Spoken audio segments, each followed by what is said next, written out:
regulations from the fire department, you're not allowed to stand around the wall. So if you can't find a seat, there's an overflow room down the hall to the left. So we're asking everyone that's standing to please, there are monitors out in the waiting room. There are also seats in the overflow room down the hall to the left.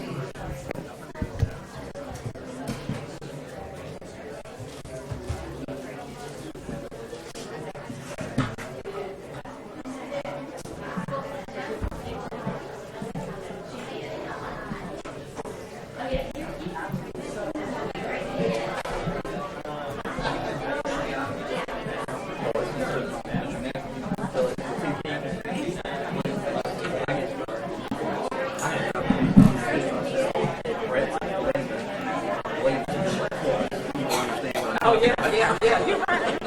You know what I dreamed last night?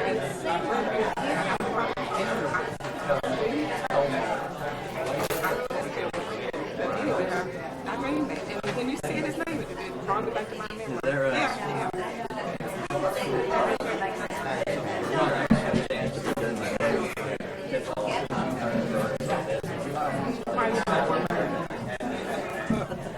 First thing first. Oh, I know. First thing first means ball game.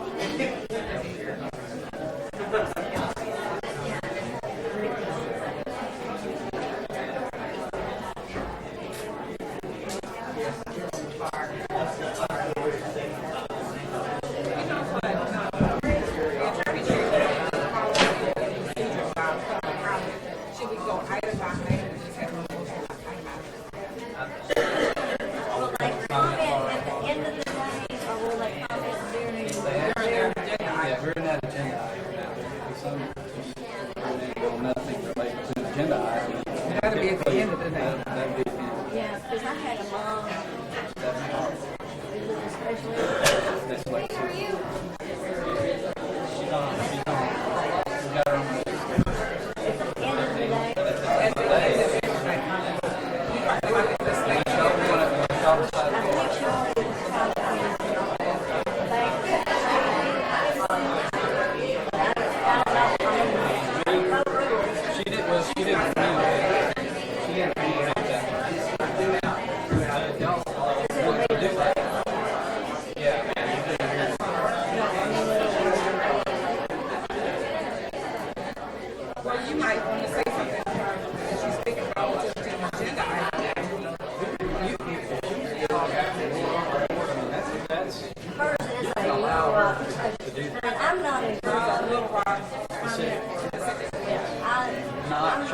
I don't know her. I just know that she's frustrated, and I said everybody has the right to speak to the state board. You will only get 3 minutes. Yeah, that's fine. I'm probably not going to come up during or after babies. You weren't here when I came.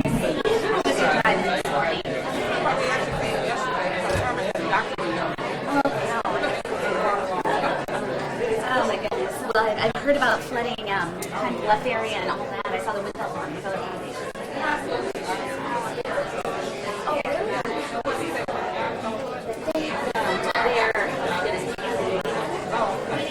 They canceled it because of the flooding.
But dementia and Alzheimer's.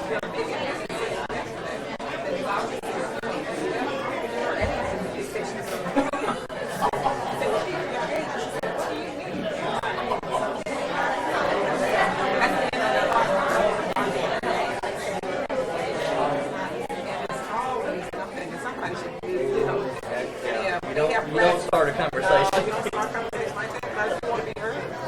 My grandmother even.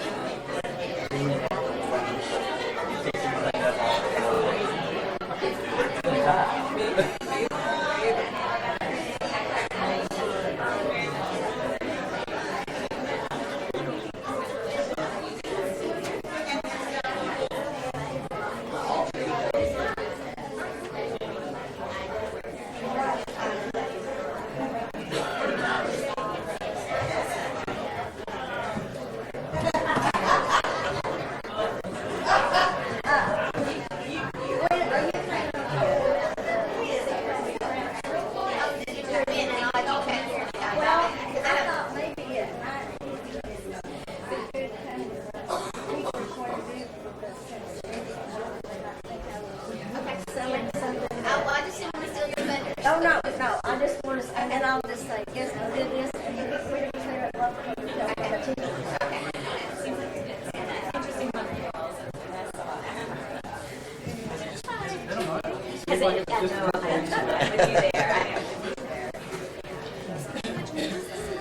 She should be in later.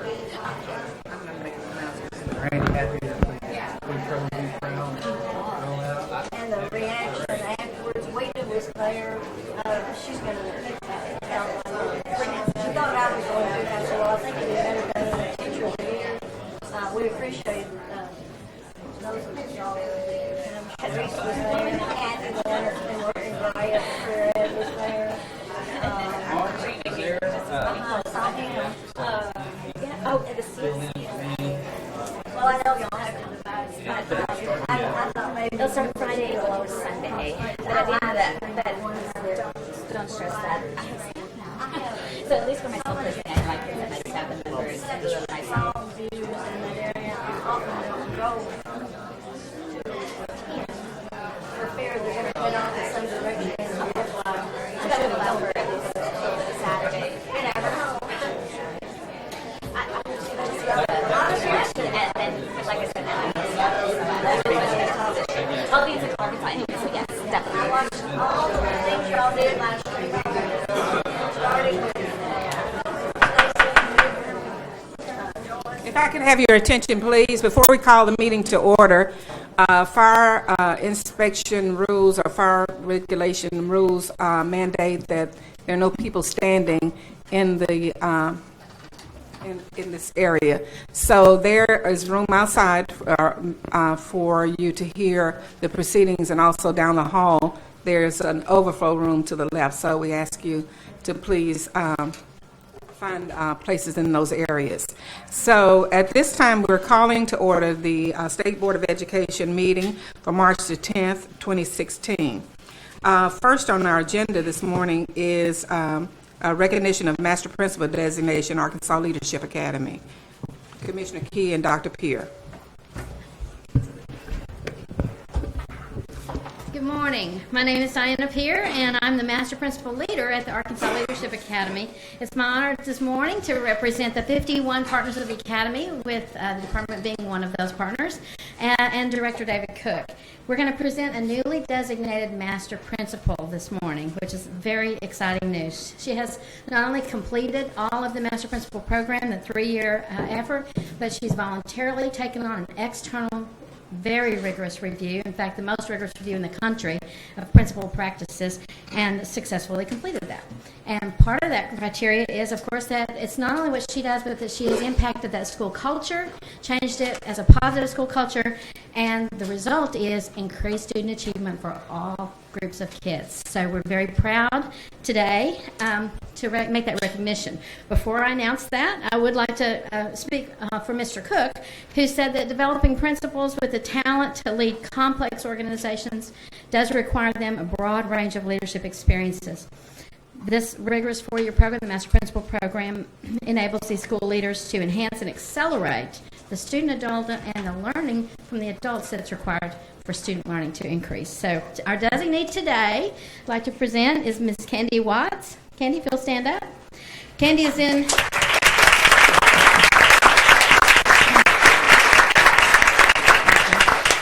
she is in her 6th year as principal of Mayflower Elementary School, and I won't read her long resume to you, but she has had an impact on lots of kids across the state in lots of different roles. We're also pleased today to have with us the superintendent of the Mayflower Schools, Mr. John Gray.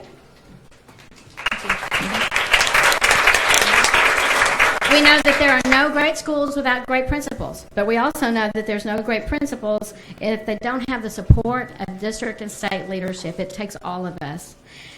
Candy holds her bachelor's and master's degree from UALR. She's a graduate of the Arkansas Leadership Academy's Teacher Institute, Team Institutes, and the 3-year Master Principal Program. We commend Candy for being dedicated, completely dedicated, to improving the school culture and the results for her students, teachers, and families. As you know, Mayflower has had a tough time in the last 2 or 3 years, and she has been there for the whole community throughout all that, as well as improving her school and the results that her school is gaining in the middle of all that tragedy that's happened with different things. She's well known in our state also for her leadership in lots of ways, professional development, particularly curriculum instruction and assessment. She's generous with her support of others. Many people across the state count her as a mentor, and she always does that with a big smile. So we are so proud of Candy. We want to thank the department, the legislature, and all the Academy's partners for their support and vision in building the Leadership Academy of Principals, the leadership of principals all across the state through the Master Principal Program. So congratulations, Master Principal Candy Watts.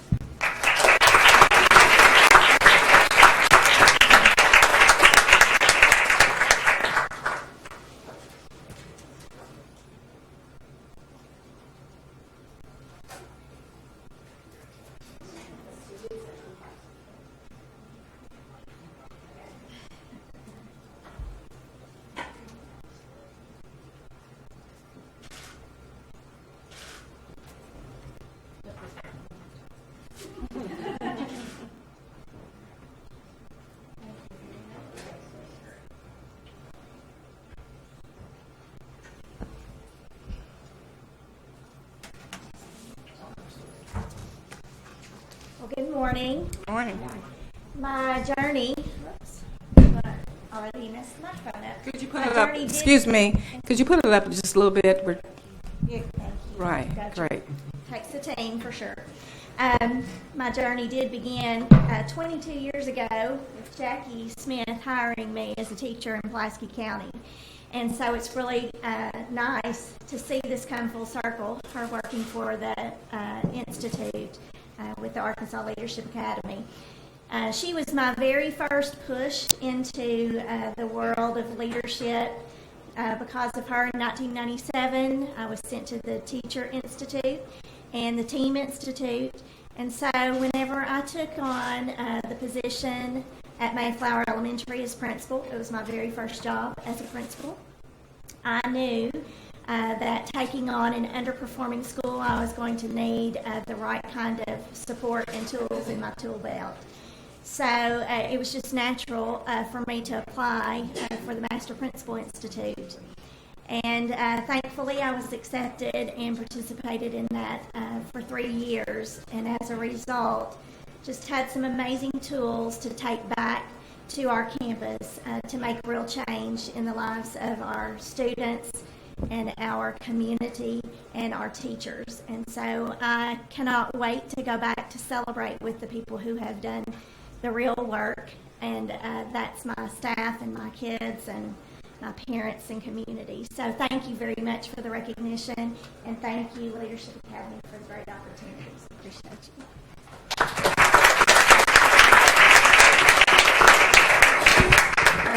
Collectively, I add the thanks of the State Board, Ms. Watt, in consideration of all that you've given, your dedication, your talent, and your service and your commitment to continuing to provide a positive educational environment for young people. So again, we thank you for your commitment. Madam Chair, if I may take this opportunity to acknowledge and express appreciation for the partnership that we do have with this organization, and the work that they do is so important, building that leadership capacity in our school leaders, and just the work that they do is the importance of that just can't be overstated.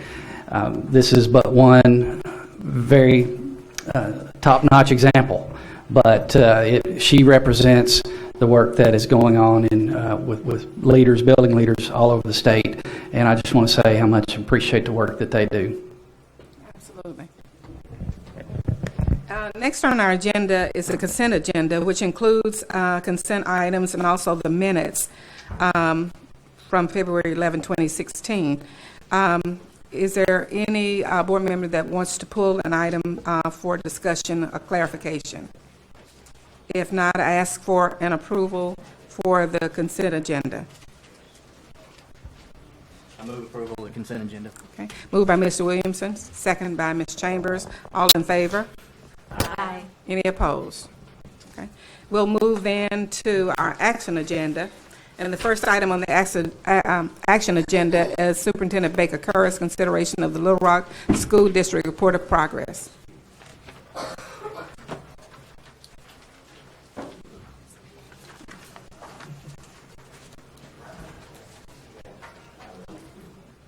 Good morning. Good morning. And I know how to use a microphone. I'm playing a band, so the deal is get your face about 4 inches away and sing loudly with confidence. I'm Baker Curris. It's nice to be here. Ms. Jackson is going to give the CAC report, and then I'm going to kind of give you an abbreviated report in light of the length of the agenda. Good morning. I just have a brief report this morning from the Little Rock School District Civic Advisory Committee. During our February visit with you, we mentioned that it was time for our community forums to begin. We are on the last leg of our community forums. Our last forum is tonight at 6 p.m. at Don Roberts, and it's our 5th forum. These forums have been very successful. We've had them across the city of Little Rock. We've had over 400 participants in our forums, and we're expecting at least 100 more participants on tonight. Just to give you a snapshot of what our forums have looked like, they begin with an artistic presentation from one of our local schools. So this week's forum on Tuesday morning, we had students from Booker Arts Magnet from their orchestra and choir to present. And then we transition in as folks transition in and eat, enjoy the arts and entertainment. We begin by opening with a video segment. It's a 10-minute segment produced by the Little Rock School District that features our superintendent, Superintendent Curris, and he talks about the status of the school district and what we can look forward to in the future. Then we begin to break up into small groups. We've had about 6 to 9 small groups with professionally trained facilitators who facilitate small group conversations about what their concerns are or questions are about the Little Rock School District, and then from there, what action items we can take as a community to move our district forward. And so we've received a lot of great feedback from our forums, from our community members. I want to just share some of the broad strokes of what we're hearing from our community. One of the things that we've heard consistently from our first 4 forums is the need for more transparency in regards to information about the district and state, and information being shared with parents, students, and teachers about expectations both now and in the future. Also, there's been general concerns at each forum about whether those who make decisions for the district will really include the community in that decision making, and whether the feedback that we're receiving will be taken into consideration, and whether there will actually be action steps connected to the ideas that are shared. And actually, we have affirmed with them, as far as the Civic Advisory Committee is concerned, is that we are working towards getting action steps for the things that are recommended. We actually will bring all of those who participate in the forums together late this spring to get commitments. Everyone has signed commitment cards saying how they're willing to commit to work with the district to help move our district forward. So we'll bring them back and we'll talk about specific action steps we'll take based on the community input and connect people to those action steps so we can begin to implement those action steps. There's been encouragement to think about the refocus on academic achievement of our school district. Several people have mentioned that there's been a lot of focus on thinking about balancing the financial end of our district, but they want to hear more about what's going on with academic achievement and how we can move forward with that.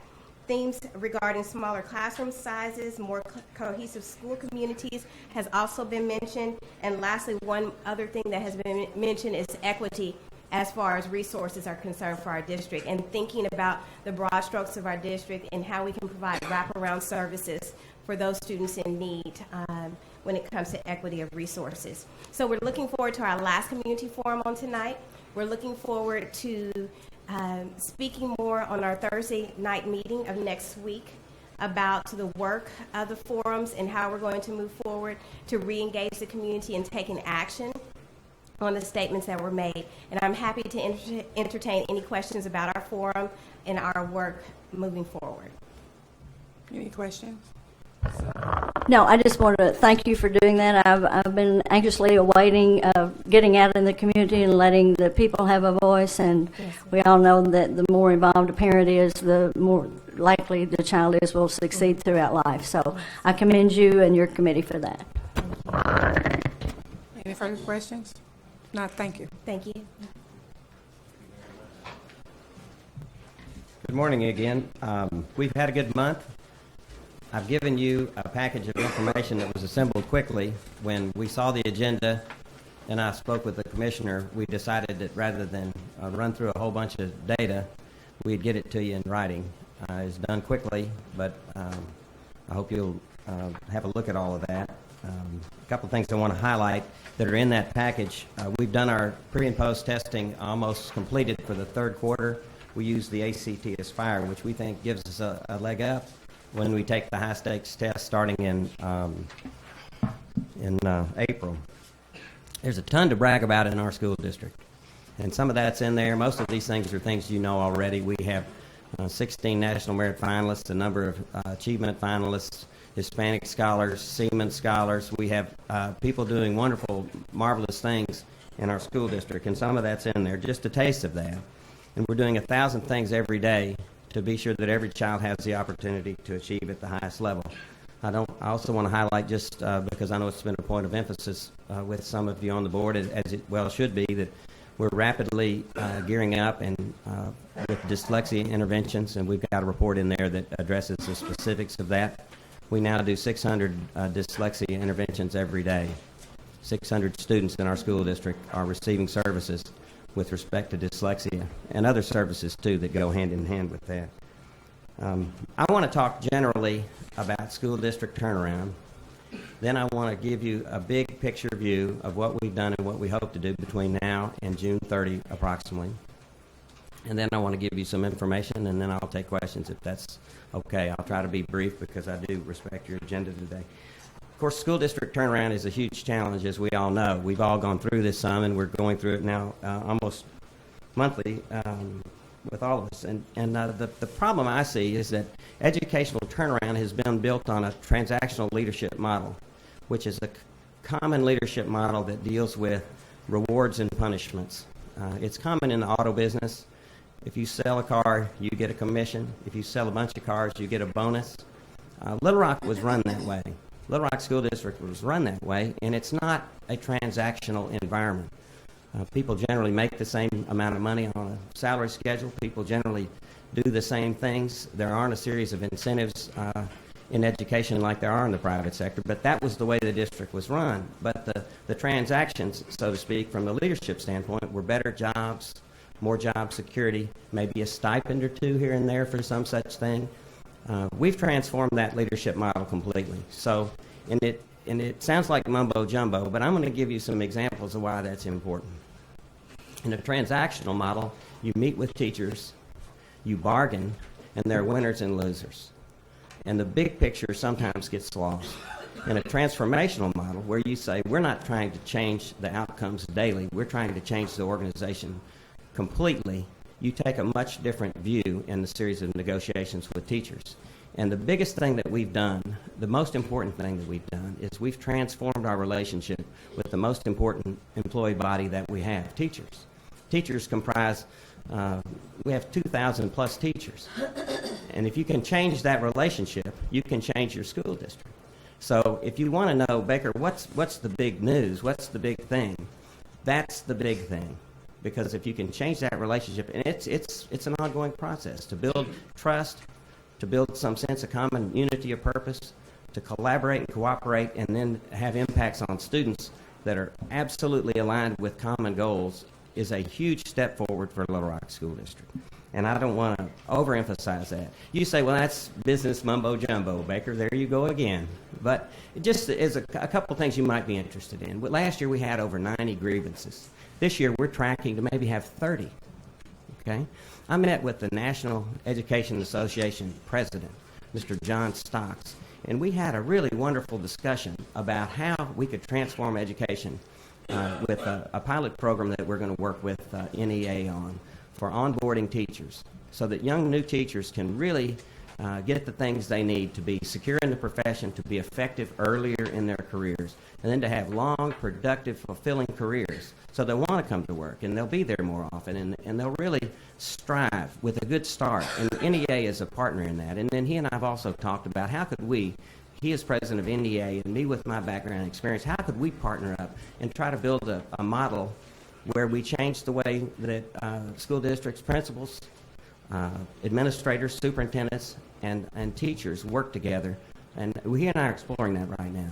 Because that's the kind of transformational change that makes the difference. If you look at Detroit and Chicago, what did they fail to do? They failed to build that bridge early in their transformations, and they're failing now because they don't have that trust and confidence in one another. And so Kathy's here, and she and I, we work very well together, very informally. I mean, I just go over there. She comes over and brings Sadie Mitchell a Diet Coke, and then gives that to Sadie and comes to my office. Anyway, it's a really good, big step. So we're focused more on the way we work and how we relate to one another and how the organization functions, no matter what our tasks or goals. So I don't want you to overlook that. But now I want to tell you that's paying off, and I want to tell you how it's paying off. And then I want to give you some benchmarks because I think, again, I won't single out. I listen to these board meetings after we have them, and you ask me, what does success look like? I know who asked me that question. I want to tell you what we've done because I think you hear all this mumbo-jumbo from me and you say, well, what are you doing? Well, by June 30, we'll have 17 new principals in our school district, 17 new principals heading up building. We'll have 22 school improvement specialists working cooperatively with our principals in a very structured way with the help of, I see Andrew's back there, at least he was. We worked hard on how to figure out how to work. We just didn't hire school improvement specialists and throw them in the buildings and say, good luck, let's hope this works. We talked long and hard with Dr. Wild and other AD personnel about how these people are going to work. And it's working pretty well. We were going to bring you that today, but it's a relatively lengthy presentation. We'll show you that next month. But we have 22 school improvement specialists working and working well. We're working with ADE on the personnel development grant. I think that's got a lot of potential because it has long-term benefits if we can develop our personnel in a different way. Let me give you a few other things that are concrete things that we've done. We've reorganized Baseline Elementary School, and we came upon a young man who was the Teacher of the Year, and he's running that school. And frankly, we're learning a great deal. We're learning a lot. Not just about Baseline and not just about that school or that person or that staff. We're learning things that are going to leverage us in other elementary schools. That's the whole point. By next June, we'll have a new HR department. It'll be reorganized with a new director. We'll have a new special education director. It'll be reorganized with a new director. We've got a new safety and security director already. We'll have a new transportation director. We will have located, contracted for, and I hope closed on 23.5 acres in West Little Rock. We've already hired architects. We have the plans designed to build a new middle school in West Little Rock. We already have a school zone. We have kids assigned. We have a staff. We hired another great hire to run that school, and we've got litigation next week. It's the 22nd, 23rd. That's next week after next, and we're prepared for that litigation, and I hope we can proceed without any delays. We have planning teams and architects that are working on the Southwest Little Rock School. You have in that package, you have a timeline. We're focused and going as hard and as fast as we can there. We don't want to make any mistakes, but we don't have any time to waste. We've made substantial budget cuts. We're down about 125 positions right now, with a lot more coming, and we've done that without impacting teaching and learning in the classroom. In fact, I think we're more effective in the classroom and in the buildings now than we were before we made those job cuts. Let me give you the number. It's a preliminary number, but right now we spent $16 million less on personnel and benefits as of February the 29th than we did in February 28th of last year. Let me say that again: $16 million less money spent on personnel from February 28th of 2015 at that point in our year up to February 29th this year, which is obviously a leap year. That's big news. That's big news, because if we can continue to do that, become more efficient, more effective, save money, and leverage that money into new buildings, we'll transform the whole school district. Transform the whole school district. And that's very important for me. We don't have any school closures planned for 16, 17. I go to meetings and there's rumors, people talk.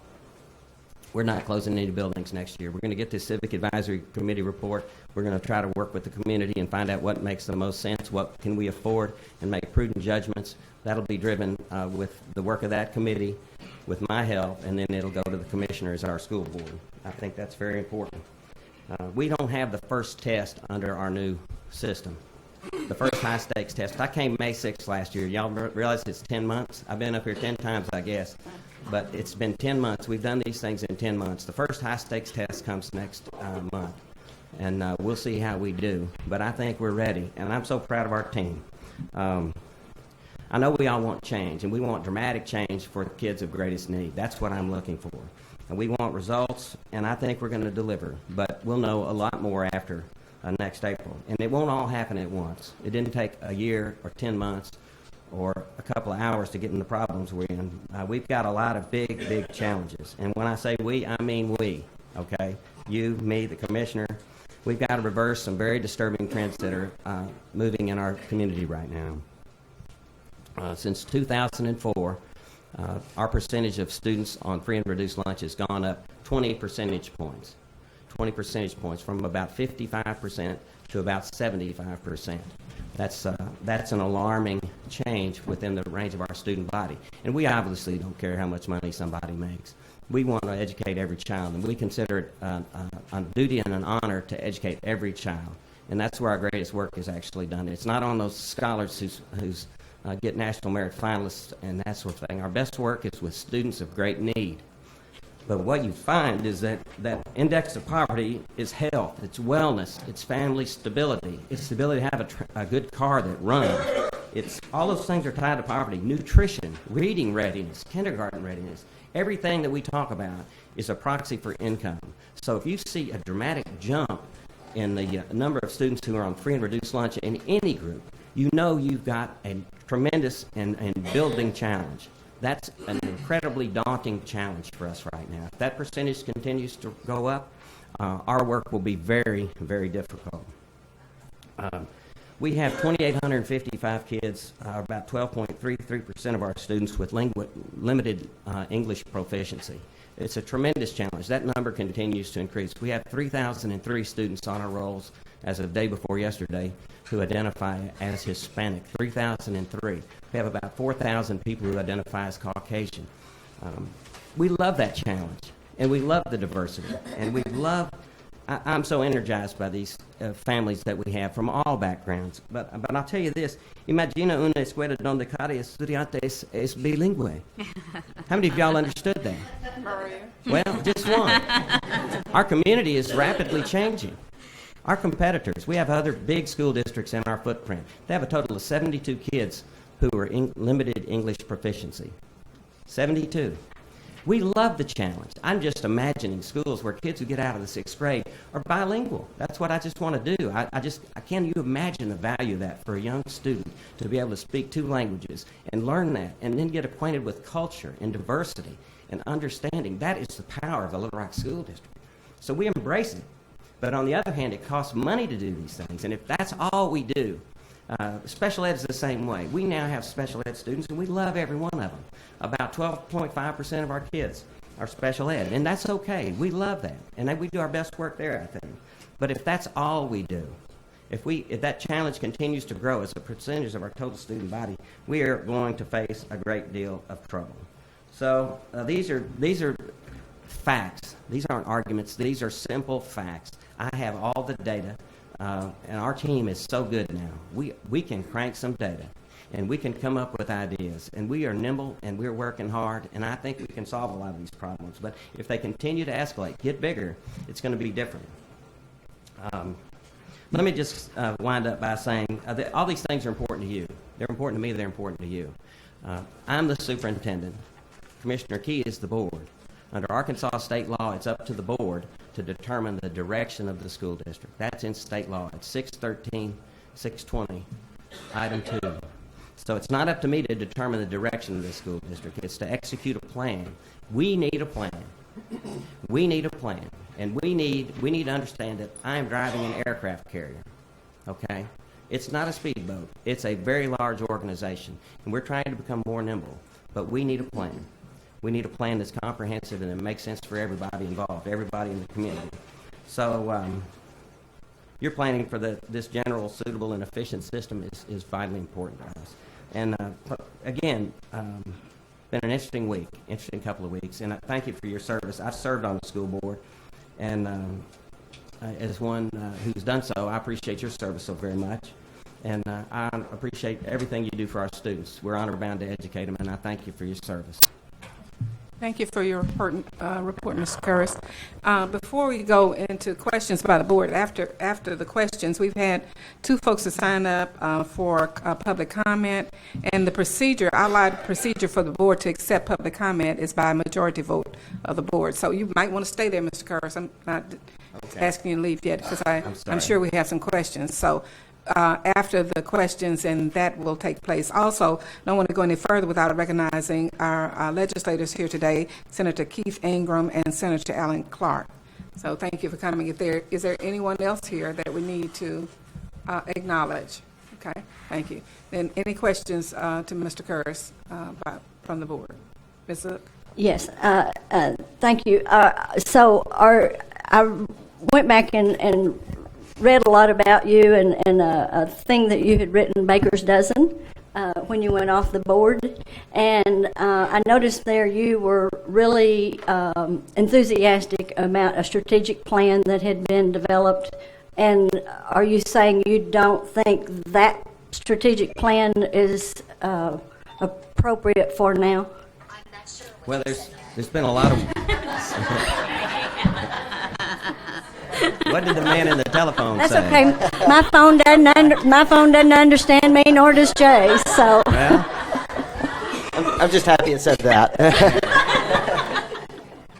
it was a good plan. It was community driven, and there are elements of that we're still executing. But we're in a dynamic environment, and that's the thing. And your question goes right to the heart of some things you're going to talk about later today. I mean, how do you plan in a dynamic environment? I have 6 letters of intent for charter schools, all of which will be located in our school district, and now that would make 19. They won't all make, but I know that. So elements of that plan we're still working on, and it's a pretty good plan. But we'll develop a different plan. But it's up to you to do that too. I mean, we don't have a school board anymore. Okay, and another question. You had mentioned last month that you were going to offer the opportunity for teachers who chose to notify you by March 1st. I think it was March 1st. It was, exactly. That they would offer them a buyout if they wanted to let you know that, so you could get in on the early pool of quality teachers. Has that happened, or did you get and I'm response? So glad you asked. It did, and it just didn't make the cut. I've got a million things of I that size. understand. That was right I at the understand. bottom of it. But no, we did that, and it was very well received. And I don't know the total number. It's over 200, I think. It's over $4 million in salaries. If we can reduce those salaries, and they're good people. We hate to lose a lot of them. They're experienced people, but they wanted to retire. It was voluntary. And several hundred people accepted. I think it was, I don't know the number. I'll get you the number. But it was over $4 million in salaries. So just imagine we could reduce those salaries by even 15%. That's $600,000.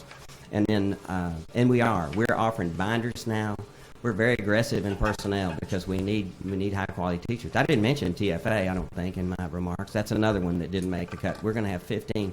We have over 2,000 certified teachers. We're very proud of our certified teachers, but we're excited about TFA. 15 teachers will be in here, and they'll spice it up, I bet. Also, as you and Mr. Key, or any input you want from us, are making the plan, the legislature passed an opportunity for waivers for a traditional school district, any waivers that the charter schools have.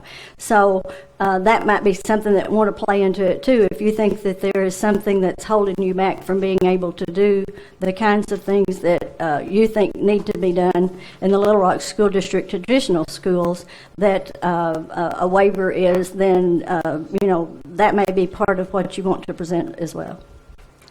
Well, that if that's a policy thing that we need to do, I'll push that upstairs. But Well, no, it's not you need to, it's you can't. It's an opportunity. Okay, I get that. I Okay. understand that. Okay. And I think that's on your agenda today. Helen West telling, is it not? It's one of the, I'm yes, gonna that stay and all day. Penguin. I can't wait to hear this stuff. Yeah. Any other questions? Dr. Mark?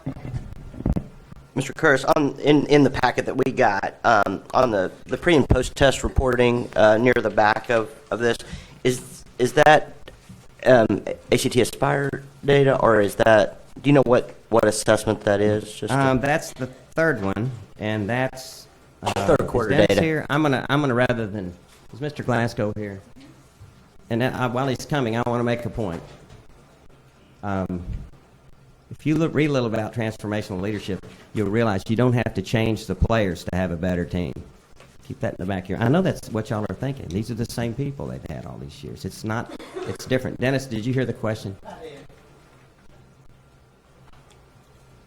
Thanks, Mr. Glasgow. The data that's in your report is the pre and post test data, similar to what we presented at last month. It's the teacher-made test. So it's for the three-week district units. test. Okay. Yes, sir. Okay. Great. We have ACT Aspire, the third interim that we've just completed giving. We'll probably have some data on that maybe we can share next time. Okay. Great. Thank you. Any further questions for Mr. Curtis? Okay. Thank you. At this time, we have two individuals signed up for public comment, and they are Stephanie Jared Harpole and Gary Newton. So what is the pleasure of the board? I mentioned, Ms. Savers, before you came, that the procedure outline says that we have to have a motion and majority vote of the board to hear comments from public comments. So what's the pleasure of the board on hearing comments relative to A1? I'll move approval for public comments on this item. Moved by Dr. Barth. Second. Second by Ms. Dean. All in favor? Aye. Any opposed? Then the motion carries. Ms. Harpole, while she's making her way here, we want to emphasize this time, among many times I'm sure, within the next agenda items, that the limitation is 3 minutes, and the timekeeper will let you know when your 3 minutes are up. So is she here, Ms. Harpole? Okay, so she doesn't appear to be here. She was She may be in the ATN room Oh, okay. down the hall. Ms. Clay, I'll go check. While she's checking, Gary Newton is the second person. We can start with him. Madam Chairman, thank you for the opportunity. I respectfully decline. Okay.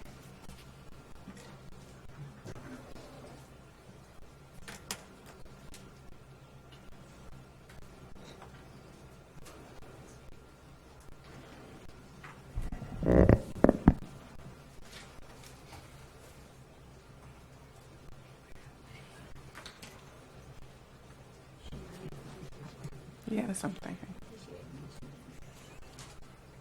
She's not here, but I think she had been instructed that it would likely be at the end of our agenda this afternoon. So if in fact she comes, we'll allow her to have a comment later on this evening. So with that said, A1, what is the pleasure of the board relative to action item A1? Move to approve. Moved by Mr. Booth. Is there a second? Second. Second by Mr. Rice. All in favor? Aye. Any opposed? Motion carries. Thank you, Mr. Curtis, and thank your team. A2 is consideration of removal of Pulaski County Special School District from fiscal distress classification and state control reconstitution effective upon the election and training of the local school board. And Mr. Rogers, Ms. Smith, and likely the commissioner. Hello, I am Cindy Smith with Fiscal Services and Support. And I'm going to break the microphone. It is our recommendation to release Pulaski County School District from fiscal distress. They have completed all activities and strategies outlined in their fiscal distress improvement plan. Their fund balance over the last 3 years has steadily increased and is projected to increase again at the end of this fiscal year. They have addressed all the issues in their audits, the state and the federal findings. And our recommendation is to return the district to the control of a locally elected school board upon the election and training of the new board. Commissioner. Thank you, Madam Chair. Over the last few months, I know you all have studied this issue and have received feedback. I think this board chose to do a very positive and unprecedented thing with regards to the final year, and that is to have a on-site review, an opportunity for discussion and community feedback. This recommendation certainly does not diminish the challenges that Pulaski County faces concerning the detachment and the continued desegregation obligations. We studied this, and just really those challenges, we feel confident that Dr. Guess and his team will continue to successfully address during this transition. We feel like, though, that it is important here at the end of this 5-year period, as they have done such a good job of correcting the fiscal issues, the audit issues, the balance issues that they were encountering 5 years ago, that it is time for this board to take that action to release them. Any questions by board members? Yes, Mr. I'd like to.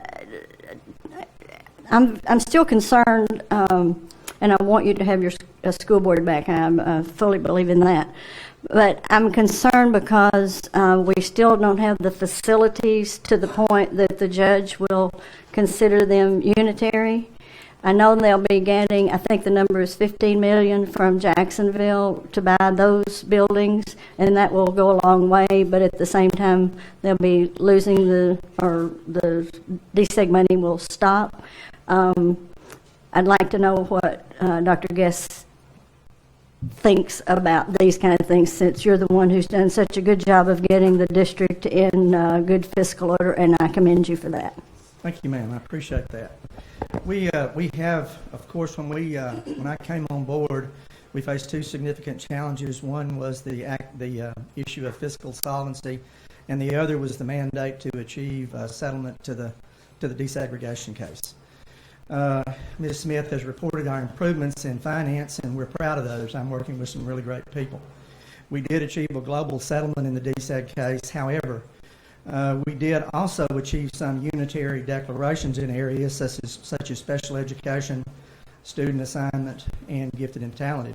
We still have 5 areas remaining that we are not unitary in: student discipline, student academics, facilities, staffing, and monitoring. So facilities is just one of 5.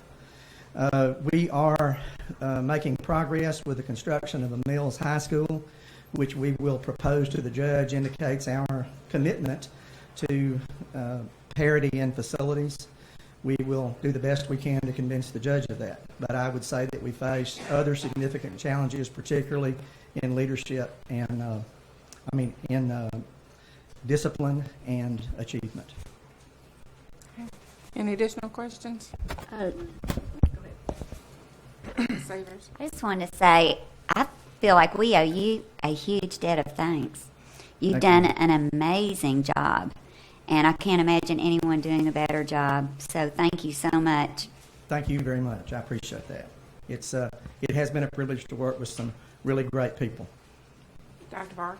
Well, I just want to pick up on that, and I think we all recognize how complicated this district is, geographically, demographically, in terms of its history, and then the events that have happened during your time there, and I really want to thank you personally for the candor that you have always provided to this board about the challenges you're facing. Is that you have been a superintendent who did not try to sugarcoat things, and I think that forced us to do some tough thinking about all these issues. And so we know this is not over, and this is perhaps the biggest challenge, right? To return a district to true local control, and that's a big step. But I just want to pick up on Ms. Savers and thank you for just what great leadership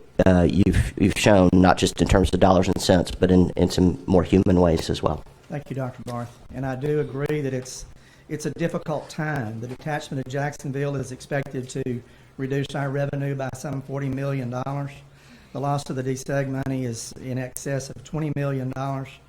The changes that we're facing regarding meeting those challenges are significant. We have RIFT. We've sent notices of reduction in force to employees at J and PSD. We're receiving requests for hearings on those. So we have a number of challenges that we face, any of which could have a significant impact on the district's future. So it is a very challenging time. I have a question that I don't know if it's for legal or the commissioner. I know that I think last month or month before we voted to renew his contract, and I know once the new board is elected, that will be a decision that board makes. So, do we have any assurance that he will be able to stay and provide the institutional knowledge and with the new board, or are we taking a chance that someone with that level of expertise in the big picture could be replaced in the first year of the new board? There are no guarantees on that, Ms. Zook. When a board is elected and seated, then they have the authority to make those decisions. So that is something we are cognizant of and have had discussions about, but knowing that any time a district is returned to local governance, those employment decisions are left up to those elected members. Any further questions? Okay. Do we know when the election will be, or was that to be decided? Will it be within the 2016 school year? It will be in the 2016. Yeah, the vote today is the step that authorizes the release, and then the process of returning will be after the election and seating of that local board, and it will be in the 2016 calendar year. Okay, thanks. Any further questions? If not, we don't have anyone signed up for public comment on A2, so I'd ask for a motion by the board relative to A2. Madam Chair, Yes. I move the Pulaski County Special School District be removed from fiscal distress, effective immediately, and return to control of the locally elected board of directors pending the election and training of the board. Okay. So we have a motion by Mr. Williamson. Is there a second? Second. Second by Ms. Wright. All in favor? Aye. Okay. Motion carries. Any opposed? The ayes have it. Thank you. And thank you, Dr. Giss. Our next agenda item is consideration of removal of West Helena School District from fiscal distress, classification of state control, reconstitution, effective on the election and training of the local school board. And again, Ms. Smith.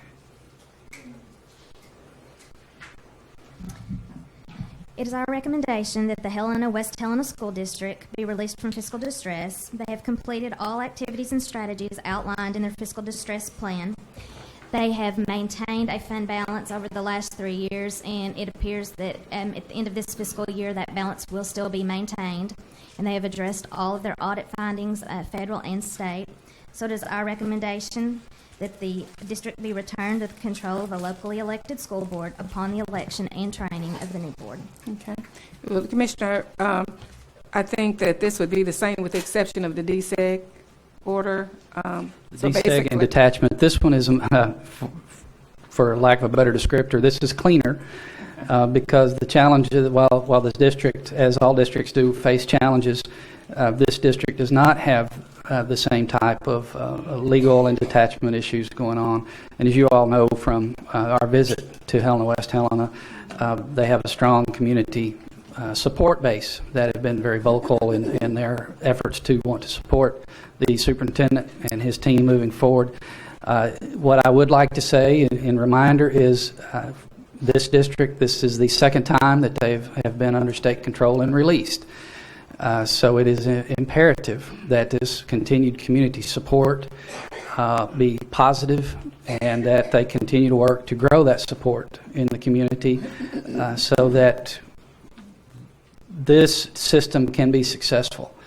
And while the challenges there are, again, are not insignificant, they are different than Pulaski County. But in looking at what they have done with regard to the fiscal conditions of that district, we feel that they are indeed ready to return to that local governance based on the fiscal work that they've done. Absolutely. I think that Mr. Hoy is here. I don't know if the board has any questions, but there he is, Mr. Hoy. And Senator Ingram is here and may want to speak to this too. Again, we welcome those comments. As you come forward, I just want to say that certainly I don't know if three strikes and you're out, but certainly, hopefully, the district and that's just my comment, but that's not necessarily true because I'm moving on. But we hope that the lesson learned are etched in such a way in the community's memory that we don't go down the same path again. I'm saying this as a general comment, Mr. Hoy, because it would be very distressing, I think, for students first and families to have the mistakes repeated and for us to be back in the position again to have to deal with this matter. So I understand the positive. We appreciated your invitation to Helena West Helena. I think what we got to see is vibrant energy and attitudes toward change and sustaining change. So that's my stump speech for this situation, and it only serves to increase the capacity of the community and also increase the capacity of young people and families to move their lives forward both educationally and economically. So I place that on your shoulders completely. No, seriously, but to the community. So are there any questions from Mr. Hoy? Dr. Barth? Actually, not a question, a comment, so I'm fine. Yeah, comment. Well, your comment about three strikes. I think we've this case, as the commissioner said, is cleaner in some ways, but this is a case where the sole high school, the only high school in the district, is in academic distress, and while I think that the fiscal house is clearly in better order, there still are some major achievement issues in this district, and I'm comfortable releasing them from from fiscal distress and moving us towards elections. But my strong preference would be that in the next couple of months that the Committee on Fiscal Distress does look at academic distress. We have too much distress going on academic distress. Does look at the case of Helena West Helena, and so. When the time comes, I will probably move that we get a report back from the committee by the June meeting so that we have some real confidence before we get to school board elections that indeed the trajectory is right in terms of academic achievement in this district. That would be my strong preference, and it would make me a lot more comfortable with this decision to move towards return to local control. So are you saying that you would like to table this until the academic distress report, or are you saying pass or not pass this and then also have the... My preference would be to go ahead and pass this because, I mean, the motion on the floor is fiscal distress and release from fiscal distress, and I think I'm convinced that that's been met. But I just, and this would allow the green lighting of the election process, but we also know there are a number of months between now and when those elections take place, and I would just feel better and feel like we have done due diligence related to this district, and hopefully lessen the possibility that they return for any reason, fiscal or academic, if the committee takes a look at this district and reports back to us on what's going on with the trajectory. So I think the motion on the agenda is accurate and fine, but I just want something to personally make me feel a little better that we're going to be all right in this district for the foreseeable future. Well, we haven't gotten to the motion yet, but when we get there, have we? No, we haven't. No, I thought I didn't miss that. Ms. Wright? No. And to piggyback on my colleague's comments, Dr. Barth, if I recall correctly, one of the issues, and it appears still at hand, is declining enrollment, correct?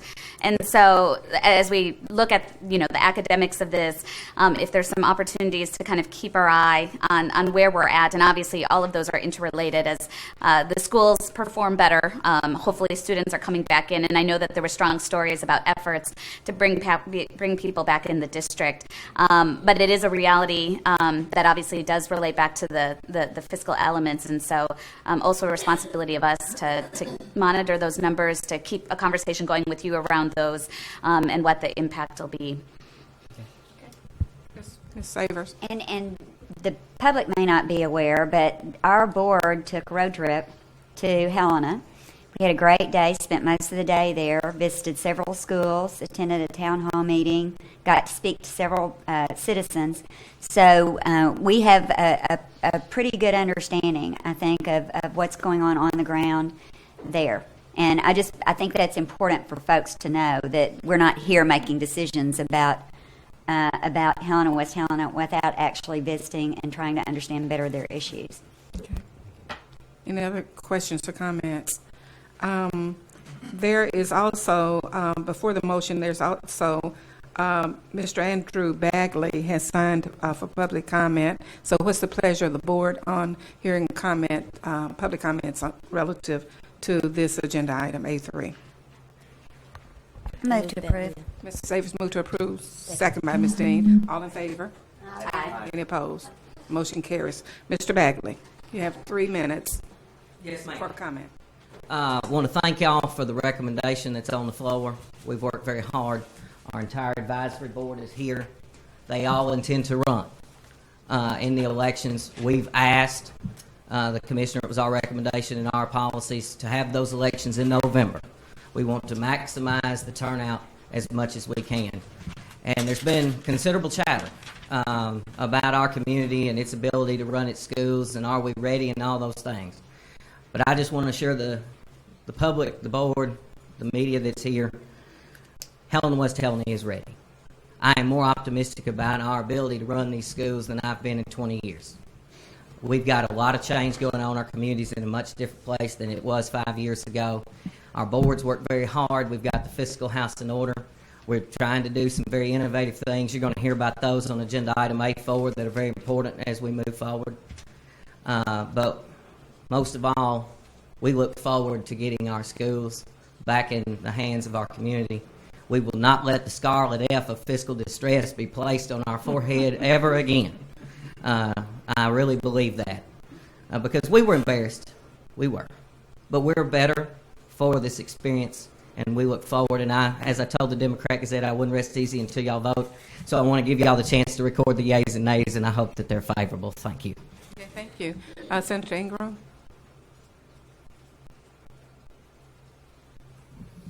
To the board, I appreciate your work and commitment to raising the standard of education in our state. to my great friend, the Commissioner Johnny Key, who we all have so much respect for, to Superintendent Hoy, to the advisory committee that's here. This has been a long and arduous road. I pull myself to be here from a riveting pre-budget meeting to be here today. So all I want to say is y'all came to Helena. They didn't want you to leave. They tried to keep you there as long to show you the pride they had in what they were doing and what they were accomplishing so they could get this back to local control. Our community is eager, excited, enthused, and ready to embrace local control. The one thing that I would ask is to give strong consideration to approving the waiver. I think it was Churchill who said those who forget the past are doomed to repeat it. Let's give the West Helena School District the opportunity that the waiver presents to have a level playing field. For at the end of the day, we know when we have competition, level competition, the kids win. Thank y'all. Okay. Before we get a motion relative to this agenda item, Mr. Hoy, I'd like to thank you. And on behalf of the board, certainly this is not an easy thing to do, but certainly I've enjoyed working with you, and thank you for your commitment and your solid attitude of success. So I hope the folks in West Helena know that they have a jewel and have a treasure in terms of you and your ability to be able to get the job done. So we thank you. We've seen different approaches, and yours certainly has been one that we like to applaud. So thank you. So. Thank you, and I will just say this in response to that. People give me way too much credit. There are too many people working in our district to just lay the credit on me. There are a lot of people that were working from the Arkansas Department of Education to help us as well. What we've learned to do is learn to listen, learn to grow, and learn to seize opportunities as they arrive. So I would like to thank all of those people that have supported us in our effort to remove ourselves from fiscal distress as well. And certainly that's a mark of a great leader, to recognize that it doesn't take just the leadership, that you have to certainly rally folks around your plan and your idea and your ideal. So that goes without saying, and thank you again for your leadership. Chair, let me just take a moment to say positive words about Mr. Hoy. You know, when we were down there in the fall, and one of the things that I encouraged the district was to get behind Mr. Hoy and support him. And, you know, knowing that from the board books that come, the employee issues that came in, and I encouraged the folks that the atmosphere needed to be different, seeking reasons to grieve against administration and look for reasons to file lawsuits and all those things that had been part of what was going on there. And I can say that since the time that we were down there, I think Mr. Curtis's report probably can be repeated if Mr. Hoy were to repeat on the same thing, is that the relationships there seem to have been improving. There's much less discord going on there, and I just attribute that to a very positive approach that Mr. Hoy has tried to bring to that district. And I want to publicly express my thanks to him for his work. Thank you. Thank you, sir. Okay. At this time, we're ready for a motion. Yes, Mr. Williamson. I move the West Helena School District be removed from fiscal distress effective immediately and returned to the control of the local board of directors pending the election and training of the board. Okay, you've heard Mr. Williamson's motion. Is there a second? Second. Second by Mr. Black. All in favor? I'm sorry. Question? Well, just trying to, I would like to include that provision of a report back to the board on academic distress by the June meeting. Is that best as a separate motion or an amendment to this motion? I'd recommend an amendment to this motion. Okay. I would offer an amendment that the board get a report back from the Academic Distress Committee no later than the June state board meeting. Okay. Okay. I thought of one thing too. it's funny, I was talking to Tony Wood this week, and he said, we were talking about how it is working with a brand new board, and he said, great people. He said, but they're all rookies. You know, when generally a board is established and one or two folks roll on, at a time, every year, every other year. So you've got some institutional knowledge there and experience. And with these districts, whether it's Pulaski County or Helena, they're getting all of their school board members, at one time, and they're all rookies. So I might add that I wish there was something specific that we could do and recommend regarding training, and maybe even some kind of special monitoring when this occurs in districts. The statute provides for the training. We have taken it upon ourselves to review the training and to improve that training, and not just with the new boards, but with the community advisory boards. Dr. Saunders is actually, I think, going down there next week. Isn't that right, Mr. Hoy? To provide training. And as Mr. Bagley said, that each one of the members that are currently serving on the advisory board intend to run. So there will be a ramp up in training that the ADE will provide and continued support. I don't know that I would say monitoring. I would say support, because when they're in place, if working through the superintendent, we are happy to support their efforts as they ramp up as a newly elected board. Are you aware that the School Boards Association steps in a particular way for a brand new board? We are collaborating with the School Boards Association. As a matter of fact, when we returned to Lee County, I think it was back in October, they had their board training.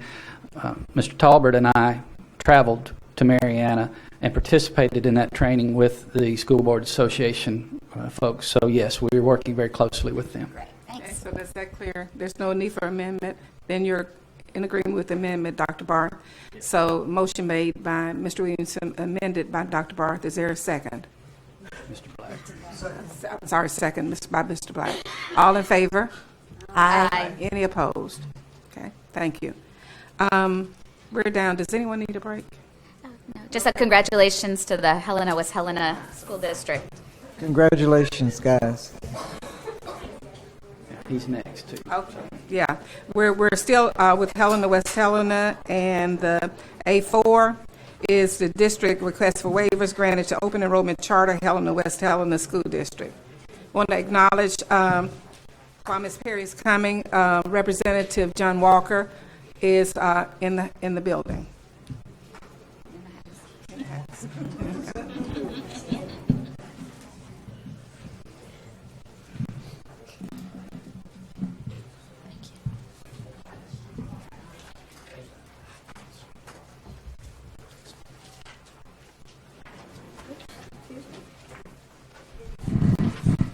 Good morning. Good morning. I'm Mary Perry, the coordinator with the Division of Learning Services, and item A3 is the district request for waivers granted to open enrollment charter.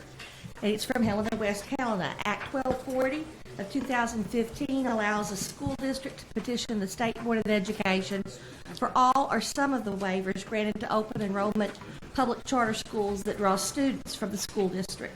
Representatives of West Helena School District are appearing before the board with a petition for waivers.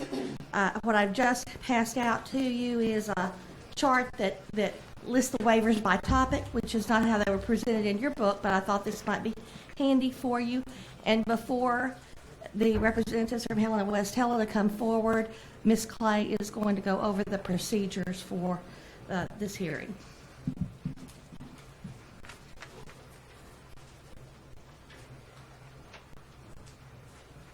Good morning. Kendra Clay, General Counsel for the Department of Education. You do not have official hearing procedures for these district waivers, but I will go over the past practice that you have followed and would recommend that you follow those for this hearing.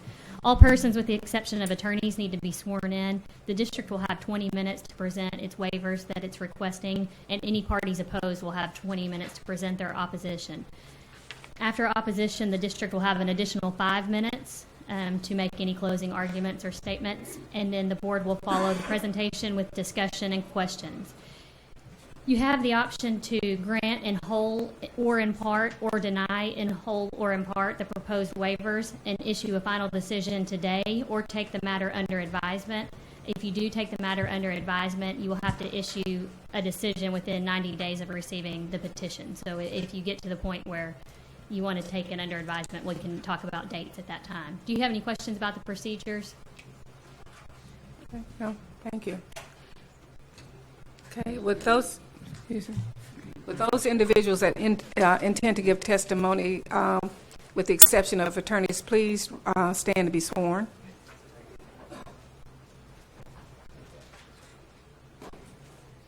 Okay. Mr. Bagley, Mr. Hoyd, do you intend to, would you raise your right hands? Do you swear or affirm that the testimony you're about to give is the truth, the whole truth, and nothing but the truth? Okay, thank you. Then to start with the district of 20 minutes for presentation.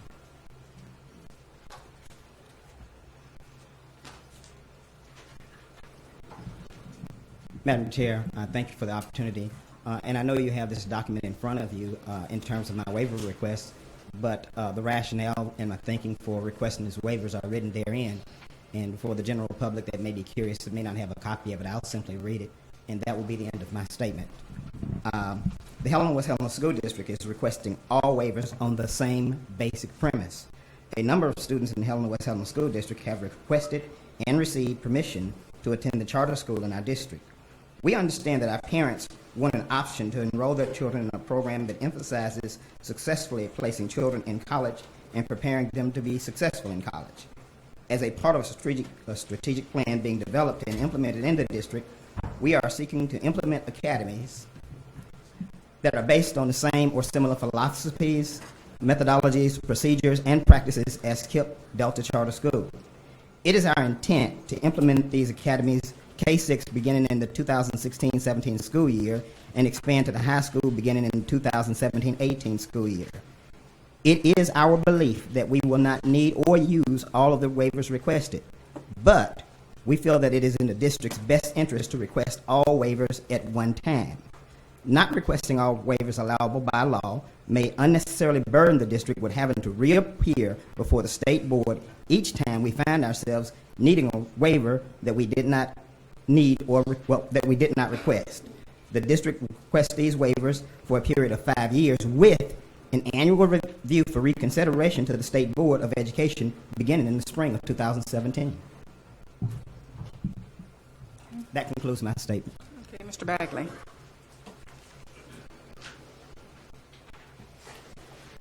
Our board voted unanimously on multiple occasions to request these waivers. We feel that they are essential for us moving forward. As I was preparing for this meeting, I was reminded of Dr. Barth's words in October of 2014 in the Arkansas Times that he saw Helena as an almost impossible situation.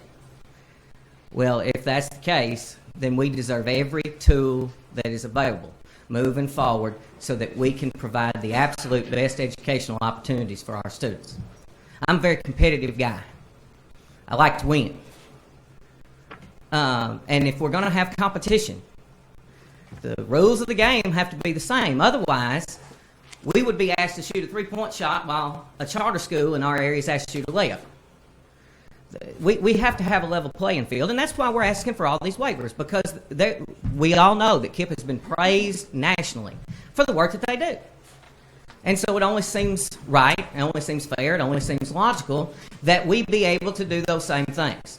Because the competitive situation as it is today in the Helena West Helena School District is like as we've got one hand tied behind our back trying to fight Apollo Creed.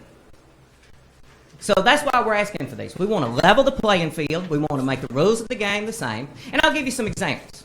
We have had situations where it's been hard for us to recruit math and science teachers. Well, teachers of all varieties. In one particular situation, we had somebody that had been previously certified in another state who wanted to work for us, but because of the bureaucratic morass that we were having to go through to try to get her a certificate, in the meantime, KIPP Delta hired her. We weren't able to have that teacher, and our kids got a long-term sub, which I think is unconscionable. We should have been able to hire her on the spot. This would enable us, if we had, for our radio and TV program at some point, if we wanted to hire somebody who had worked in the field, to do that. Kip's hired John Brummett to teach journalism on occasion. We couldn't do that because he's not certified. So we're wanting to be able to do all of these wonderful, innovative things. And these waivers are essential to do that. We are grateful that you have voted to release us, but we want to be able to fight on an even keel. Because we believe if we get these waivers, we're going to make the Helena West Helena School District not just good, we're going to make them great. And those 700 and some odd students that are currently choosing a charter option are going to be wanting to come back. Because we've got plans. Mr. Hoy mentioned the academies. We're going to be wrapping up some things at the high school. We're almost finished with the master facilities plan for our high school, which are going to greatly upgrade the facilities, which will be wonderful if we can get the millage passed, because I've been getting pictures all day of water in hallways and cafeterias and those sorts of things. So I'm imploring, I am begging, whatever word that you want to use, that you grant us these waivers. Because we deserve the same opportunities to provide for our children and our students, and they're ours. There's no me and mine, all that other institutions are doing. And that's all this is. This is leveling the playing field. This is making the rules of the game the same, and this is saying you want the Helena West Helena School District to succeed. That's what a vote in favor of these is. And we believe that this will allow us to transform and transmogrify the academic situation in our district by allowing us to do a great many things. But with that, do you have any questions of me while I'm under oath? You'll continue under oath even though if we bring you back. I was just joking, Madam Chair. But before we do that, before we do questions, I want to recognize Representative Murdoch and ask him if he has comments, or Senator Egram, either one on this particular item. Representative Murdoch, are you an attorney? No, ma'am. Would you please raise your right hand? Do you swear or affirm that the testimony you're about to give is the truth, the whole truth, and nothing but the truth? Yes, ma'am. Okay, thank you. Go ahead. Thank you. Transmogrify, you know about that word. Obviously, I'm excited about this waiver request because it's a bill that I sponsored, and I think it can do the great things that the district wants to do and many other districts are trying to do. So I'm just in favor of it, obviously, and I think it'll do great things to helping districts in these areas to try to level the playing field and really make a difference for our students in those areas. It's very critical that this, in my opinion, that these waivers, that chance is giving. And by you saying yes, you're saying at least we've done all we can do to help you. And that's what this is all about. Thank you. Thank you. We'll call Mr. Hoy back and we'll start the question. I'm sorry, anyone here in opposition to these, the proposition that these waivers be granted? If not, if you are here, this is your opportunity to speak in opposition. Okay. If not, will Mr. Hoy come back for closing and possibly start the questions?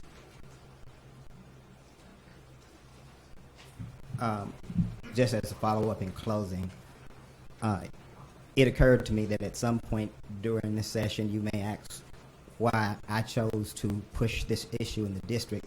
So I figure I'll go ahead and answer it on the front end. This push did not start when I arrived at Helena West Helena. This push started when I left Lee County in the first time. My heart is in the Delta, in that part of the state. I left for personal reasons. A while back, 7 years ago when I left, I promised that at some point I was going to get back to that part of the state and try to make a positive difference in the lives of children. Could you speak up just a little bit? Sure. Dr. Barth is concerned about academic distress. I am too, because my push, while finance has been the issue before us over the last 2 years since I've been there, my push has been on the academic end. We're seeking ways to try to push the envelope on the effectiveness of academics in our district. I have found that having worked in successful programs in another state, that sometimes you start off by emulating those programs and then try to push to success and make it your own. This attempt is an attempt to start with a successful program and then create one of our own based on that program. Again, the request for all the waivers is simply due to the fact we are not certain that we will use them all. Just absolutely, we're not certain. What we do know is this: when the charters were, when KIPP Delta first went in place, they requested a number of waivers. What they found is they did not request all the ones they needed. There are certain nuances of the law that if you request this law waiver, but if you don't request this rule waiver, then you can't effectuate the law because of the rule. The idea is to try to just request them all, hoping that they have got it right. I think that they have. And then, if we need them, use them. If we don't need them, don't use them. But certainly we don't want to not request something and then find out you really got to have that to make this thing work, and then have to start this process over again. That ends my comments. So at this point, I think if you have questions, it'll help clarify other things that you may be curious about. So I will go to questions if you have them. Questions, Ms. Wright? Thank you so much, Mr. Hoy. In the other districts that have asked us for these waivers, frequently we've had some pushback from teachers from that specific district. And so I'm just prompted, since we've heard no opposition here or any sort of email correspondence or other kind of correspondence, to what extent have you had this conversation beyond your citizen advisory board and actually with teachers and administrators in your district? Had conversations with both. Actually met with the teachers, myself, and Mr. Andrew Bagley, Advisory Board President, and there were concerns. The concerns about teacher quality, about teacher fair dismissal. Those were two things that were major in the minds of teachers. After that particular meeting, I went back to not only the advisory board, but also to our school improvement team and also to our district leadership team, and we discussed those issues again. The principals and the administrators of the district leadership team felt that they really didn't want and didn't need a system where teachers did not have a hearing. What we were looking at is trying to adopt all of the waivers that KIPP Delta has, but what we've done is we've modified our request to the point of not necessarily teacher fair dismissal. If you read that, you'll see we've gone back to just fair hearing.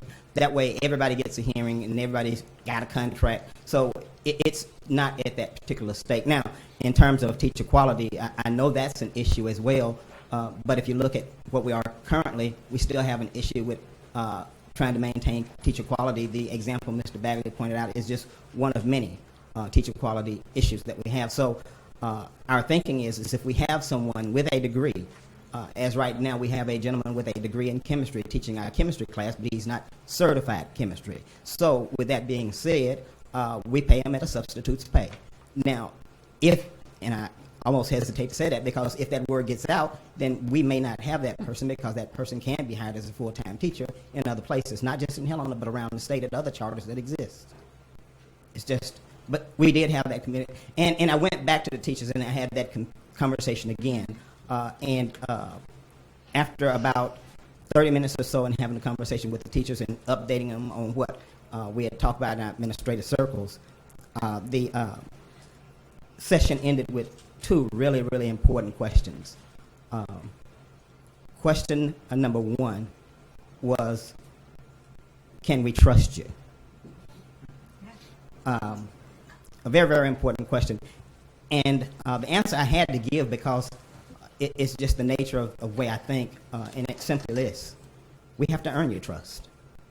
We just do, which means we've got to do the right thing. Now, one of the reasons why that statement is in there about the opportunity for reconsideration by this board is that if we do some things in Helena that are not trustworthy, I imagine people will be in contact with you, and then you will probably say, let's bring them back for reconsideration because we think they're abusing those waivers that we gave them. So that's available to you. The second question came from a young lady who wanted to know, what does this have to do with helping educate children? Probably the most important question. And I've really thought about that answer a lot. The idea is simply this. Mr. Bagley talked about competing. I don't intend to try to shirk from the fact that we have competition in our district. KIPP Delta is not the only one. But the reality is regardless of who's educating the children, all of them deserve to have the best opportunity for an education in front of them possible. So what we are doing is we're trying to open avenues to give our kids the best avenues for an education. The idea, again, is to have academies with a same college push. I know some have really emphasized, well, maybe you should just push vocational. And while we have a number of vocational opportunities available to our students, when you step out the car this morning on the NPR and you hear that the students that have a high school degree, a high school diploma, have around about a 9% unemployment rate, but those kids with a college degree has about a 2.9 unemployment rate. You kind of think about closing the achievement gap and giving our students the opportunity for success that I think they deserve. As a matter of fact, one of our board members here, Mr. Ernest Simpson, I don't know if he wants to speak or not, but in conversations with him about the old Eliza Miller School, they talked about how the expectation was everybody was going to college when you went in that school. And he is a representative of the graduates of that school. So I don't see a problem with pushing college as a major thing for our kids, but I also see preparing them for the vocational world. So we've got both. So we're not talking about whole school, we're talking about school within a school in terms of the academies. Okay. Any further questions? Ms. Hook? Okay, I wasn't on the board when KIP got approved and the waivers.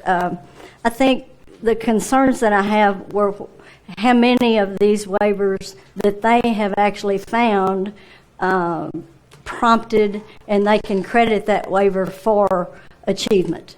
I know they're not on academic distress, so apparently some of these things are aiding and helping and, you know, a lot of other factors. So rather than, I guess, go through each of my concerns, like on the gifted and talented and the student-teacher ratio and those things, I would encourage you, if these waivers are approved, to talk with the people who also have these waivers, who can say, you know, we have this, but it really isn't used much, and we don't think it attributes to the student success, or this hurts our really bright kids, and this harms our struggling kids. And so I applaud Representative Murdoch for the legislation, and I can see I understand all of the sports analogies, but I do have concern that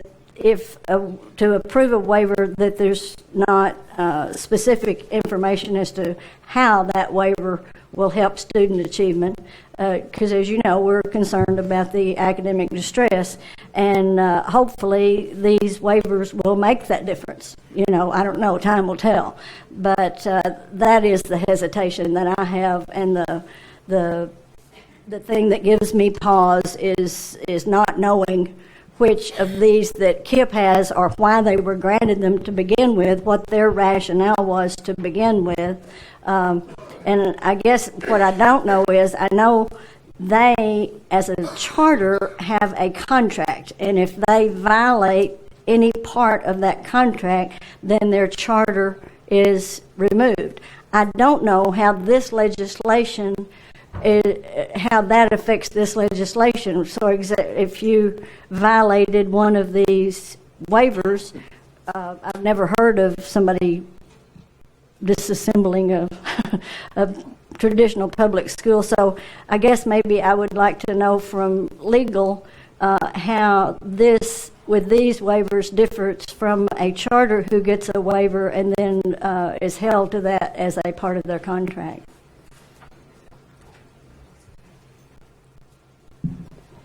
Ms. Zook, I think what you're asking is, what is the mechanism under these waivers under 615-103, which is a result of Act 1240 for revocation of those waivers. And there is not a method, which is why, if you'll remember, when you first started hearing these this past summer, you all were more comfortable with granting them for a particular time period, so that it wasn't just an open-ended grant of the waiver, because there's not a mechanism in the law to revoke those waivers like there is with a charter school. So if the charter ceased to be, that might be one, or if they didn't adhere to the waiver as far as the spirit of the law. Yes, the only way that the law talks about the duration of a waiver is, it says that it would be valid for the duration of the waiver's that are valid for the open enrollment charter schools. So you're right. If the charter school were to no longer exist or no longer have a particular waiver, then that would in effect indirectly pull it from the traditional school. Because I think, like Mr. Hoy was saying, and the teacher said, "Can we trust you?" I have incredible trust in Mr. Hoy. I don't know who will be the next superintendent, and or if there will be a next one during the time I'm on the board. But that is the part of this law that gives me pause. Well, and one thing I should point out, in Helena, West Helena's request, they did request these for a 5-year period. So I didn't mean to say that they requested for an open-ended time period. Thank you. May I ask you one more question before you step away from the mic? Do we yet have a standard approach to what that annual review looks like as we review the waivers for the public schools, the traditional public schools? We don't. So this set of waivers would have, or this set of legislation would have gone into effect July 22nd, I believe, of this past year. So we have yet to complete a year with any districts that have these waivers. I don't know if we have talked about the process, Ms. Perry, and what that will look like. So we don't know at this point. Okay. Dr. Barr? Well, I think I share some of what Ms. Zook was saying at the beginning, and that this is different than the other waiver requests along these lines that we've looked at, and that those schools have come with us with a plan of action and said we need these waivers to achieve this vision. This is a more wholesale request, and that troubles me because I think we've shown some willingness to grant some waivers when there is that that clarity about this is the endpoint and this is what we need to get there, and the waivers that will help us get there. And that's what's troubling in general about this.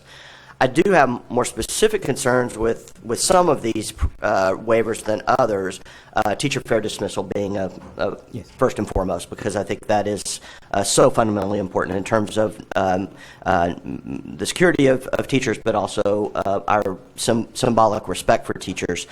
So I've got major problems there, but I'm befuddled, I must say, about the school board requests because we've just heard with a lot of passion the desire for local control to come back to Helena, West Helena, and that means, of course, community engagement. Yet these requests, several of them, would water that down fairly significantly, moving potentially to quarterly meetings and things like that. That I think at a time where this district really needs community buy-in and a healthy, successful school board. I'm just a little confused why a community that's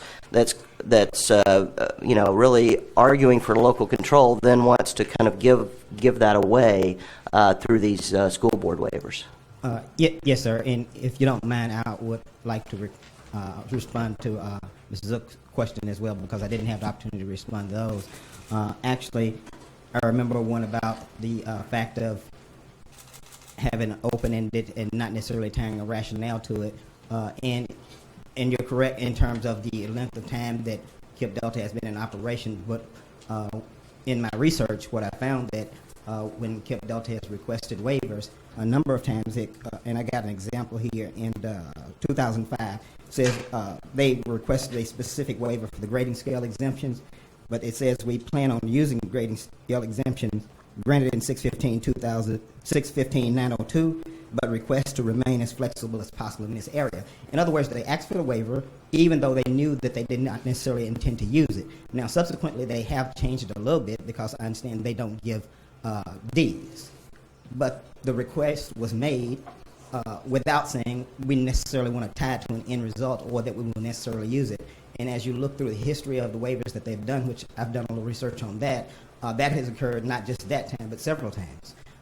And the idea of, well, if we mess up, can you pull our charter? On that one, what I tried to do, and maybe I didn't get it right exactly, in my request in the initial introduction to why I needed a waiver and what I was asking for them, we included a request for reconsideration every single year by this board. So it's not like if we mess up, then we don't get to come back before you and get to defend or whatever again. Now, if we need to make that clearer so that if we get down there and we don't keep the public's trust, then you can take the waivers away, then we could make certain that we kind of include that, because that was the thought when I put that statement in there. Now, in regards to the school board and the possibility of not having a school board, that waiver is in there because of the gist of the overall rationale for the waiver, which was to ask for all of the waivers that KIPP Delta has now. And I will give you a specific. As you know, in our district, for a while, we did not have all 7 members on the board. Also, what you will know is that with the advent of school choice, which we are a part of now, our district base could potentially draw from all of the areas in that district, not just Helena, West Helena. I don't think we will use that particular waiver. I don't. But wanted to have it in there just in case. And just for openness and clarity, there's also a waiver in there in terms of superintendent. I am not immune. The thinking is we need to do a good job, or we need to find someone that will do a good job. And if I don't get it done, that community deserves to have somebody that will. Okay, does the waiver say, does the legislation say they can have any waiver that the charters, or they can request any waiver that the charter has? Right. Mr. Murdoch, representative? Deferring to Ms. Clay. Mr. Murdoch, Representative Murdoch is coming up behind me, and I believe our answers will differ. The law says that a district can petition for any waiver that a open enrollment charter school that draws students from its district has. It then gives you as the state board the option to deny in whole or in part those waivers. We have met and talked about the intent of the legislation as it was promulgated and put out by ADE, and the intent was that we're able to parallel what those districts, those charter schools are able to do in those particular districts. That simple, to have that same opportunity. Now, there is a checks and balances within the legislation, because there's the school board, there's the state board that has to say okay. So there is some review as we're doing now. So it's not without any accountability, okay? And, if we got to give you the answer to all of our suggestions now, then somehow we'll never have the ability to be innovative. Because some things we want to do from a creative standpoint, or they may want to do, or any district, that you have an intention, but you don't know what the answer is going to be. But if I can use this tool, or if I've seen the tool used by my competitor, if you will, then we want to use that too for our students within our district, to attract them back or to maintain them. So that's the purpose and intent of this. It can be what if, really, and trust me, when it went through the legislative process, Dr. Barth, it was well debated. All of those things, all of those that we all care about. We care about teachers. We care about their protections. We care about their employment. We care about all of that. Okay. No superintendent, as Mr. Hoy stated, wants to have a bad situation. So I don't think nobody's going to do this to get worse, to come before you and become taken over again. So I think the intent is to give us a chance, give those districts a chance, not just Helena, West Helena, any district to come before you, because it's for everybody to have a chance. But that was the intent of the petition. Ms. Zook has a question. No question, but I'm ready for a motion when the time comes. Okay. Any other questions, Ms. Savers? I just have one question, and this is related but unrelated for Mr. Hoy. Mr. Hoy, what is your teacher turnover every year? I cannot give you the specific number, but I can tell you this as a specific. Right now, I believe we have 6 math teachers at our high school that is in academic distress. Math is an area for us that's an issue. And we've got the letters of intent back. It appears we're going to lose 4 of them. And do you find, we hear over and over again from other districts in your area that it's particularly difficult in the STEM areas? Yes, ma'am, but I will tell you that's not just in our area. I go to a lot of meetings with a lot of superintendents, and that's an issue statewide in the STEM areas. Yeah. It is, and it's particularly acute in our district because we don't have a lot of the amenities that other communities have. So we have to be innovative, creative, and do what we can to try to attract teachers. So, And how many Teach for America teachers do you have? okay, so I wasn't prepared for that question. Okay. I think we've Around probably number. got about 8, something like that. Mm-hmm. Okay. Thanks. Okay. Any other questions? Okay, if not, we're ready for a motion. I move that we grant the waivers requested by the Helena West Helena School District with the understanding that you would come back at an appointed time. I don't know that it has to be in March, but, it might be in the summer after you've had a year, a full year to measure, because, as you know, we're concerned about the academic distress and the overall achievement of the students and closing the gap. But I do move that we grant the waivers as requested with a yearly review for the 5-year period. Okay, you've heard the motion. Is there a second? I second that Mr. motion. Black, all in favor? On previous, Question? yes, on previous cases like this, we have taken them topic by topic, and so I guess I would request us to split the question into the various topics, which I think Ms. Perry has laid out quite well. That would be my preference. I would second that preference. So you're amending the motion? I think that's a different parliamentary. That's a request to split the question, right? I think it may be a question of voting it up or down. If there's a motion and a second on the floor, I believe you have to vote on that motion unless the person who made the motion is willing to amend. Sure, I'm happy to amend. So the amendment is that, okay, well, would you have to withdraw because we'd have to vote individually? Yeah. Yeah, we still, your motion is not relative based on his recommendation, I I think. withdraw my motion. Mr. Black? And I withdraw my second. Okay, so let's start again. Is there a motion relative to this action item? I'll move approval of the waiver on school year dates. Second. Okay. So if you're going to make a motion from this point, you should specify your addition. Otherwise, it's not in the motion. Because what I understand, you say you want to Vote by topic. by topic, but is there a time limit? Is there a time limit like, yeah? Yes. Yes. So for a 5-year period with annual review as laid out in the proposal. Okay. So Ms. Coffin, did you get Mr. Barth's motion? While she's looking, let me ask, Madam Chair, if the intent is to go individually on all 3 pages. Well, it is by topic. By topic, not by. That one just happens to be a single.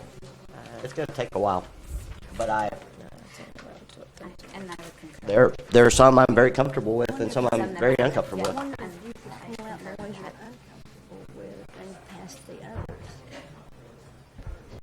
Well, let's just do them one by one, because he may be comfortable and somebody may be uncomfortable. So we'll go item by item, a category by topic by topic. So Dr. Barth, where are we again on your motion? Madam Chair, may I ask you a question before we start? It's just kind of a basic process question. Do you know if the intention relative to the legislation was to administer these in such a customized way by school? Was that? Because I'm torn back and forth between the consistency of allowing each district, based on the charter schools in that district, to be able to submit the same kind of waiver opportunities and select the ones that they want to use. Mr. Murdoch is moving toward the mic, and Mr. Hoy has. Or if I could say, though, to that answer, consistency also within how we voted. And as Dr. Barth has said, we have set somewhat of a precedence of looking this at not necessarily as a whole, but by individual areas. We have, and I think there's more to come. And the fact that we've not yet completely agreed to what the annual review would look like and what's included in that, it just seems like a good time to pause for a second and to think about how we want to administer this going forward. So you had a question. I think Mr. Hoyt's going to give you an explanation also, Mr. Murdoch, and perhaps Mr. Bagley. Senator Ingram. It's not an explanation. I just have a concern. The concern is simply this one. Again, as I looked over the history of the request from Kip Delta Charter School, what they found is when they requested some, then they found out they couldn't really implement the sum that they requested and got permission to have effectively unless they had the others. When you start to piecemeal it and pull it apart, then you break away from that opportunity to be able to enact them in whole, which is what the request is. It is just a concern. And I understand the concern, but one of the things what we discovered early on was looking at them individually allowed us to be able to do in whole or in part, like Ms. Clay said. So, you know, I think the anxiety, for lack of a better word, would be to approve the whole if there are some clear concerns by a majority of the members. It may be Dr. Barth may have a concern that's not the concern of the majority, but it gives us individually and collectively an opportunity to have a voice. So I think that would be the benefit. Senator Ingram. Might the board go ahead and approve everything that they agree on, pull out the sections that you don't, and then let us answer the concerns? I will say, I want to make sure that we're all on the same page here in that it is my understanding that KIPP Charter has each and every one of these waivers. So the first question that you know that's going to be asked is, why would you allow KIPP Charter to have that and not allow West Helena to have that? I think that's and I don't know the answer to that question, but my question is automatically: did they get them all at once, or did they add them on as needed? You know, so I don't know whether that and what's good for the goose is not necessarily good for the gander. So you know, I think you know it may be apples and oranges at this point, because clearly they're at a point of a level that you're trying to get to. So, you know, I think it's something that is good to have some dialogue about. Yes, I do think that they got the waivers all at once, and certainly the success that they've enjoyed should be an indicator that those waivers are working. So I might suggest, as we have done when Senator Key was in the Senate with budget issues, let's go ahead and pass everything and pull the items of concern, and then let's if the committee wants to, I think board Ms. Clay, would like to go Ms. Clay might be our advisor in that area, because that may not be possible once we pass everything, or if that happens.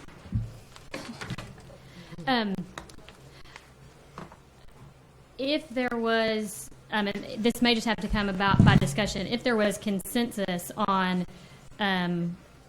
several of these topics, then, and I don't know how you do that without voting on them individually other than someone taking a stab at a motion, then you could take a group of them together and then vote on if there were ones that needed additional discussion or maybe you weren't comfortable with, take those individually. Ms. Savers? I'd like to go back to what Ms. Chambers said. I think as a board, we need a little education on how this works with charter schools. You know, do they receive all these waivers at one time? Have there been violations of waivers? Have they been withdrawn? I think that would be interesting to know. I think secondly, we need to think about, as she said, as we move forward, because I think we're all in consensus that this is something that we want to help districts accomplish. It's not. I think as a group we're all saying yes, this is a good thing. But help us. We need to figure out how to do this in the most effective, efficient way, so that we're not changing the rules for every district that stands before us. Well, so how do we may get have there? an option that may make people comfortable, may not, because our options are to approve in whole or in part, or to ask for, what wasn't a continuance, what was your term? Basically to table. To You table just it, have right, to to make a table it decision within- until, a date until possibly get more information, I don't know, but that's just a review of the options that we have before us. You certainly have that option, and I can just briefly talk about how charters get their waivers, if that will be helpful to you. Now, the majority of a charter school's waivers are going to come in the form of their original application. And so, until the charter authorizing panel was in place, you all as the state board heard all of those initial applications and had those hearings. So that is where the bulk of any waiver comes from. Now, after a charter has been granted, a charter school can come back and ask for an amendment, and that can be an additional waiver, so that would add to the list.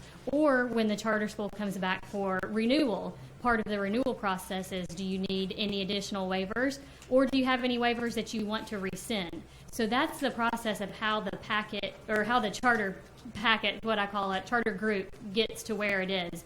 So I can't say that they get them all at once, but they get a majority of them at the initial application, and then through amendment process and renewal process, add and take away as needed.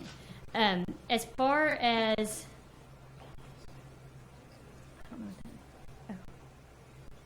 okay, Alexandra's telling me that since 2002, KIP has added waivers on at least 6 different occasions. When we typically see those, it's 1 or 2. It's not a huge packet. And it's also, when legislation changes and there's new laws or the waivers they currently have, that's a lot of the cleanup process that comes about. As far as consistency on, granting all of the waivers to one district and maybe not all to another, the initial question is whether a district requested all the waivers. The district's the one that has to decide, hey, these are what waivers we want. We can't make a district come in and say, if you want to petition the state board, you got to ask for all of them. So that's something to consider, that some of the districts, actually, I don't know of any districts that have been in front of you to date, except for Helena, West Helena, have requested everything. They've picked and chosen the ones that they thought that they needed, and it wasn't the complete spectrum that you see today. This is a new process, and I think you're getting your feet wet and figuring out how it's going to go, and there's certainly room where we can talk about what we can do on our end to help make it easier. But this is the first district that we've seen just ask for every waiver that the local open enrollment charter school has. So I don't think there's not precedent for it at this point. I didn't see it. So, I just think we need to be very conscious what we're doing here, especially with virtual charters, right, which are in the vast majority of districts. And, we could really be getting rid of teacher fair dismissal statewide, in essence, with every district coming in and asking for certain waivers. We could be getting rid of school boards, in essence, statewide, which I think would have major voting rights implications, actually. So I think we really need to think about what we're doing with a wholesale set of waivers in this sort, especially when it comes to some pretty fundamental things about how we do public education in the state of Arkansas, which are included in here. And we know, especially because some of the virtual schools waivers and their statewide breadth really, I think, set us up for some problems of that sort, or some problems where we have said some districts get them, some districts won't, because I think that's another kind of inconsistency that is problematic. So I just think this wholesale waiver request is very, very problematic, despite the fact that some of these make perfect sense and are not a problem at all. Mr. Hoy. I do have an observation, if you don't mind, Madam Chair. Simply goes like this. I understand that KIPP Delta has a wholesale slew of waivers that we're asking for the same one zone. And I know they didn't ask for them all at one time. I have spoken to Scott Shire many times, and I find him to be a highly intelligent gentleman. And I think what he's done is over the years, he has nuanced it to find out exactly what makes his particular situation work. I think that I'm asking for that because the model that we're looking at adopting has a similar philosophy, similar methodology to it in terms of setting up academies specific as the design to go toward college preparation for our kids. I think that will also help our ACT scores, which we need to have improved.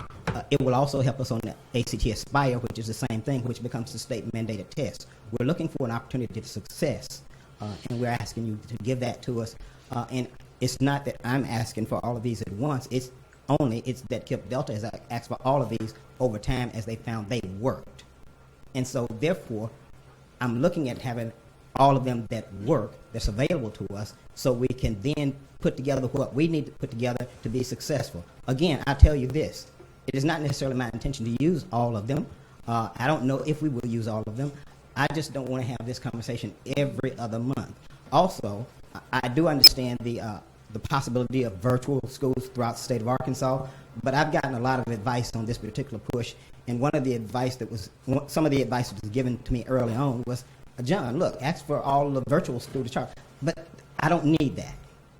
What I want to do is I want to be able to have available to me those same waivers that the school system in our district has to them, because we're in one population area, one pool of students. This is not the bigger Arkansas for us. This is about Helena, West Helena. And for me, as I go back to my original statement, this is about me having an opportunity to make a difference in that part of the state. And that's what I'm seeking. That's what I want to do. Okay, Ms. Wright? Yes, no, and please understand when we express our concern, it's not in any way of wanting to limit you or the district to have innovation, but it continues to concern me, and you keep using this as an argument, and for me, it keeps bringing me as a concern that there's waivers there you're not going to use. I think for us, the waivers that we've supported thus far have been timed with a really tight academic vision, and that's what you said. That's why KIPP got to where it did. It has its academic vision, and so it knew what waivers it needed to achieve that vision. And where you've talked about academies, it's not been fleshed out to the point where other districts have come to us with a very clear plan of exactly how they're using which waivers, which ones they're using, and we've never had a district come to us and say there's a waiver we're not using. And so that does gravely concern me, and that you keep coming back, that you want flexibility, and we want to give you that flexibility. And we're grateful that there are other options as well. I mean, the schools of innovation, open, enrollment, or district conversion charter schools. I mean, we want to see innovation. We don't want to impede it. But it's not innovation for innovation's sake. It's innovation tied to a strong vision, right, of exactly what you're implementing. And that's where I agree with Dr. Barth. I think there's things in here that we would like to be able to give you to walk away with and be competitive for next year. But to say that I'm asking for waivers and I'm not even knowing which ones of these I will or will not use, it's just a hard sell for me personally. Okay. So may I respond? May I respond? Yes, please. If I sound argumentative, I really don't intend to. I think that just may be the passion for the students over in our district coming through. In terms of the vision, let me tell you this, and I think Mark Gocher may be able to back me up on this because I had to send the documentation to him. He kind of evaluates me in this process. I didn't want to do anything until I set about trying to establish a vision for where this district should go in Helena, West Helena. And I did not want it to be the superintendent's vision. I wanted it to be the community's vision. So I spent the first year working on the vision and the mission of the district. And it wound out to something like this, being fully prepared for life after school as productive, responsible, caring citizens. And what the advisory board and what the community seemed to be saying at that particular time is to be fully prepared means you're ready for college as well. So it's not a haphazard vision. It really is one that we fleshed out. As a matter of fact, and part of that vision in terms of the goals that we've set, being at or above the state average on the ACT is one of them. So it is a well thought out vision in our perception. And I hope that I did not come across as not having a thought out vision. The academies is one part of that in terms of helping us reach that vision. Yes, and I think also, as in my original motion, when you are going to come back at the end of a year and say we use these, we didn't use these, this is going, we know we're going to need to use these. I think that yearly review gives me comfort as far as the overall request. You know, I don't mind voting yes as each one comes up individually, or voting yes on the whole. But, you know, there is another motion on the floor to take them one by one, so we either need to vote on that or we need to kill it and then have another motion. I would add one comment to Ms. Zook. I want to make sure that we've conveyed in principle, we don't ever want the traditional public schools to feel like they're disadvantaged in comparison to charter. Obviously, the way the legislation plays out and the way our duties play out, we administer or support them a little bit differently. But I'd like for us to continue to think, we are getting our feet wet here. And if we could continue to push towards the best way to hold the districts accountable through an appropriate review process, so that you have the privilege until you don't, right? And start with that. So I don't want to try to speak for everybody, but I think in spirit that is largely where we are as a board, and we're just kind of caught early in the process. Yes, ma'am, and I understood that was a possibility. That's why I wanted to include the piece in about the reconsideration after every single year. Dr. Barth? And we are challenged a bit because we don't have rulemaking authority on this law, and that has created some challenges. We don't know what this annual review is going to look like, and if we had more freedom to get it right, I think everybody would feel better about it, and it would be a way of doing innovation that doesn't get us into dramatically unintended consequences. Mr. Bagley? Yes, and you know, there was concern about community input. First of all, we had multiple meetings of the advisory board. We went out, we talked about this. I met with the Teachers Association myself, took some criticism, as Mr. Hoy saw a part of it. But you've got, it says 5 years in there, but as Mr. Hoy has pointed out, we're up every year for a review. It seems to me that gives you a lot of accountability on us. So if you would, give us a chance to make this work. If we don't get it right, as we found through some of our other previous experiences, y'all know how to step in. So if we could have an up or down vote on our application, if the majority agrees on our application, we'll implement with fidelity. If we don't get some things right, we'll adjust. If you want to take them away, you can take them away at the end of the next school year. But I really do believe in this application. Our board fully supports Mr. Hoy in this application. You know, at the meeting in Helena, Mr. Hoy talked about we've kind of learned to grow together.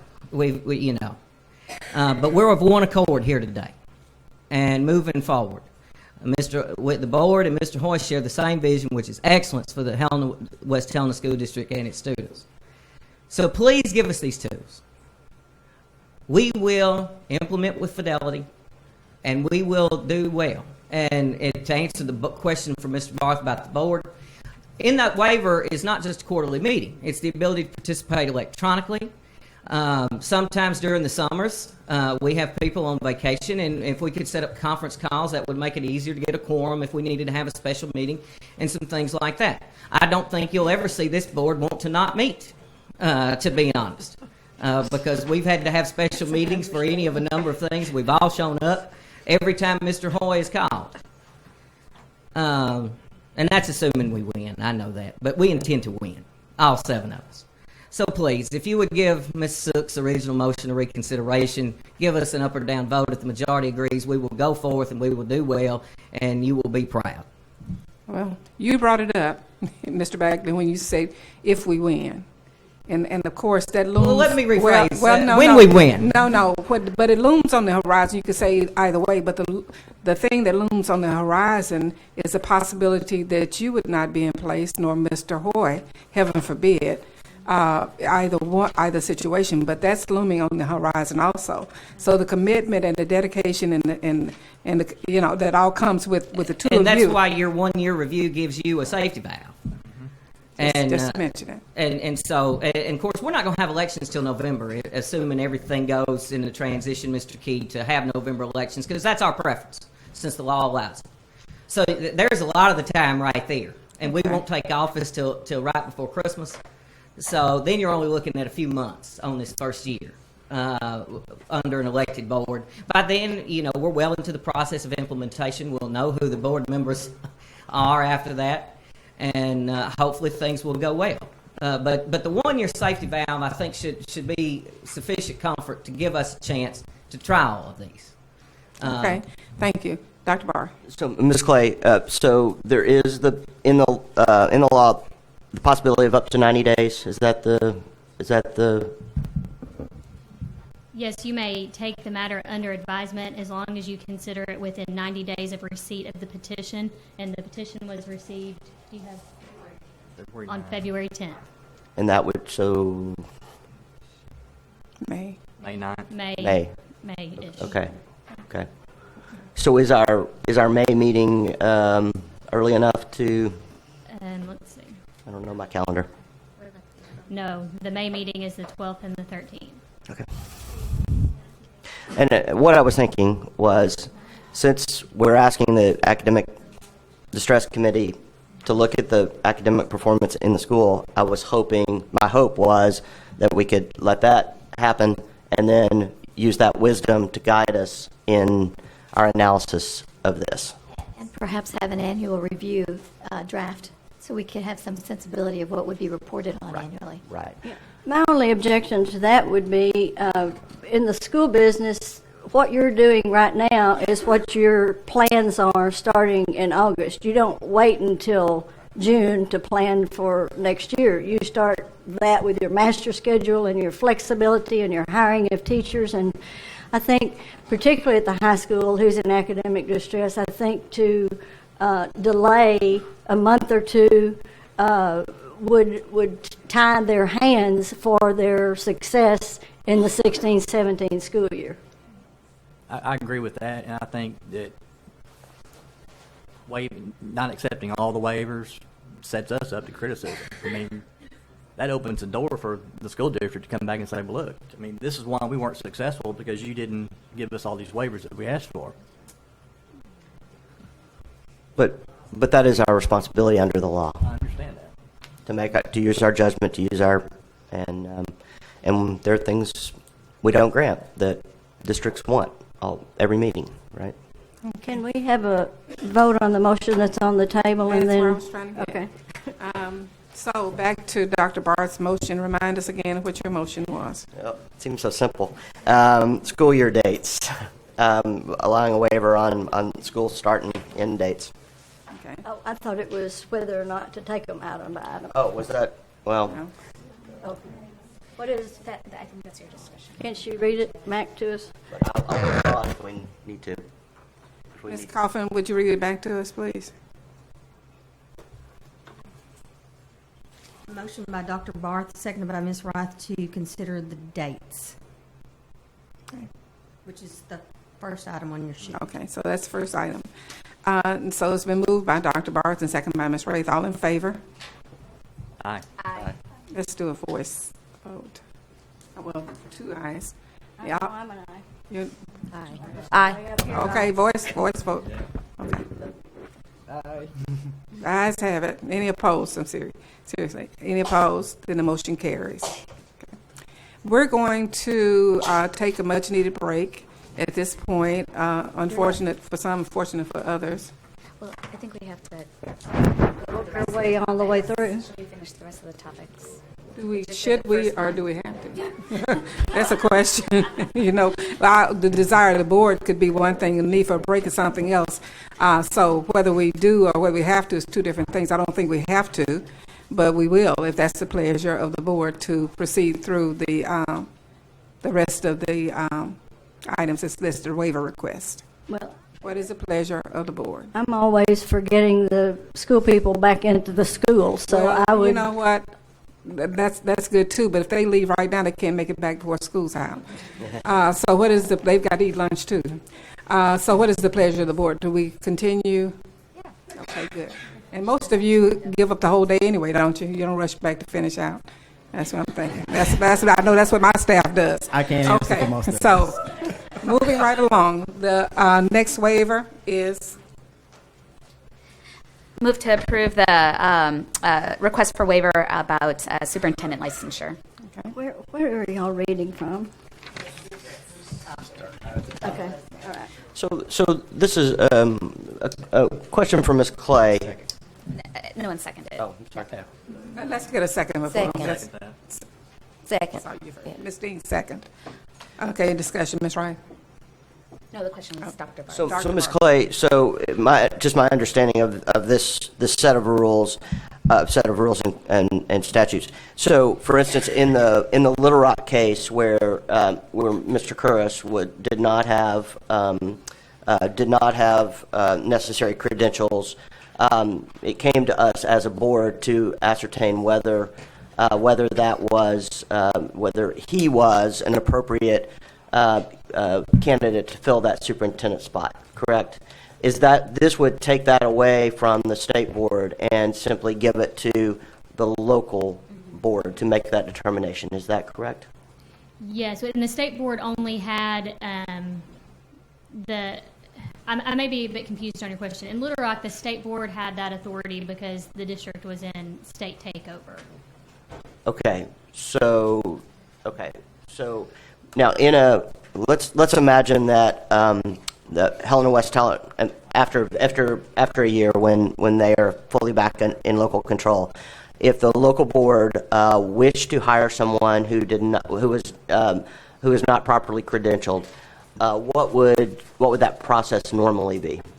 Would it simply be no way, or would they have the ability to come to the state board and ask for a waiver of that credential for that particular person? They would not have that ability. They would have to have waivers through this process. Okay. And why could we do it for Little Rock but not for?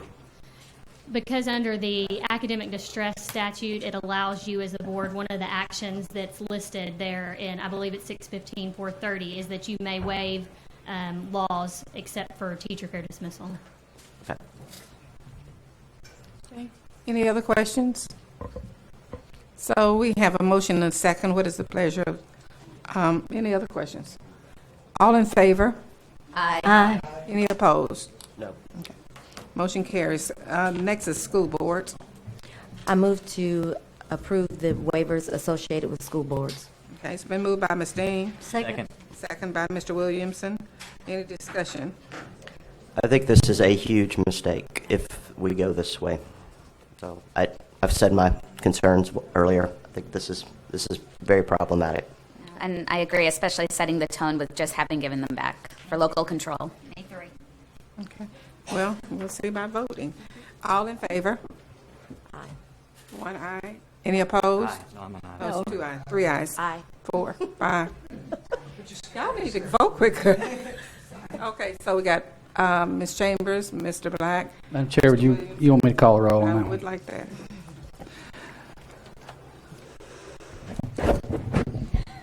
Dr. Barth? No. Mr. Black? Yes. Ms. Chambers? Yes. Ms. Dean? Yes. Ms. Wright? No. Ms. Savers? No. Mr. Williamson? Yes.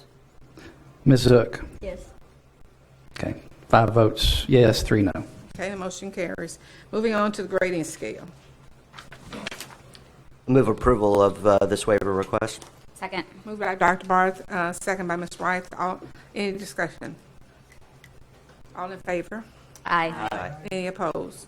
The motion carries. Teacher licensure. Move to approve the teacher licensure waivers. Moved by Mr. Williamson. Is there a second? Second. Second by Ms. Dean. Any discussion? All in favor? Aye. Aye. Any opposed? No. One opposed. Dr. Barth. Motion carries. Okay, alternative learning environment is the next waiver requested. Move to approve Moved by waivers Ms. Dean associated. to approve the waiver. Is there a second? Second. Second by Ms. Zook. All in favor? Any discussion? I'm sorry. I just want to make a statement here. This is really hard for districts going forward. This is really hard when we don't have an educational program in which these waivers fit, so that we know what you're, what specifically, why you're specifically asking for this. It feels like this is being done in a void. So just my comment. It's hard to do. And my concern with this one as well, because we actually did see your alternative learning program in action, and noting and acknowledging the importance and value that you all put on it, it just surprises me that you ask for this. And I can comment on that. Our alternative learning environment is not what we would like for it to be. I've known that since before I arrived. Actually, I did some research, I guess about 8-9 years ago when I was in Lee County, in terms of something that I would like to accomplish. One of the people that I talked with quite some time ago about what I intended to put in was Dr. Denise Hoy, who was my sister up in Fayetteville, Arkansas, and she's implemented a lot of what she and I talked about up in Fayetteville. It's getting quite a few good reviews up there. So what I'm looking at in terms of trying to do an ALE environment is quite akin to that. So it's not that that one's coming without vision as well. What you saw was what we have when I arrived. It is not where I intend to go with our program. And I think that's the kind of explanation that would give each of the board members more confidence. And maybe we can write these into the rules for further in the future. Well, we don't have rulemaking authority on this law. That's what's very troubling. Well, there are times when ADE attorneys explain the rule or explain the legislation within the rules. It then comes to us for approval, and then it goes back to the 5-member committee, and the legislature can then say, no, we didn't want that, or a significant change, or whatever. So I think we could add it in our rationale, and then we could see what if they didn't want to pass it, then they don't pass it. Ms. Clay, doesn't the statute have to give us rulemaking authority for us to carry out rulemaking? Yes, and this statute does not. Thank you. So where did we get the rules by which we are doing this? We don't have any rules. That's why we're It's past procedure is how we're operating. When I went through the procedures, that's why I said we don't have official procedures. Here's what you've done in the past. I rarely say I wish that legislation gave us rulemaking authority, but I wish that this one did. But Well, could this be part of procedures, to use the exact accurate word? Could what be part of procedures? Well, we have some way it appeared on the agenda, and some direction that you're basing your recommendations on. So is that called procedures or rules or whatever, that we know how to proceed when this comes before us for an action? They appear on your agenda pursuant to if the district has submitted the petition that has the requirements that are in the statute. Ms. Perry's office has created a form and created suggestions for how these get to you, but nothing requires a district to follow that. If they submit what the law calls a petition that contains the list of waivers that they would like, and Ms. Perry's office verifies that they in fact draw a charter school draws students from their district, and that charter school has those waivers, the law tells us to bring them to you for approval or denial. So no, I don't think we have a lot of authority to develop specific procedures. Those are rules that we don't have authority to make. I know that kind of takes us in a circle, but that's just... Correct me if I'm wrong, Ms. Clay, though, at least I remember the first round of these, we did send some back, or some districts actually voluntarily pulled them when they saw the concerns and conversation that we had, and I know that we saw a refinement in the second round of applications, right, that were a little bit more specific and time constrained and things like this. So it mostly has been through guidance through this conversation, right, where we don't have rules, but the most we've been able to do is offer guidance, feedback. That's correct. Suggestions through our dialogue. So. Or Ms. Perry could, in her form, say the rationale for this waiver? And it does. Okay. Okay, any other questions, comments? We have a motion on the floor by Ms. Dean, a second by Ms. Zook. All in favor? Aye. Any opposed? No. No. 2 opposed, Ms. Wright and Dr. Barth. Okay. The next waiver consideration is for the local task force on closing the achievement gap. I move to approve the waiver. Okay. Ms. Dean, move to approve. There's second. Second. Mr. Black, seconds. Okay, any discussion? Yeah, I think we know the challenges this community faces in terms of achievement gaps, and I think it is important that there be true community buy-in to strategies to close the achievement gap, and so I'll vote no. Mr. Oh, I'm sorry. It is a valid concern, Dr. Barth. Currently, we have a school improvement team in place. What a number of districts have done, they have named their school improvement team / closing the achievement gap team because they essentially do the same thing. The makeup of that particular team are members of the community, parents, and our advisory board president. At time, we have one advisory board member on it at all times. So we're seeking input from the community, and we're trying to be very transparent in our district. So it's one of those things that we're going to do anyway. Again, the thing is the reason that Delta requested this particular waiver is because they thought it was redundant, because the whole idea is to close the achievement gap, and that's what all of your meetings are about. So we're intending to close that achievement gap. By the way, achievement gap in our district takes on a new meaning because our district is like 99% poverty anyway. So the achievement gap we're trying to close is between that of our district and the rest of the state as we move forward. Any other questions? Okay, ready for a vote. All in favor? Aye. Any opposed? No. No. 2 noes, Ms. Wright and Dr. Barth. Okay, duty-free lunch. Move we approve the waiver. I'll second. Moved by Ms. Look to approve and second by Ms. Wright. All in favor? I'm sorry, discussion. I mean, I've opposed these on all the previous waivers that we've looked at from other schools, and I just think that what we know about effective teaching and learning gives teachers time to take a break and get their head together and go back into the classroom. Okay. Any other comments or questions? All in favor? Aye. Any opposed? No. No, Ms. Savers and Dr. Barth, so 2 opposed. Okay, daily planning. Could we have some explanation on that, Mr. Hoy?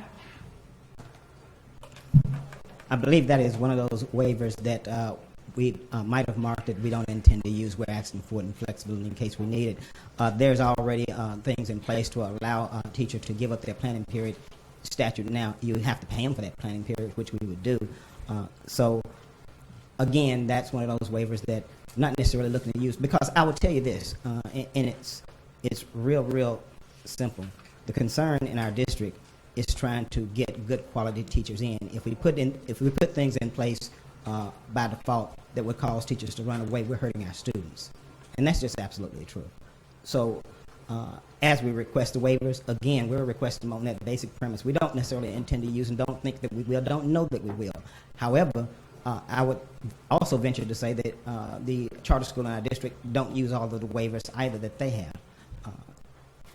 It's the flexibility to do what they feel is best at this particular time. So I'm seeking the same flexibility on all the waivers.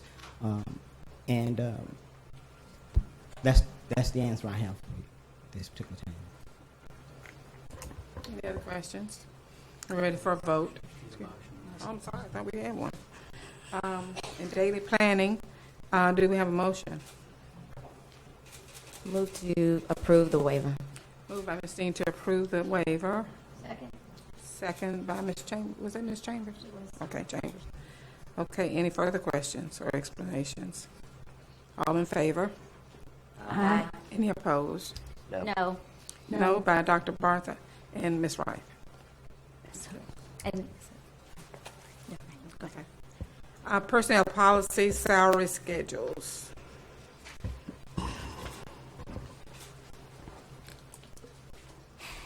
I think these are very fundamental aspects of employment in the public schools in Arkansas, and so I'll move to deny this set of waivers. Second. Moved and by Dr. Barth, second by Ms. Rife. Discussion. All in favor of denying this waiver? Aye. Aye. Three, and all opposed? Aye. Okay, so the motion fails. So I guess by virtue of it failing, it passes. Or it doesn't? Sorry. Thank you. Okay, is there another motion? I move to approve personnel policy salary schedules. Okay, waiver, okay.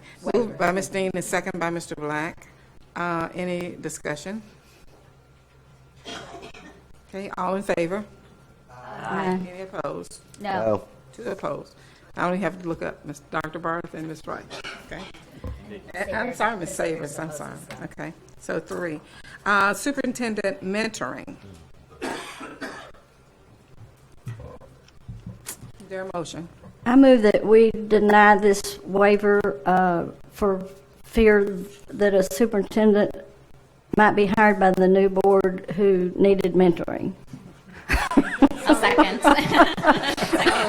Moved by Ms. Little, second by Ms. Wright. Okay. Any questions, comments? All in favor? Aye. Any opposed? The next item, requested waiver, student services. I move to deny this waiver. There's a shortage of counselors already, and we understand that, but so valuable, I think, especially for these districts. So, Moved by Ms. Rice to deny this waiver. Is there a second? Second. Second by Dr. Barr. All in favor? aye. 2, 3. Any opposed? Aye. The motion fails. There's an opportunity on the floor for another motion relative to student services. Move to grant waiver. Move to grant waiver by Mr. Williamson. Second by Dr. Black. Dr. Black. Mr. Black, I'm delusional. He's been here so long, he has a doctorate. Okay, any discussion? All in favor?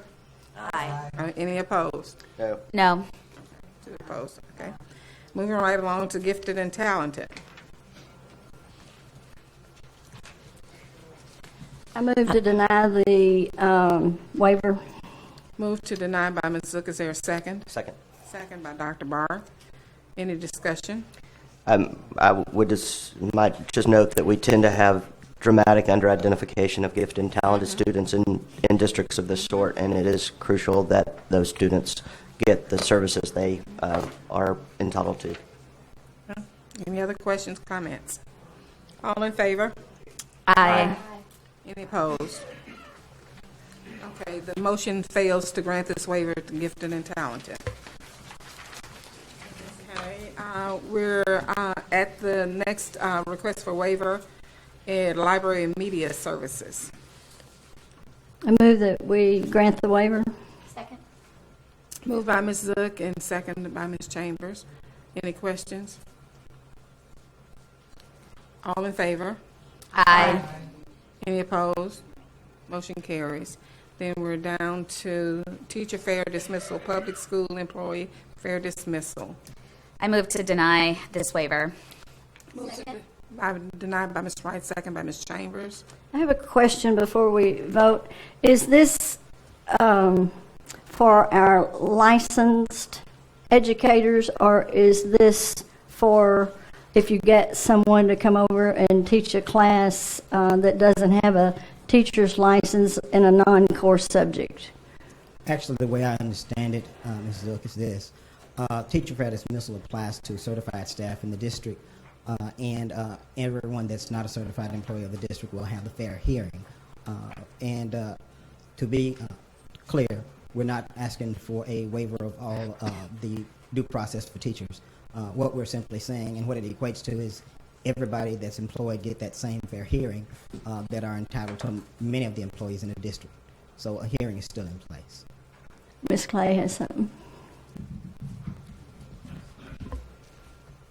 We may need some clarification on what Mr. Hoy just said, because they have asked for a waiver of both the Teacher Fair Dismissal Act and the Public Employee Fair Dismissal Act, which is the process for employees who are not licensed. If I ask for that, then I will withdraw that one. The fair hearing. Withdraw the fair hearing because we want to keep that in place for all employees. But you would keep fair dismissal in place? Teacher fair dismissal? Fair hearing. For all employees.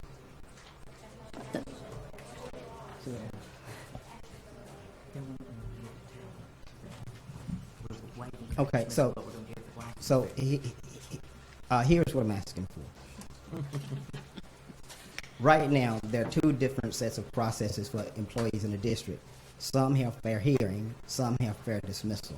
We're seeking fair hearing for everyone. And you are seeking to get rid of teacher fair dismissal? Down to fair hearing, yes. Okay. Everyone would have the same process. The certified and non-certified. Yes. Okay, any other questions? So we have the motion on the floor by Ms. Rice and second by Ms. Chambers. All in favor? Can you repeat the motion? I move to I'm deny sorry. this waiver, to deny the... Deny the waiver. Okay. All in favor? Aye. Aye. Aye. Any opposed? The waiver is denied. The next is curriculum. Is there a motion relative to granting a waiver for curriculum? Explanation? Mr. Hoy? The explanation is the same as before in terms of this is one that the charter school has. They have used it in their program, I suspect, in terms of trying to meet what they need to do for their kids in their program. I'm not certain that we will use this. I have no intention at this particular point to use it, but it is my intention to ask for all the waivers that KIPP Delta has in case we need it. And that has also been something that they have done historically in the past, ask for flexibility in case the need was there, not necessarily because they need to implement. I move for approval of the waiver. Move to approve by Ms. Zook. Second. Second by Mr. Williamson. Any discussion? Yes, and I just want to reiterate what is a source of some concern about what you just said is that, you know, there's no real plan. There is this is what might happen, and I disagree with something Ms. Zook said earlier that, you know, you have to have all this freedom to be innovators. I think this board has been incredibly embracing of innovation when that innovation has come as a plan of action from the district. We have, I think, been concerned when there is just getting rid of the rules of the game and hoping that innovation will emerge out of that, and that's a real concern. Any comments or remarks? It's no disrespect to you. I mean, your heart's in the right place for the students of your district, but it's just you know, I think we're setting a lot of precedents today, and I think we need to be really, really, really careful in terms of doing that in a thoughtful way. May I respond? Absolutely. And I hope this is the last time I ask to respond because I know it's getting kind of in the day and you got a long agenda ahead of you. But let me respond this way, Dr. Barth, and I understand your concern. But that concern, I think it already left the gate when we said yes to charter schools in the state. That's what I think. Well, my response would be, I think it happened when there were some charter schools that were created that did not have a truly innovative program, which was a part of the original statute. I think that's where the gate got opened. Okay, and I said I wasn't going to respond, but since you said that, let me simply say this. I agree with you. As a matter of fact, I had a part in closing some of those charter schools, and I know the damage you can do to kids. And again, I want to reemphasize that if you find that we're doing damage to kids, teachers, cafeteria workers, and anyone else, you will hear from the constituents in Helena, and they will say, call them back for reconsideration. and I'm sorry to get in a conversation, but we can't close down traditional public schools and basically just end public education.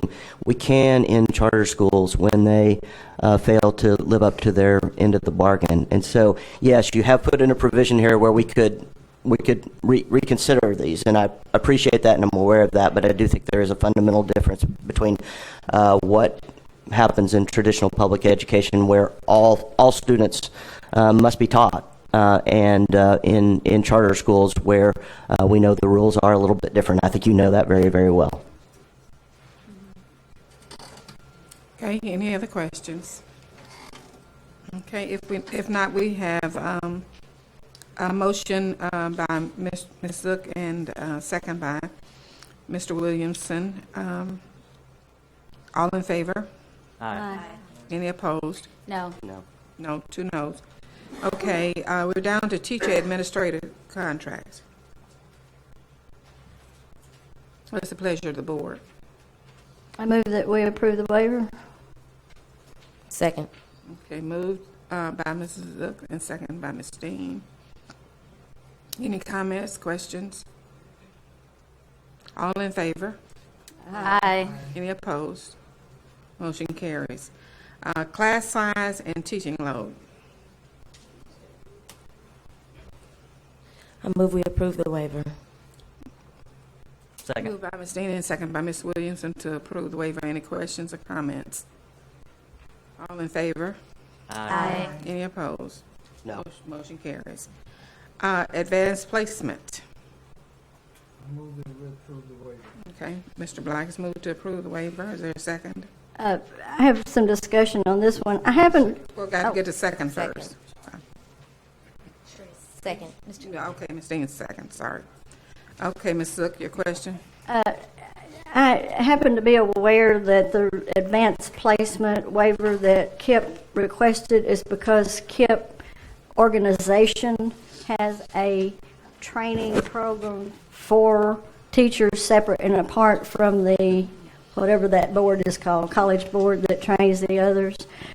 So they, in fact, do get extensive training. It's just not from that entity. So without another group that's going to do this training, then I would ask you,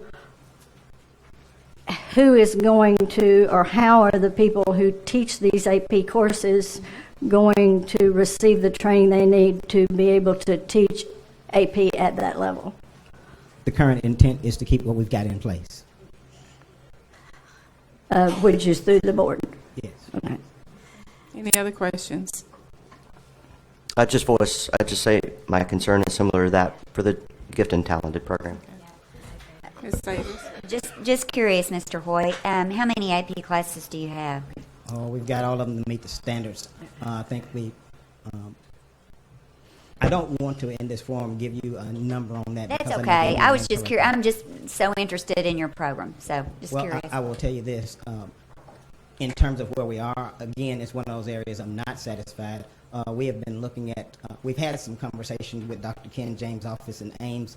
The thinking was it was too late in the year to try to bring him in and implement this year. What we've discussed in leadership team meeting was possibly bringing them in during the summer if they can fit that in. To maybe look at that. Right now we've got Gear Up and Avid in place. Yeah. It's kind of helping us with those areas, but we want to make a stronger push in that area. That's why we want to take the time and keep what we've got in place currently, and then make a look at doing the research on what may work better for us in the upcoming 16-17 school year. That's great. It can make a huge difference for your school. Okay, any other questions, comments? All in favor? Aye. Any opposed? No. No, 3 noes. Mr. Hoyt, would you step back to the podium? I have a comment. This is a dangerous place to be. 71 days from the end of my service. But in all honesty, in reference to the KIP analogy and the success they've had, I just like to say from my observation, and doesn't necessarily mean that I'm right, that there has been a strength in leadership at KIP. And I think a lot of what has happened in terms of them being successful has been consistent leadership. And I just cannot, I think this all either rises or falls based on continuation in leadership. And I'm not the John Hoy Employment Agency, so I'm not, but my mother says, and I remember, that you shouldn't trade horses in the middle of the stream. You're almost destined to failure. So I think that whatever happens here will, and we trust you, and I think it's obvious by the board, and certainly there's been some concern. So I think the trust is there that you will carry forth the vision. And I'm just hoping that the citizens and the board not would give you a carte blanche, but would give you an opportunity to take these ideas to fruition. I think you have certainly the support of the board and the Division of Education to do that. But it does cause me, I take responsibility for the success or failures of the different things that have happened while I'm on the board, and I'm still on the board. So I don't want to look back on this as one of those things that we made a misstep on. So I know what our desire is, and certainly the KIP example is a good example, but they brought with them, we can't forget this, a national organization with a history of best practices. So it's not like they showed up one day and all of a sudden they just got a bunch of waivers and it worked, but they did it on a historical best practice program. So I wish you all the best because the families there and the children deserve the best. So thank you again. Ms. Chambers. Thank you. Madam Chair, I think everyone would agree that what we've just done reflects calculated risk that is motivated by our belief in the leadership, that you will provide the direction that is required for our students to perform. It obligates us to a rigor, to a degree of rigor that we may be, whether we've seen it before or not, it will definitely be part of our future. And I think it's really important that we get a sense of what this annual review will require so that as you accept the waivers that you have been granted, you know the implication on what then you will need to produce year over year to show the success that we are cheering you on to go achieve. So is that something that we could we see an early version of what that review content might look like in our April meeting? Is that possible?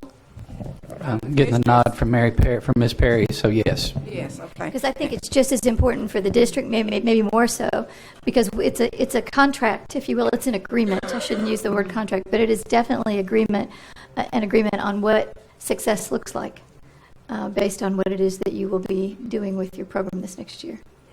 Thank you. Okay, thank you. And thank all of you for coming. You got one last comment?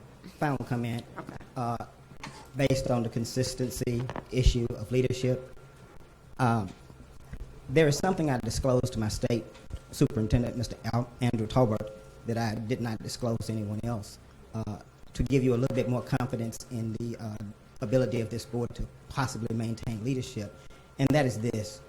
During my tenure in Helena, West Helena, I decided that if what I was doing there was not satisfactory to the local body, that I probably should not be there. So I've asked this board 2 years in a row in January whether or not they wanted me back. And for 2 years in a row, they said yes. Because if they would have said no, then I felt like my destiny would have been some other spot in that same delta trying to make this same difference. Thank you. Thank you. Thank you. Okay, that concludes that action item. We're going to break for lunch and return at 1:30.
And we're going to resume our action agenda with A5, which is a district request for waivers granted to open enrollment charter, Pangburn School District. Ms. Perry. Yes.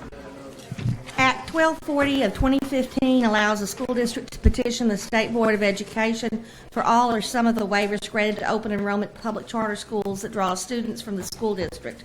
Representatives of the Pangburn School District are appearing before the board with a petition for waivers. You have a Principal David Rowland who will come and speak to you once you're ready for him. We're ready.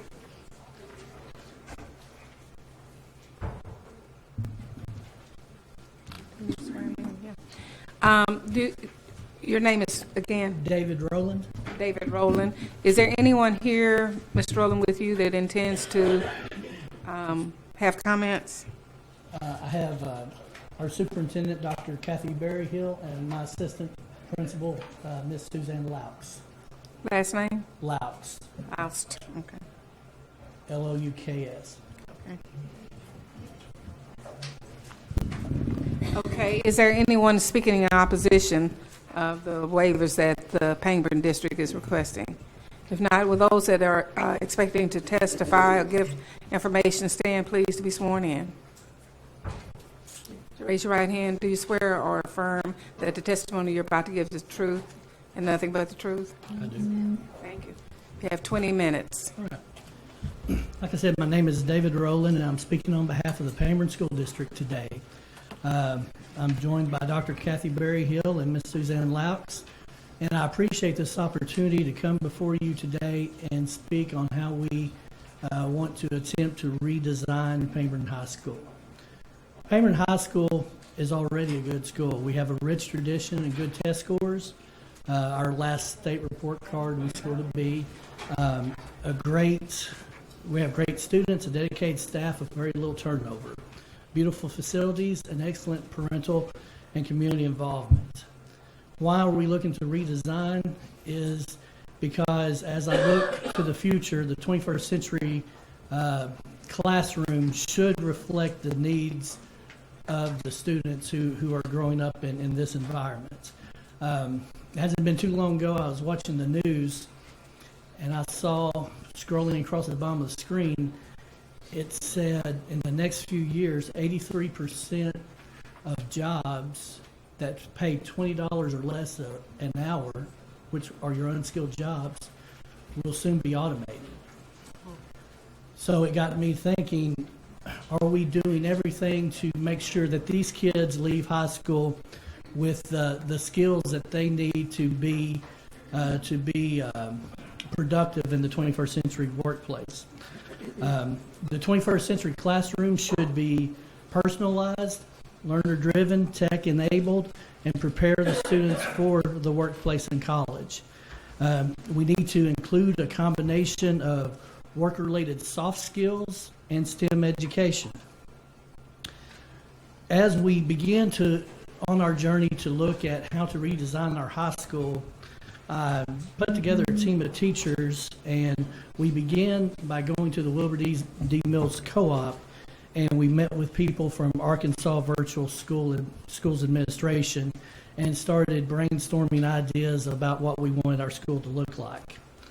The second step, I took that team to Pea Ridge High School, who has a modified flex schedule and a career academy.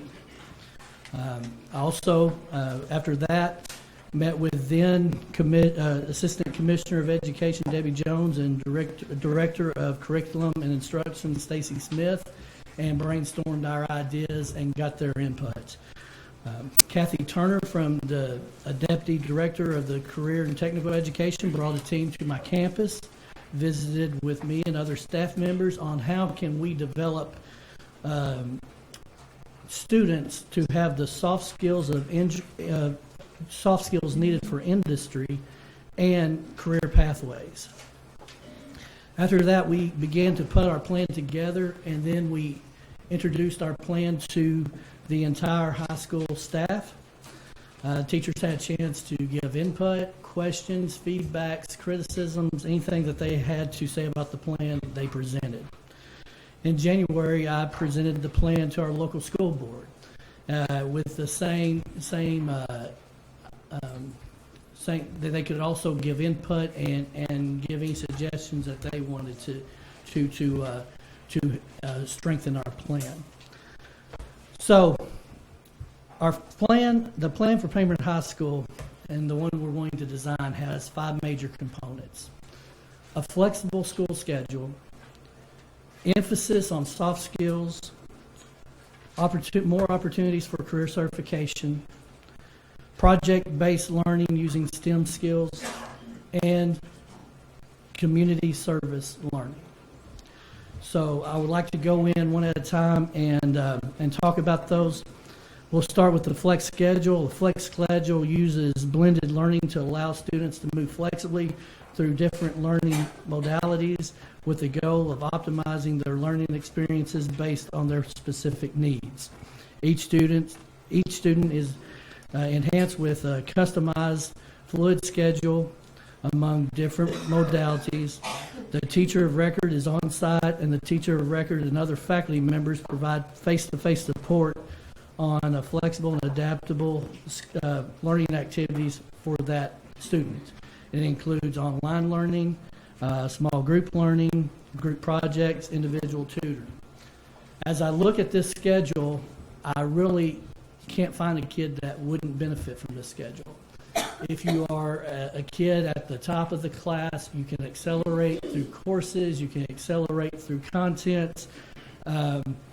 You can just use more of your school day to better equip you for what you're going to need in the future.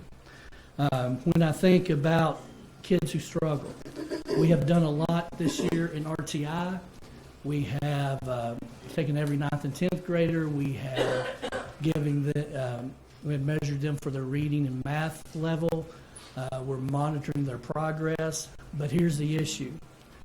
A flex schedule allows me to use my best teachers to do the interventions. Instead of instructional aides, the flex schedule allows for those best teachers to do interventions. It also allows for more small group and project-based learning. It allows for them to have more time to explore career and learning opportunities outside of the normal classroom.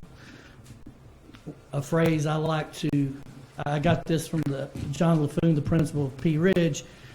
He said, a flex schedule allows the time to serve the kids, not the kids serve the time, eliminating the regular bell schedule. Okay, the second part of my plan I alluded to was work-related soft skills. I think we have heard from industry, we have heard from colleges that kids are not graduating high school with the soft skills that are needed. Is it okay if I pass out a handout? Okay. Last year, I had a motivational speaker come to my school, Paul Vitale. Probably many of you are familiar with him. He works for many industries, such as he works for Walmart, ESPN, the NFL, Southwest Airlines, Tyson. He works with a lot of industries, and he also does motivational speaking. After he spoke at my school, it really motivated my kids. And I thought, how can I use this motivation to lead to something greater? Because a lot of times I've been in motivational speaking environments that last maybe a day, a week. How can we do something that would make what he told the kids more impactful on their lives? So I talked to him after he got done at our school, and we talked about a lot of different things. And I asked him to talk to the industries that you work with. Walmart, Tyson, what are they looking for in their employees? And we have developed a curriculum that next year will be a local requirement for graduation. And it is on the 9 essential skills for the workplace. We have got input from industry. We've gotten input from the career education people, and we broke it down into the 9 essential skills. It is going to be an 81 lesson online class. And what we do is, since it's divided into 9, and there's pretty much 9 months in the school year, we will make each one of these a focus per month. So the first month we might do the structuring of work ethic. Second month, respecting human dignity, strengthening connectivity, understanding business etiquette, achieving through collaboration, becoming an intentional planner, transitioning with confidence, dispelling entitlements, and computer and digital literacy. But as I looked at my school, there were bits and pieces of this falling in certain courses, but it wasn't an overall theme. So my plan is to make this a 9th grade course. And during the 9th grade, they will learn about these 81, the 9 essential skills and the 81 sub-skills. And we will start developing an electronic portfolio, similar to what teachers have to do in Bloomberg. And over the course of their 4 years, they provide evidence and artifacts that meet the needs of these 9 essential skills. They could be research they've done on the skill. They could be input that if they do an internship or they do, let's say they do something in a classroom that demonstrates these skills, that teachers can write them recommendations and they can put into these artifacts into their portfolio. But the biggest part of the plan is just to get them that these are focused. These are a big focus to your education. And I think for a long time we've kind of alluded to them, but we haven't given them the primary focus that they deserve. And something I learned a long time ago that I was told, don't expect things that aren't inspected. If you're not going to inspect it, don't expect that any adults, kids, anybody are going to do it. So this is a cornerstone of our new school, and it's going to be talked to, and it's going to be talked to in a way. These are coming from an uplifting, motivational message. This isn't preaching down to kids. This isn't that type of mentality. This is going to be talked to with parents, and in this fashion, it's going to be said, you know, we want to give our kids here at Payburn High School the edge. We want them to develop these skills so when they go to the workplace, they know that a Payburn graduate has had these skills taught to them and just covered over and over. And they also, this will not be part of their transcript, but each kid gets a grade on each one of the 9 essential skills. So over the course of their 4 years, we will grade them periodically. Every kid in our school will have an AIP, which will include work-related soft skills.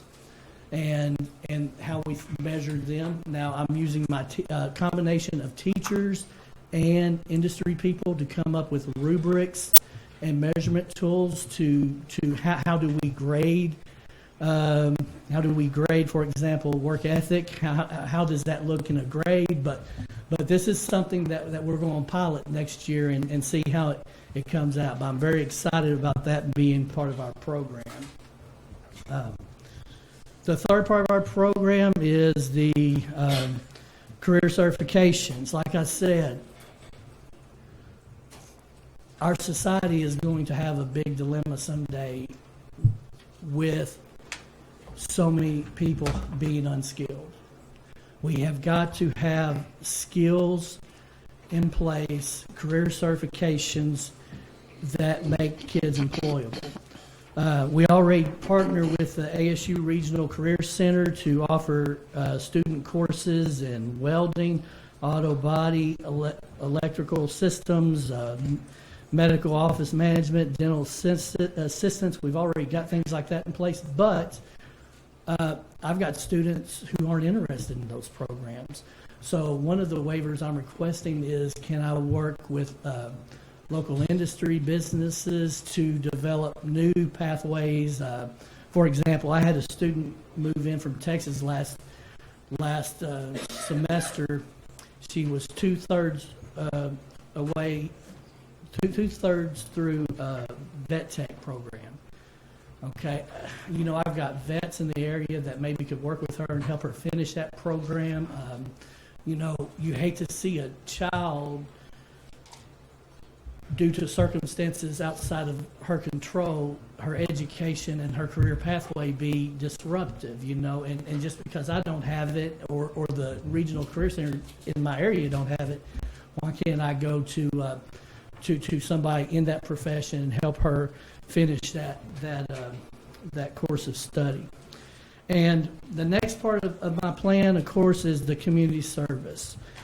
We've been recognized nationally. A lot of it's through our FBLA chapter on our community service. We teamed with Habitat for Humanity and built a house for a family there Locally, we built a veterans memorial in town that has all the names of the veterans who live in our community. We did a town museum and a community garden. But there's something I've learned about community service. When it's done outside the school day, it limits what kids participate. You know, the kid who has to work 40 hours a week to help pay bills don't get to communicate. So I think the flex schedule allows for more kids to be involved in the community service. A major part of my community service I want to do, though, is involved around early childhood literacy. We have partnered with Imagination Library to give each child in our district one book a month starting at birth. And I want the kids to do this program with adult and staff members facilitating it. But here's what I think about this program. There's several things. When I talk to my high school kids, I talk about leaving a legacy. Why don't we start something that will go down and make our high school greater? When you look at early childhood literacy, kids are already behind before they start. They just are. I mean, kids who live in poverty, kids who don't have the support at home, they're behind. So why can we not develop, it seems to, I know businesses have tried the Imagination Library. It just seems common sense. Why is your local public school not running that program to get the kids reading and the parents involved before they start to the school? And I'll tell you something else. In the year 2016, kids who were born in 2016, they're going to start school 2021-22. Those parents are going to have options. They're going to have homeschooling. They're going to have charter schools. They're going to have church schools, private schools. It seems like a good tool for public schools to get involved in to build those relationships with parents from the beginning. Also, another part of my community service is putting high school kids in elementary classrooms to help with literacy. I have a high school English teacher who is a former lit coach who talks to the kids about fluency, talking about how to get kids to read. And a funny story, I put a boy in a third grade classroom this year. He was an 11th grade boy, and the 11th grader read to the third grade classroom. After he left, one of the third grade boys came to the teacher and said, "Man, that's the coolest thing I've ever seen." She said, "What's so cool about it?" Third grade boy said, "I've never heard a man read." Wow. When you don't hear people who look like you and are like you, that's the disconnect. That's why early childhood literacy, I believe if we do more things like that, early childhood literacy could be greatly impacted.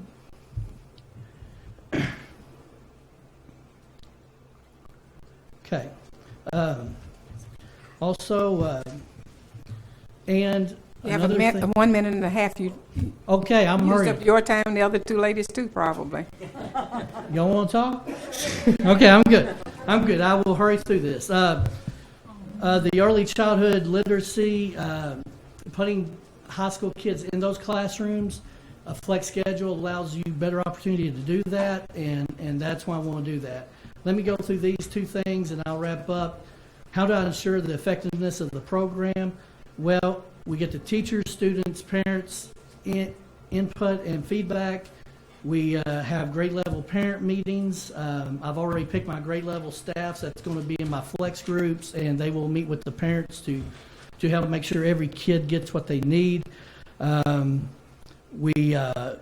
We're going to collect data from the portfolios on the soft skills. We are going to work with local industry to provide feedback and opportunities for our students.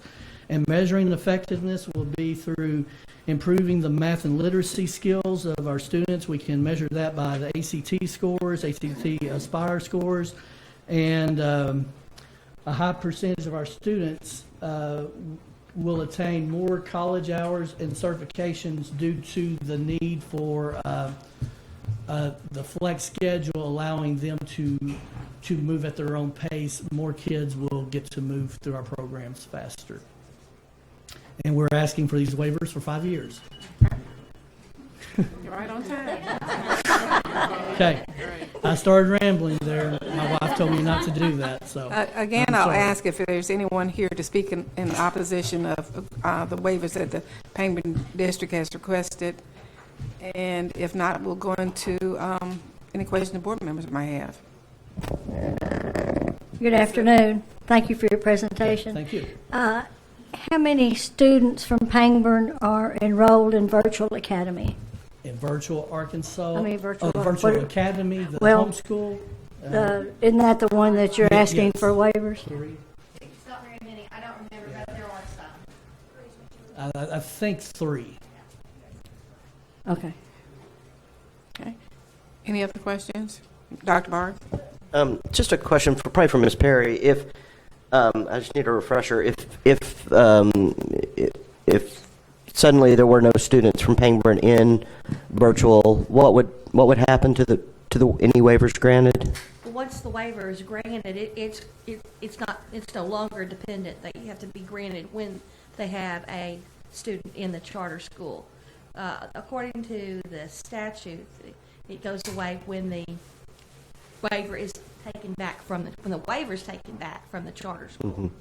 So at the end of a 5-year period, if there were no virtual academy students in the district, then there would not be a renewal process under this statute. I'll give that to Kendra. That's correct. If you granted a waiver for a 5-year period, then they would have to come back and request additional waivers if they wanted to continue. And if they did not have students that were enrolled in an open enrollment charter school, then they would not be eligible for the waivers. With the law as written, 5 years, there's a couple legislative sessions yes, that'll happen indeed. between now and then. Okay. Thank you very much. That's right. If I could piggyback off that, first let me say how much I appreciate the attention and effort that you put into this application. This is the vision and focus that when we were talking earlier today that excites us, right? We want to be able to support this innovation. Where I continue to have some question, and actually, Ms. Perry, you could probably best help me with this. Why is this not a district conversion charter, or why is it not a school of innovation? And when a district comes to you, is there not a guidance process? Because what I'd love to see is that this isn't tied on to the virtual academy, but that it's something that on its own right and merit gets its own level of accountability and process and support.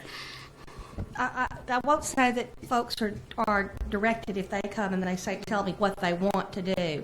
We've held some workshops. We held a webinar earlier in the year in which I participated, Alexandra Boyd participated, Cindy Ho with Schools of Innovation participated, and we were all present.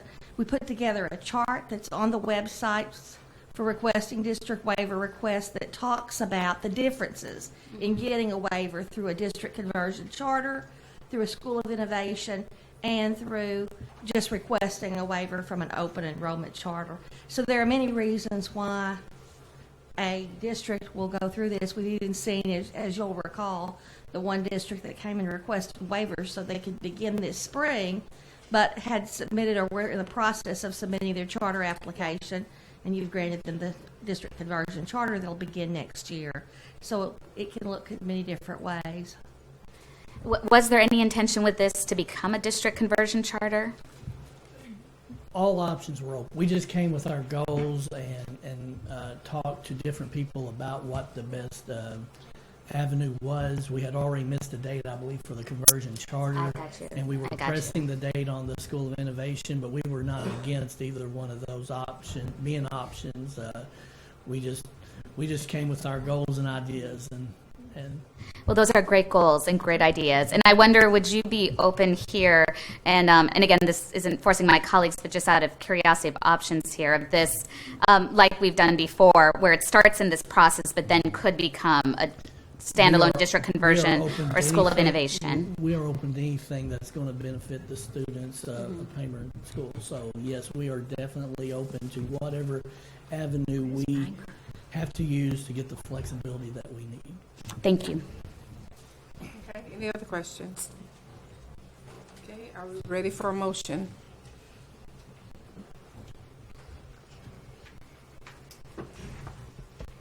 I move to approve the waivers.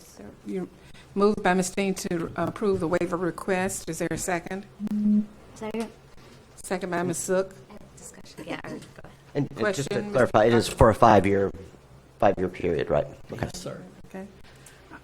And I just wonder about adding in something about intentions to this becoming a district conversion. I don't know if I can't recall, I apologize, if we built that into the last case that we had that was similar to this. I don't know. I Or don't if think they it's could do guidance. without Okay. a board. I don't think it was built into the last one. At the timing of the last one was Okay. important because they had actually already applied for the district conversion. It just had not completed the approval process yet. So the motion just stands for the approval of waivers, and the second by Ms. Zook. All in favor? Any further discussion? All in favor? Aye. Any opposed? Motion carries. May I ask a question? Does it assume an annual review? No, not unless it's specified. But if I could put a strong recommendation, if you could also, to continue, and as you think of the future of this, put in an application, so this could become a district conversion charter or a school of innovation. It just creates its own entity and sustainability that's outside of the relation to the virtual academy. Okay. Yeah, I will take that under advisement. Can I follow on Ms. Chambers' question? On previous ones we've approved for 5 years, have they typically included a annual review? Okay. Some did, some didn't. Just one, so it's been hit and miss. Okay. Yes. Well, and on that, sorry, I apologize. Sorry, on that note, I did want to share something that now that we've approved this application, I think this is the last one for today of these ones, that I did reference to the commissioner and some of our colleagues over lunch that I would like to see a work session take place specifically about these district-related waivers so that we can give better guidance as a state board to Ms. Perry's office, so when districts do approach or in future trainings with districts, we can create some continuity through this guidance, right, where it may not be a rule, but through the processes and talking points that are out there. And then I had Ms. Kaufman, she was so kind to check when our next availability for a work session would be and indicated that we're currently free for May. And so I just wanted to pose that to my colleagues on the board. And then for everyone here in the audience that may have pulled away different reactions from our votes today and such, definitely a commitment to try and create some continuity and structure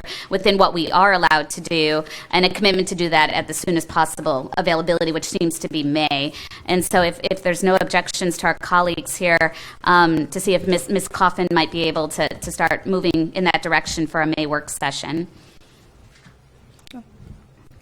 I'd like to apologize for an oversight. In A5, there had been a gentleman that signed up for public comment, David Pollard. Is that person still here? That individual still here, Mr. Pollard? Okay. Mr. Pollard, relative to this action item, okay. So Mr. Pollard is not here, so that's not relevant there. Before we move on, I'd like to acknowledge the presence of Senator Joyce Elliott and Representative Clark Tucker here today. Before we move on to A6, Representative Walker's here and wanted an opportunity to make some comments before he left. Foot got numb waiting. Thank you, Madam Chair. I have some comments that I've reduced to writing, but I noticed a number of errors, so I'd not like to submit an erroneous document to you, other than to let you know that it is erroneous, so that if you have it, you can somewhat follow me. But my remarks will deviate somewhat. So therefore, I'm going to pass on to you with that caveat so that you will be able to follow me the comments that I wish to make regarding the academic distress waivers for alternative learning environments. If I may begin, Your Honor. Yes. It has become a tradition for the State Board to identify ALEs for the academic distress list and then remove the ALEs from the list after the State Board voted to allow these schools to be waived from all accountability related to academic distress. The ACTAP rule in section 3.02.2.1 states that a school may be identified as an academic distress if 49.5% or less of its students achieve proficient or advanced in math and literacy on the state-mandated criterion referenced assessments administered for the most recent 3-year period. This ACTAP rule acknowledges that the ADE and/or the State Board have the discretion to decide which schools are designated in academic distress. And in recent years, the State Board has decided to waive ALEs from the academic distress rule, requiring the schools to have 49.5% or more of their students score proficient on state-mandated tests. I would like to offer 2 comments on this tradition.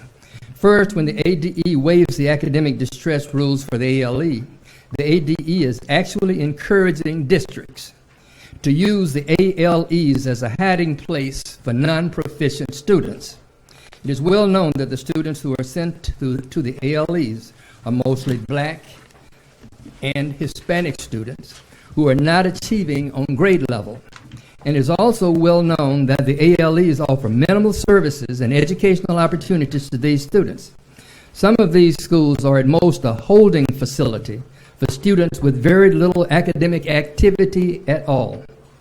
So perhaps it makes sense to waive the ALE's accountability regarding 49.5% of their students scoring proficient, since you know the schools are not really focused on educating their students. But a more beneficial option for the State Board to consider, rather than waiving accountability for the ALEs, would be for the State Board to ensure that the ALEs are focused on educating their students. However, this would require the State Board to hold the ADE staff accountable. The ADE staff would have to be more involved in the ALEs than they currently are. We all know that Act 1118 of 2011 removed the requirement for the ADE to monitor the ALEs at least once every 3 years. And so now the ADE only receives a head count of students enrolled in the ALE and a statement of assurance that from the school saying that all is well and good at the school. No accountability at the school level either. The ADE has moved away from on-site monitoring of all schools, not just ALEs, but all schools. And technical assistance provided by the ADE staff is just not heard of any longer. Commissioner Woods and now Commissioner Key have greatly diminished the level of support the ADE staff offers to schools. There are no detailed accept reports now. We now only have an InduStar system that keeps minimal information on federal and state funds, and no longer are details on educational programs included. Moreover, there is no school accept monitoring any longer. When the monitoring team goes out to a school district once every 6 years, the team just goes to the district office and views a district plan. It doesn't matter that when schools are visited, some of the schools are not visited, nor school plans reviewed, even when the schools are sitting next to the district office. And when schools are in deep levels of school improvement, it does not matter. So this trend to waive accountability for ALEs and charter schools too is a similar trend, a trend that ensures that the ADE staff are not accountable for ensuring these schools are effective educational systems. The current ADE rule regarding ALEs states that the schools will be evaluated for effectiveness of their educational program. But there is no vehicle for that. Instead of conducting and reporting evaluations, The state board simply now waives the achievement measures for these schools and therefore waives the ADE's responsibility to ensure that these schools are effective. So if you have a group of students who are not doing well, and you know who they are likely to be, you take them out of the regular classroom and you put them in in an alternative learning environment, and their scores are not counted, and the rest of the scores are counted, and they are supposed to be high achieving. My second point relates to fairness across schools. There are traditional schools identified for academic distress this year that missed the 49.5 standard by less than 2%. I want to deviate here, Ms. Newton, and just say something. I hope I don't offend anybody, but I use CrossFit. More than 49% of the students in CrossFit who are African American are below the 49.5% standard. They are not, CrossFit is not listed as a school in academic distress because it has 50% white students, and most of them are higher achieving. Now, Durham appears right now under the present rules to need one student to make the required 49.5%, just one. They had 49.445, even with the concordance that was contrived in order to put them in distress. Mineral Springs had 48.13 and appears to need 4 students to make the standard. Once you announce that a school is going to be in academic distress, that means your teachers start running and your students do too. So you have 4 or 5 good students who leave, and that puts the school immediately into distress simply by the announcement. And there are other schools in the state that were also very close. These schools missed the standard by 1 or 2%. And ALEs missed the mark by much more than that, some 20 to 30% from the standard. Yet the state board selectively approves waivers for these schools. Some of these ALEs appealing to you today will receive their 3rd year of waivers from the 49.5% standard. And some of those schools are all black charters, and they are schools that are located in minority communities. You might rationalize that inattention to these students. You may rationalize that inattention to these students by saying, well, the ALEs serve the most needy students with discipline issues or special needs. But that's not why you're supposed to have ALEs by your own rules. But you're supposed to teach those children, and you don't just put them over there and say they're ALEs, and you don't teach them. The traditional schools also serve these types of students as well. But if they don't have an ALE, they get taught and their scores get counted in the regular school environment. Now, I want to thank you all for allowing me to make these comments. But the conclusion that I reach is that ADE, that is the staff, and there's nothing to show that the staff has caused any school in academic distress to be removed from academic distress in history. None. ADE must hold districts just as accountable as it does traditional public schools and the so-called model charter schools. Accountability, if you're going to have it, has to be across the board. It has to be meaningful, and you can't waive it in order to allow another kind of system to replace the public school system. And we ask that you don't waive it for these schools, because in Little Rock, for instance, the kids who are at Central High School have been put out of Central, and they go into the ALEs, and their scores are not counted at Central. Then Central is held as a model school. Other schools, I don't want to pick on Central, but other schools are being treated in the same way. So I ask that you all look at the reality of this situation. If you're serious about educating these children and removing them from so-called academic distress labels and having them proficient, you put them all in the same educational environment, and you teach them, and you don't separate them, and you don't segregate them. Thank you. Thank you. Mr. Key. Madam Chair, with all due respect to my former colleague in the legislature, there's one thing I agree with him on, and that's his prefacing comment that there are a lot of errors in his written statement. The staff of this department work very hard every day. The assertions that he makes that they are not out there providing technical assistance, providing the type of support that they need, is just completely false. They are doing that.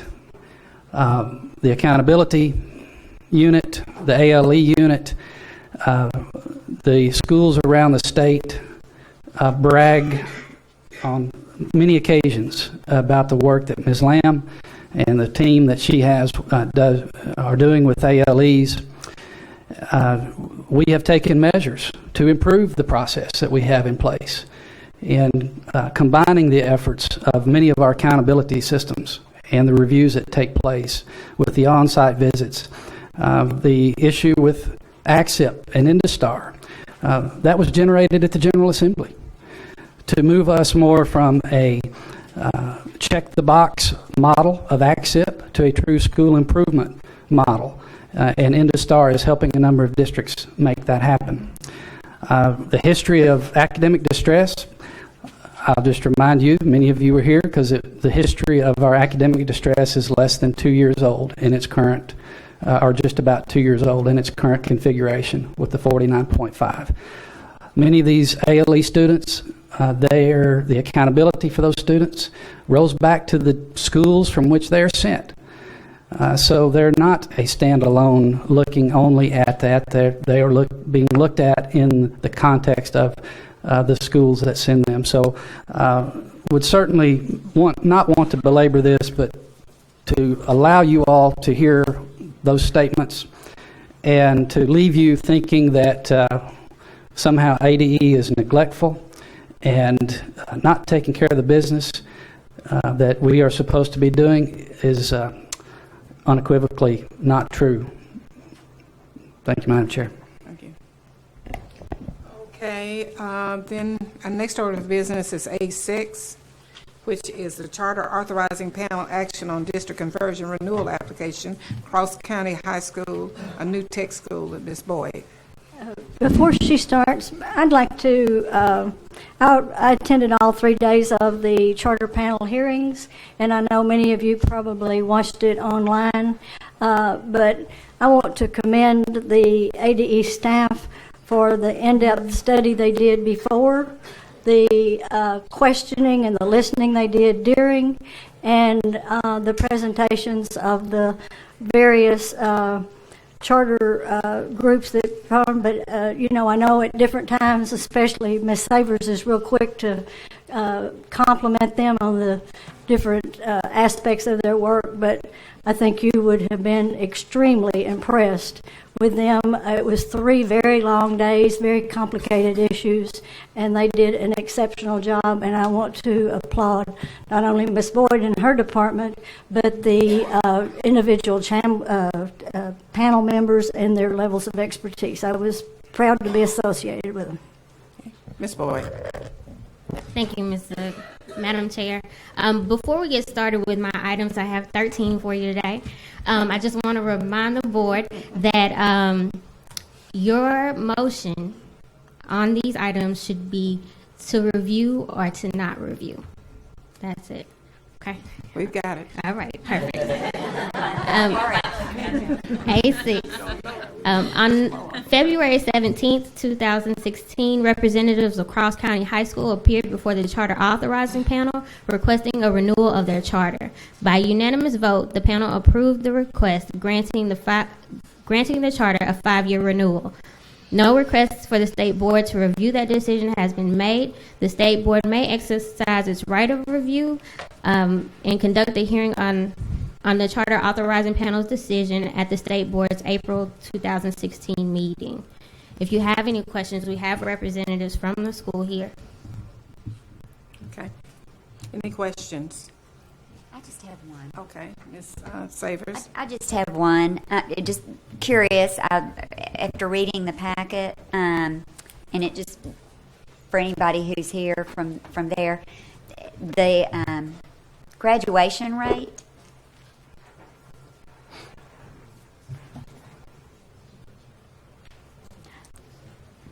You knew you were going to get me up here.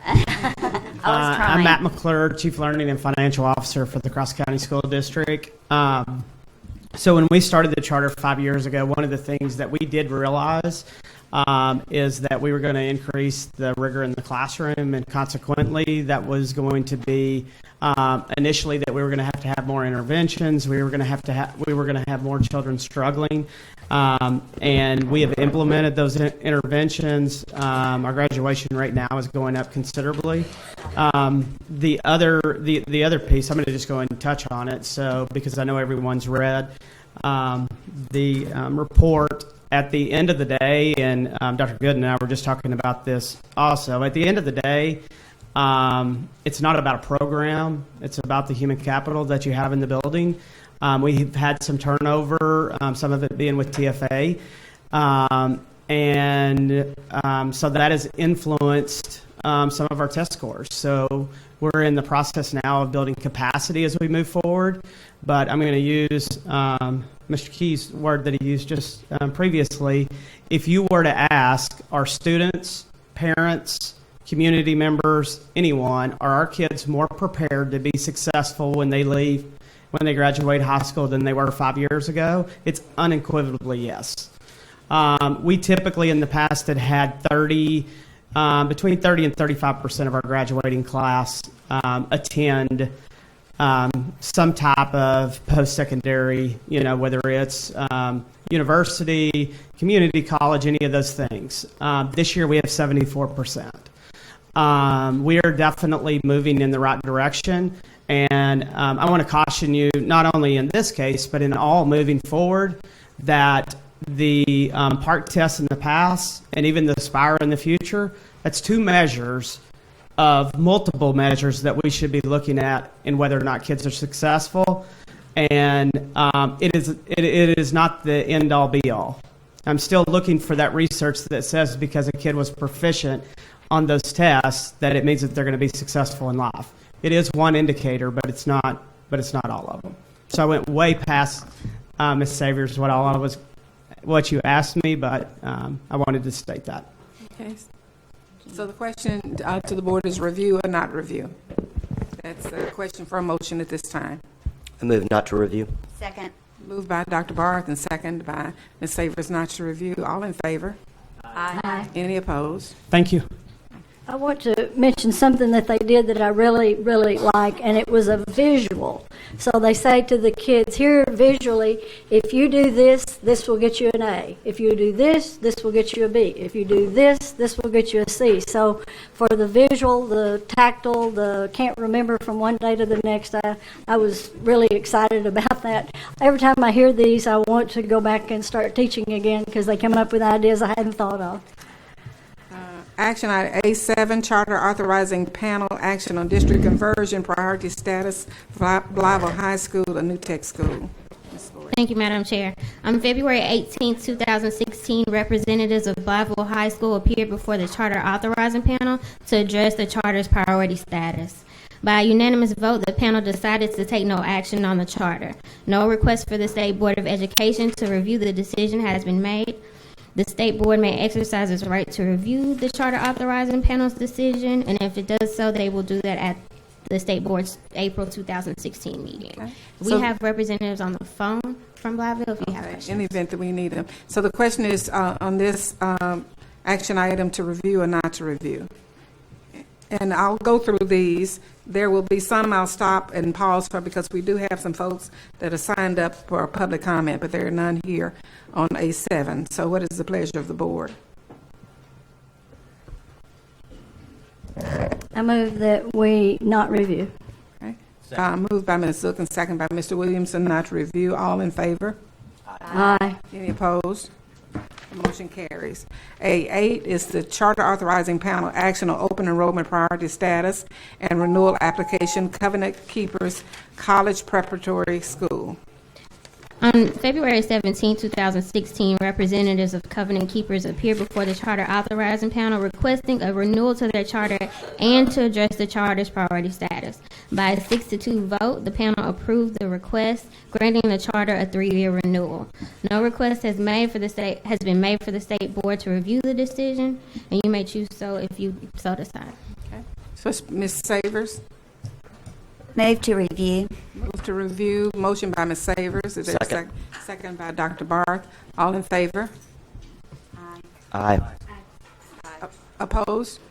Okay, the motion carries. Moving on to A9, Charter Authorizing Panel Action on Open Enrollment Amendment Request, East End Public Charter School. And we'll hear from Ms. Boyd, but in addition to that, we have again some folks that have signed up for a comment. And the procedure of the board is, Ms. Savers, you might. Oh, she's recusing, okay. Ms. Savers is recusing. On this, like we've done with one or two in the past, there has to be a motion from the board and a second and a majority vote to have public comment. So again, we have 3 people signed up for public comment on A9. What is the pleasure of the board? Move open for public comment. Moved by Dr. Barr, second by Ms. Wright. All in favor? Aye. Any opposed?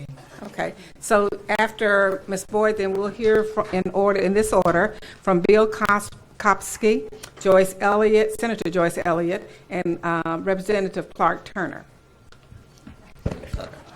All right, item A9. What did I say? Did I mispronounce his name? Tucker. Tucker, I'm sorry. All right, item A9 is the charter authorizing panel action on the open enrollment amendment request for East End Public Charter School. On February 19th, 2016, representatives of East End appeared before the charter authorizing panel requesting an amendment to their charter. By a 6-to-1 vote, the panel approved the request. No request for the state board to review the decision was made. The state board may exercise their right to review that decision in April 2016. Have an additional name for public comment, and that's Patsy Bates Abraham. So, Mr. Kopsky, if you're here, okay, you have 3 minutes. I will hopefully be less than that. Good evening, or good afternoon, not evening yet. Thank you for considering this. A couple of points. First of all, I'm a father of a 3-year-old and a 5-year-old in Little Rock Public Schools there at Rockefeller Early Childhood Center, which I encourage you all to go visit. It is a wonderful place and a shining star in Arkansas for what we should be doing to help close the achievement gap and help all kids learn. At Rockefeller, I am also the PTA president, and I represent parents who have between 17 and 14 more years living with the Little Rock School District that you all now control. And we're deeply concerned. Most of the parents at Rockefeller had no idea these charter applications were even going to the Charter Authorizing Committee, did not have an opportunity to be involved in that process. You assumed responsibility for our district when you disbanded our school board. You are now the Little Rock residents' only representatives on school policy in Little Rock. There's no one else accountable to us except you. There's too much riding on this to defer to a staff committee that most residents in Little Rock had no idea was meeting, no idea was considering.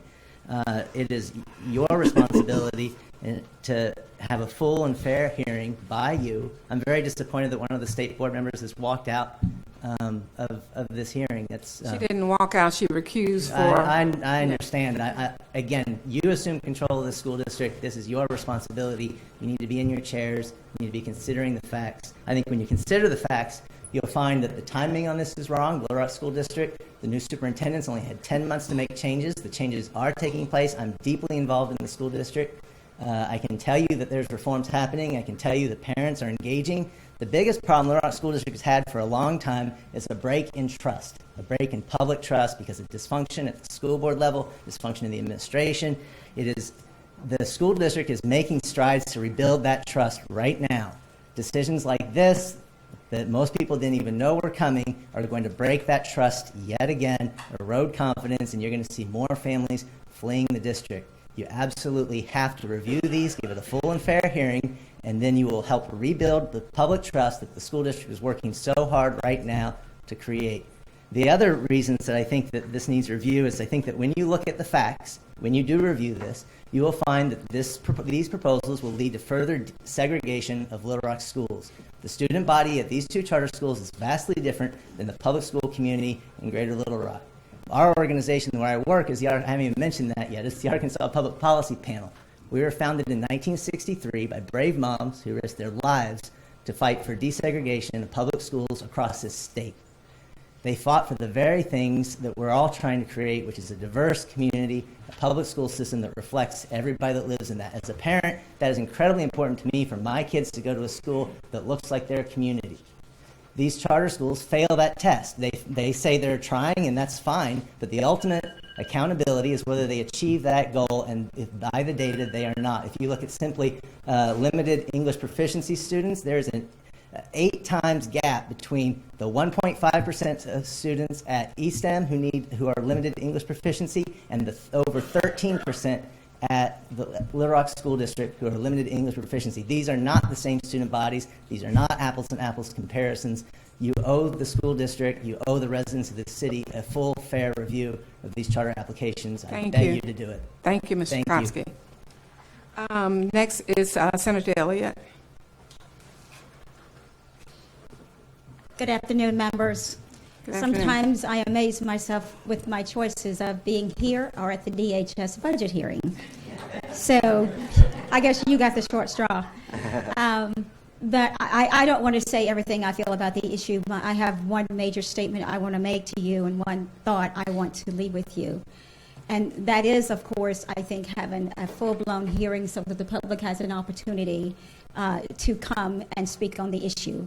And I say that on behalf of both sides, or if there are 3 sides. I think it's really important that something that can have this kind of far-reaching effect to suggest that we have had a hearing because the authorizing panel has spoken, I think, kind of belies the point of the authorizing panel, because the authorizing panel is there to review one thing and one thing only, whether or not this is a plan that is viable and makes sense. And what we want from you is to make sure you hear from the public at large before you make a policy decision of whether or not such an expansion will fit into your vision of what the Little Rock School District can be and should be, and more importantly, has an opportunity to be. Because we're at a point now where all of us are trying to think about what's best, no matter which side you're on, and nobody can plan, no matter which side you're on. And most importantly, my concern is about the Little Rock School District being able to have a plan. Because if we don't know, if we don't fully vet what the ramifications would be, we leave the Little Rock School District as it is right now, not knowing how to plan. Because it is very difficult to put a plan in place, or the board, or whoever's going to do the plan, to put a plan in place when we are actually building it on quicksand. We don't know if we're still going to have all the pillars or not. And so with that in mind, with you as being the policy-making body, I think it's probably most prudent, and I ask you to set a date and have a hearing so that especially parents who cannot come to an 8 o'clock in the morning panel hearing, maybe they'll have an opportunity to plan for something that's a month or so down the road and come and speak their piece. And so that's what I ask you to do. And because it is just fundamental to this country that we have hearings, so we have transparency, so people can be heard. If I did the most untoward thing right now in front of everybody in this room, and everybody knew I was probably guilty, the one thing I would get, because I live in America, would be a hearing. And the same kind of thought should be important here. It's a big deal. We are working hard. I have like Bill, I have a child I have great interest in at Rockefeller, happens to be my grandchild, but my interest is for all the kids in this district. And I hope you will honor that for me and for all the other parents and everybody else who cares and have that hearing. Thank you very much. Thank you. Okay, we've had 2 people to be added to the list, but we're still going to go in order that we stated earlier. And added to the list are Senator Jane English and Senator Alan Clark. But right now we're going to hear from Representative Clark Tucker. Thank you, Madam Chair, and thank you, members of the State Board, for having me here this afternoon. I had the same choice as Senator Elliott, so y'all got the short end of my stick as well. But one point I want to make clear is that I'm not here to advocate for an outcome on the final decision of whether these particular charter applications are approved or not. I'm here to advocate for a particular process. One other point I want to make is that I'm not here to speak against ESTEM or Lisa Academy, and I'll make these comments apply to both charter applications because I think they both serve the students in their schools well. Lisa Academy invited me to tour their facility, and I was impressed, and they do a good job with their students. And I think if they, with the applications they've submitted, the charter panel review committee did their job. And in my view, their job is to use Senator Elliott's language, to determine whether those applications are viable for those schools. But the way I view it is that it's the state board's job to determine whether those applications for those particular charter schools are viable for the city of Little Rock and the greater community as a whole. And so I would implore you to do what I feel is your job to come up, particularly with the school district that's under state control, and that is to come up with a broader plan for the entire city. Because if we review these applications one by one on an individualized basis without a greater plan for the city, then someday down the road we're going to end up where a substantial chunk of students have been left behind, and I don't think that outcome is acceptable for the city of Little Rock. And so if we have a plan for the city, and part of it is to expand ESTEM and Lisa Academy, then so be it. But I want to make sure that plan is in place so we can think about this in a thoughtful manner with input from all parts of the community. And so that's the process that I'm requesting you guys engage in today, to open it up to everybody for you to review not just the merits of these schools, which I concede are strong, but the merits for these applications as they apply to the broader community as a whole. So thank you very much for your time. And thank you for your comments. Next, Ms. I think Bates Abraham, is that correct? You have 3 minutes. My statement is very short.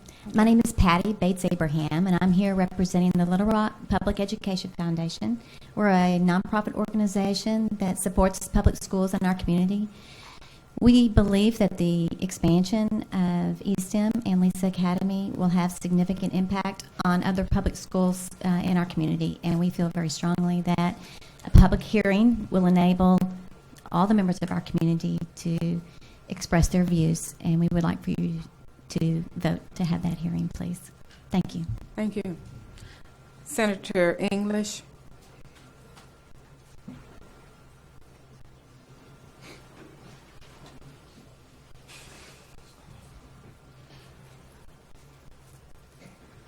Thank you. I'm Jane English, Senator from North Pulaski County.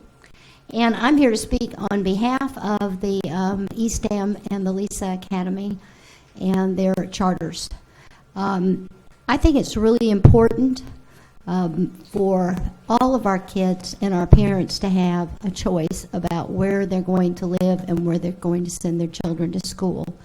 I think one of the things that this all seems to be coming up as both of these schools want to expand. The reality is they've been around for a good long while.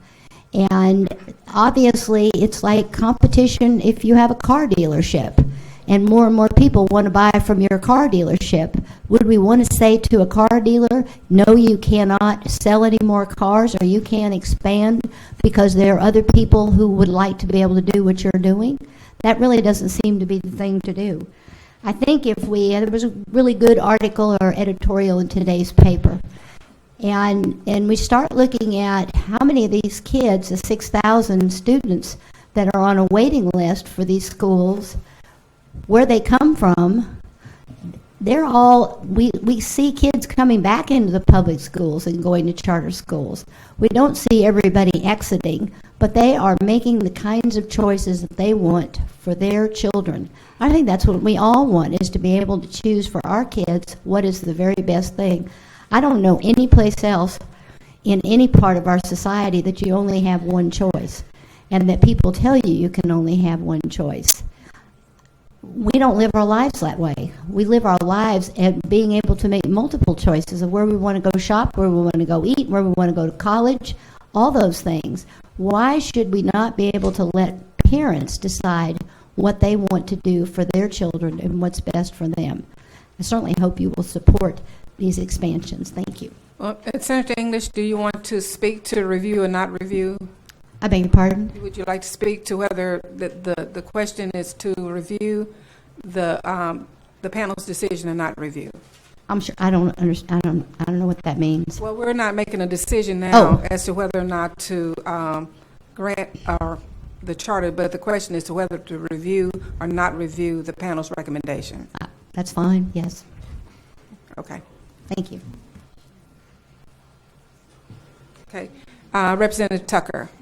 No, he's already spoken. Has he? Senator Clark. I'm sorry, Senator Clark. I'm confused.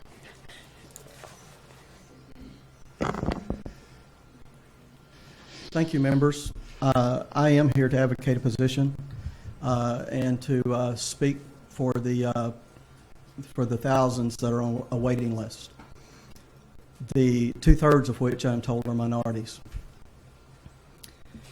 I stand here before you today with a little bit of shame. Can't help it that I stand before you here as a state senator with a high school education. The real shame of that is I stand here before you with a high school education and as a national merit semifinalist. To this day, I still can't tell you what I needed to do to become a national merit finalist because no one ever told me at the school I was at. What's even more a shame is that the school where I got that education that made me a national merit semifinalist was 3 miles from my home. But the state of Arkansas said I couldn't go there anymore. That my family, myself and my parents, my dad was a teacher, which is how I got to that school to begin with when he was teaching. We weren't the ones who should make that decision. And I have to tell you that this affects real people and it affects real lives, and they never get to go back and change. I also stand here as a manager of a family business, a building material and floor covering retailer, and we're kind of the charter school. You know, Home Depot and Lowe's are the big public schools. And I work in a dynamic environment every day. I have to plan every day. It'd be nice if somebody capped Home Depot and Lowe's sales and said, you can't, after they reach a certain number, you can't go there until Clark's gets to whatever it is they're trying to do and whatever they're trying to change. But we do just fine, thank you, in that environment. And Lowe's gets better and Home Depot gets better and I get better every day. And this is first about the parents and about these kids, and it's secondly about making the education in Little Rock and the state the best it can be. Because we didn't know what a PC was in 1980. We didn't know what an iPhone was in 1990. We cannot imagine where we can go. We're making decisions based on just what little we know. And the people who want to stall just want to stall. They won't want to move forward in 5 years, and they won't want to move forward in 10 years when it comes to school choice and charters. And so I ask you not to review this. It's already been reviewed and reviewed and reviewed. Let's just go forward and let these kids and let these parents make the decision that they believe is best for them. That's what America is all about. Thank you for hearing me today. And thank you, Senator, for comment. Okay, now we're at the place of a motion to review or not to review the charter authorizing board's recommendation. I move that we not review the charter's decision, the charter authorizing panel's decision. Second. Moved by Ms. Zook and seconded by Mr. Williamson not to review the charter authorizing panel's recommendation. Voice vote. To make a discussion.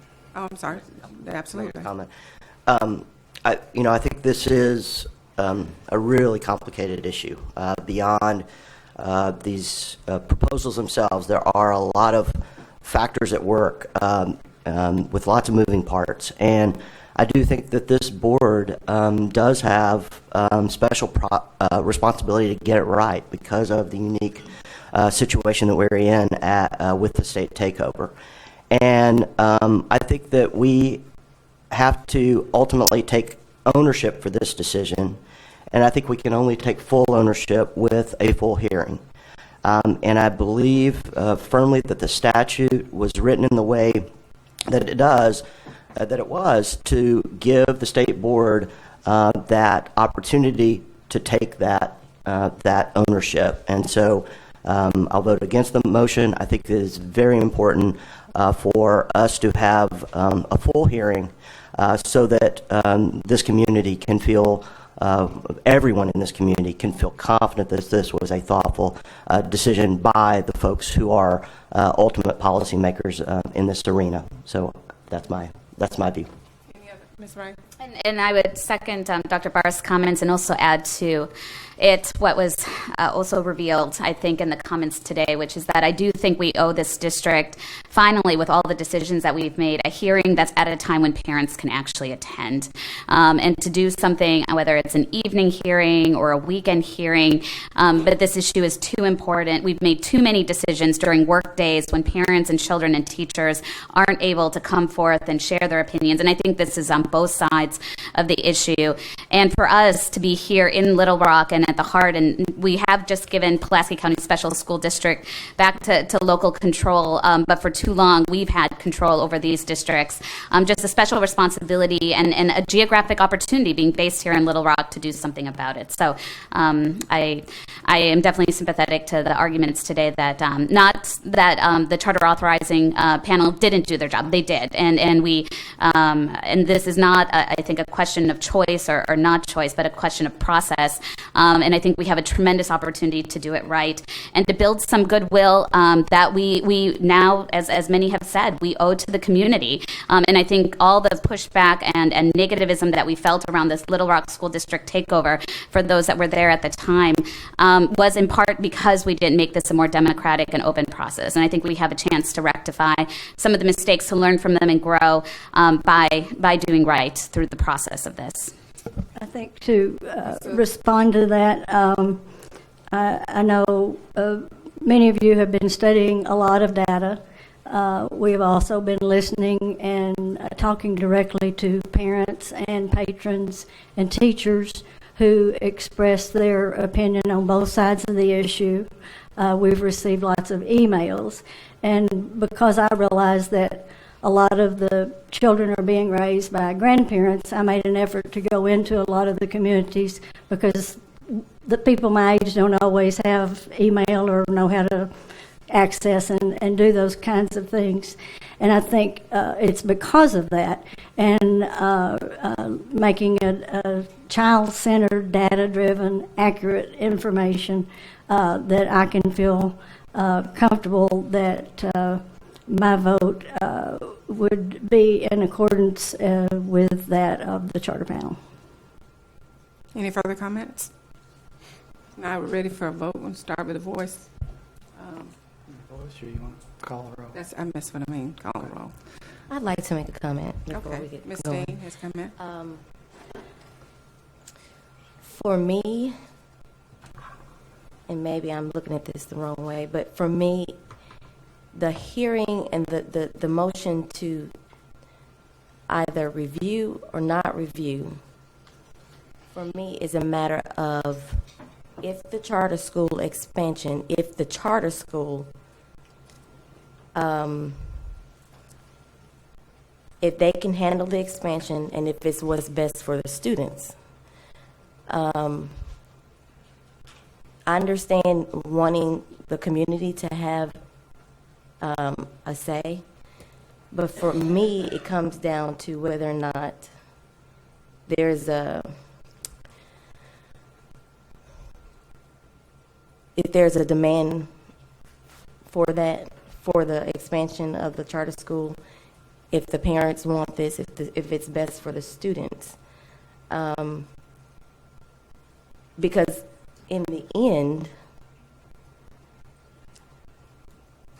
I know we've had this discussion with the Little Rock School District and how it will affect them, but in the end, it really comes down to, is the expansion of the charter school going to be what's best for students? So the hearing, in my opinion, should be on that merit, on whether or not it should be best for students and for if parents can have the choice of where to put their child. So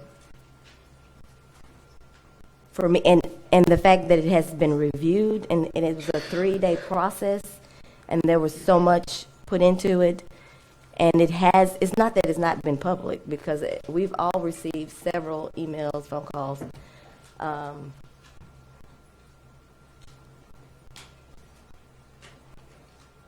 So for me, I think it's a matter of whether or not whether or not the panel's decision should be upheld.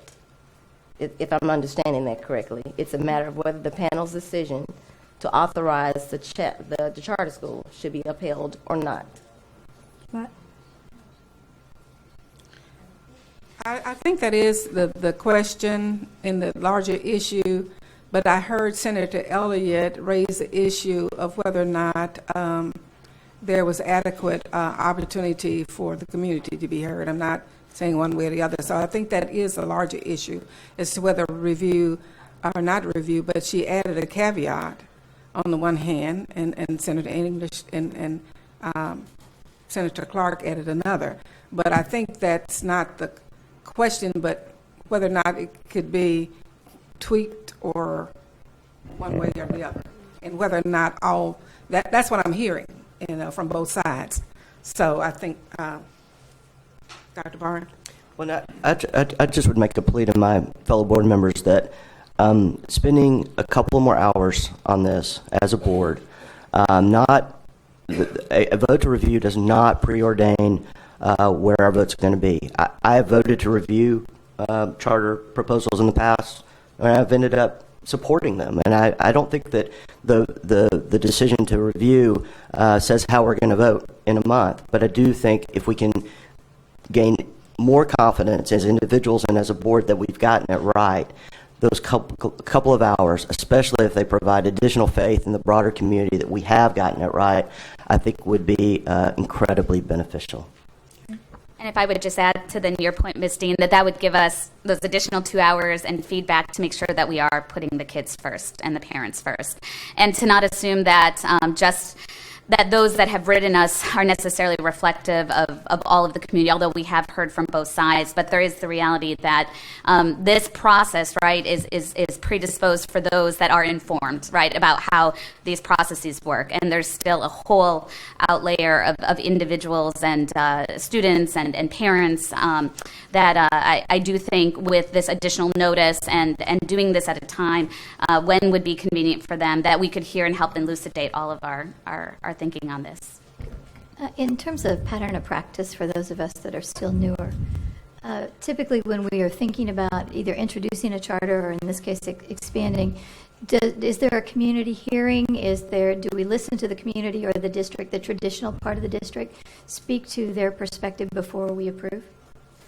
We do if they want us to review or if they object. Typically, Ms. Clay. Oh, sorry. Let her answer that, please. If you chose to review, it would take place at one of your regular meetings, or it could also be at a special meeting. So just as with any agenda item, there's an opportunity for public comment. There's also a built-in time period for any of those individuals who are opposed to a particular charter or the particular decision that's before you. Something that I think that's worth mentioning that seems to have gotten lost is that the charter authorizing panel meetings are public, just like your meetings, and the hearing that would happen before you all next month or at a regular or at a special meeting has taken place. The same process has taken place. I understand that you all have a different perspective, but I just want to be clear that there has been a public meeting. Some of the statements made it sound like the charter authorizing panel meeting was closed and that no public was allowed to be there or to receive comments. It was an open meeting, and public comments were allowed. So I just wanted to be clear on that. I understand that you all have a different view and a different role, but mainly just for to clear any of that up. Okay, any other question? And Ms. Dean? So if we're going to, let's say the vote passes to review,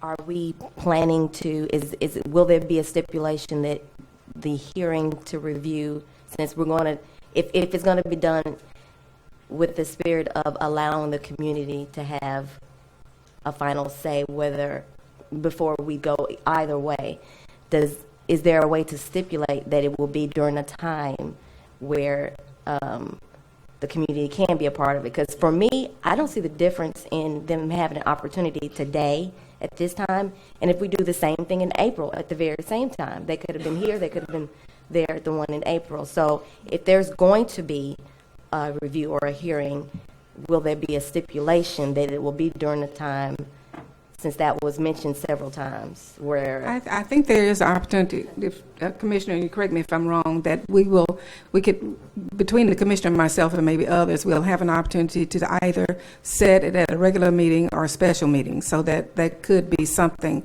that could be accommodated to a time, so to answer your question, yes, there could be a time specific, date, and date specific for that. Any other questions? I haven't got a question. I know one of the things that I kept coming back to, a lot of the people that are on the waiting list are those who are economically deprived and special ed parents who didn't know about it in the early days. They didn't get the name of the child in, or they didn't know that the charter served kids who had special needs. So, that keeps going on in my mind too, that we always worry about the children whose parents aren't involved or who come to information late. And now that they've put their name on the list and they come to the because they came to the information late, then one of the things that people worry, or some people worry about, is that the representation in the charter looks more like the city than it does the district. But I think that has a lot to do with the history in the Little Rock School District of private schools and homeschools more than it does. There hasn't been significant change since the charter's open in the percentages within the Little Rock School District. So just, just wanting to be as transparent as I can about where I'm coming from and why I'm coming from that position, and the kinds of things that I've been thinking about, because as we all know, we can't talk in between, and we each value each other's opinion and wanting to know why we think why we do. So that's where I'm coming from. Okay. I'm sorry, Ms. Chambers. You got Another question. Does anybody know what would be detrimental to ESTEM or Lisa Academy with a 30-day delay? We have a representative from Eastham.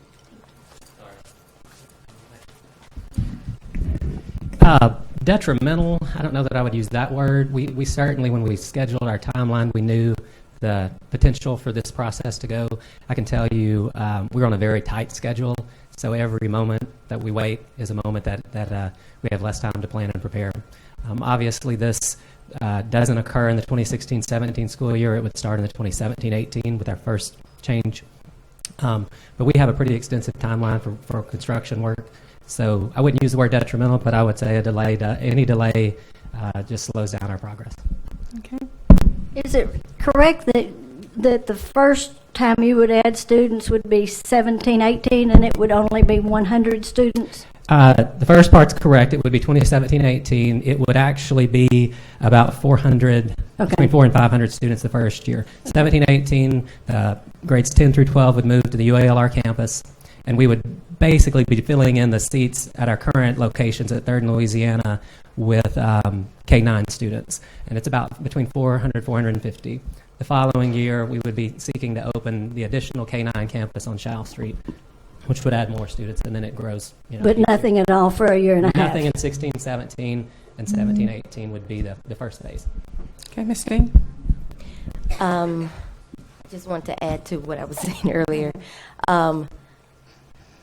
And to kind of piggyback on what Dr. Barth and Ms. Wright said, and as well Senator Elliott as well, if there's any way that we can give parents, give students, teachers, administrators an opportunity to voice what they have to say and not hurt the process with ESTEM or LISA, I think it would be the prudent thing to allow that process, to allow people to have a voice. For me, 1 month, let's say the charter schools are approved, I'm not seeing how a 1 month delay and allow people to have a say will delay or cause any sort of harm to the process. So in the spirit of community and allowing people to have a final say before the final decision is made, in my opinion, I think it's probably a wise or prudent thing to do. Okay. It doesn't affect, I don't think it will affect, it's not going to affect the vote that comes up in April, but I think just having the opportunity for people to speak would be good. Do we need to know from Lisa if that's an issue for them? We're not discussing Lisa now. This is Sorry. East End. Okay. So at this time, we have a motion from Ms. Zook and a second by Mr. Williamson to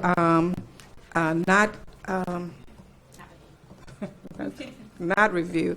We're ready for roll call. Okay, Dr. Barth? No. Mr. Black? No. Ms. Chambers? No. Ms. Dean? No. Ms. Reith? No.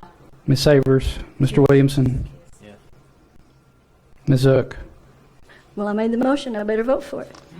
Okay.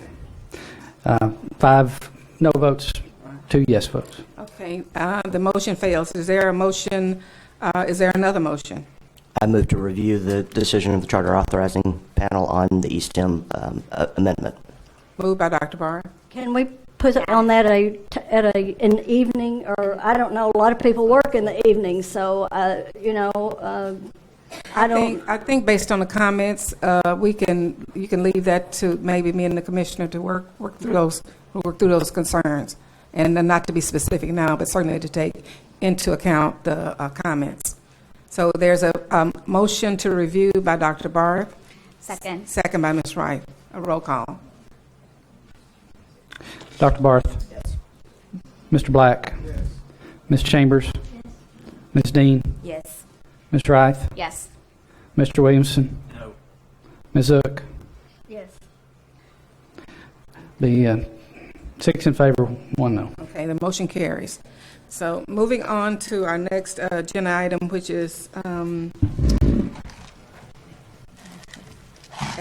Are we down there?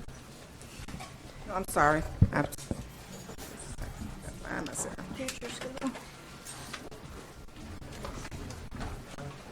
sorry. A10.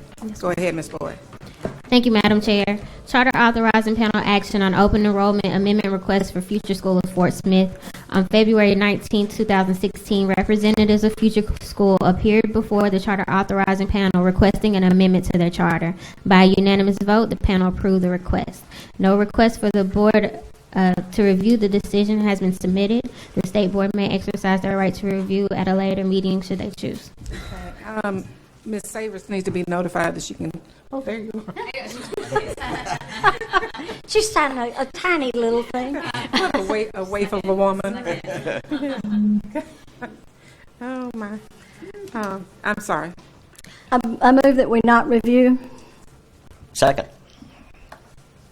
Okay, there's a motion by Ms. Zook and a second by Dr. Barth not to review. All in favor? Aye. Any opposed? The motion carries. Okay. Charter authorizing panel A11. Yeah, A11. Charter authorizing panel action on open enrollment renewal application in Bowdoin Area Charter School. Thank you, Madam Chair. On February 17, 2016, representatives of Bowdoin Area Charter School appeared before the charter authorizing panel requesting a renewal of their charter. By unanimous vote, the panel approved the request granting the charter a 5-year renewal with an annual report of enrollment, legal fund balance, minus categorical funding, and minus federal funding. No request for the state board to review the decision by the panel was submitted. The state board may exercise their right to review the decision should they choose. Okay. Before you have a motion, may I say something? Certainly. I know this will sound odd coming from me because this is a school primarily for and made up of students that are in need of special education service, but somehow it bothers me that perhaps some of these students could benefit from being in a regular school where they have access to and work alongside children who are not having the same handicap as them. I don't know in depth enough about this school. I have not visited it. I know Ms. Kaufman has. And I also know that we realize that at least the legislature is thinking was that if a school had 350 or more kids, that more opportunities, more advantages, and I think the number here varies between 50 and 80, and I don't know what I think about that. This one was a hard one for me, so I don't have a motion one way or the other, but I just wanted the board members to know my thinking on that. Dr. Barth? This, I believe, was one of the first ones I considered when I came on the board, and it was a very small school then, and I think a lot of the conversation at that time was what were the possibilities for this really kind of getting a critical mass, and that has not yet happened. So there are not the glaring red flags. That said, it makes me nervous, especially for a 5-year extension. So I think I'm somewhere similar to Ms. Zook on this, in that part of me, I think, does want to review this just to do due diligence on it. Not that I would prejudge my vote at all. Is that your motion? Well, I was waiting to see where my colleagues were. I'm tired of losing motions today. Lost your chair. Lost your chair. Any other comment or encouragement for Dr. Barth? Crazy quick. Where? I think I know where it is. Where is Imboden? It's over by Walnut Ridge. Northeast Arkansas. East Arkansas. Is it? How close is it to another district? Do we know? It's actually the Sloan Hendricks School District. Oh, okay. So, do you know how far? How close this school is? About across the highway, almost. Okay. Yeah. Any other questions? Then are you ready now? I will move to review, but it is a, I would not be shocked if I end up voting for it if it is reviewed. Is there a second? A motion by Dr. Barth. Is there a second? Second. Ms. Savers. Any other questions? All in favor? Aye. Aye. Opposed? The motion carries. Okay. A12 is the Charter Authorizing Panel Action on Open Enrollment Amendment, KIP Delta Public Schools, Blytheville. I'm recusing.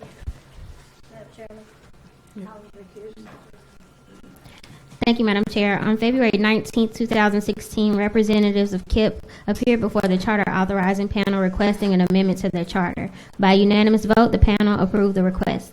No request for the State Board to review the panel's decision was submitted. The State Board may exercise their right of review of the panel's decision should they choose. Is there any discussion around this proposal for review or not to review?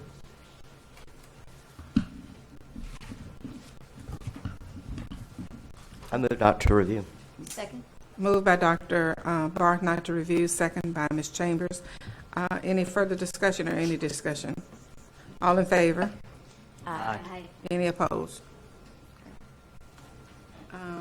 We're now down to 13, and we'll hear from Ms. Boyd, but before any action, we'll also hear from Ruth Bell, Luann Barnes, Bill Kopsky, Joyce Elliott, and Senator Joyce Elliott, and Senator Clark Tucker.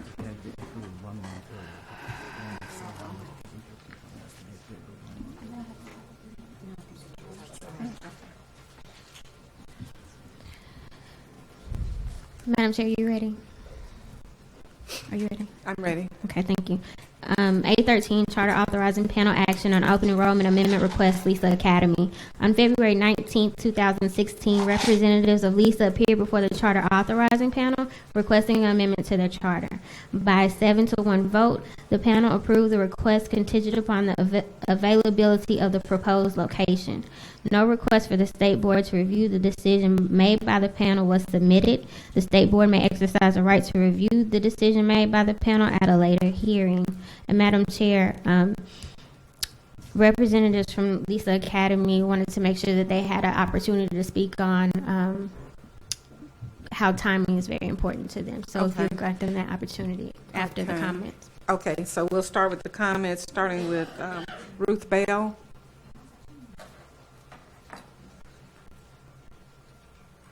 I'm shocked to be first. I am Ruth Bell. I'm Would speaking. you move your mic down a little closer to your mouth? Okay, I'm speaking for the League of Women Voters of Pulaski County, and we ask that the State Board of Education hear an appeal of the Lisa expansion at your April meeting in order that the concerns of the Little Rock School District, school patrons, citizens, civic groups, and elected officials can be heard and addressed. This continues to be a divisive issue in our community, and we, the League, support a full public discussion of the proposed expansion, hopefully as a way to move the community toward at least a conversation about these deeply felt and very important issues. Thank you. Thank you. Ms. Barnes, Luann Barnes. Ms. Barnes here? I'm sorry. Are we on 13? That's what it said. Oh, I'm sorry. We'll head to Luann Barnes. So is it Veroni? Okay, you're released. Okay, so you're, okay. No, this is another name. Okay, Bill Kopsky. I'll be crazy brief. Thank you for recognizing the importance of parent input on the ESTEM decision.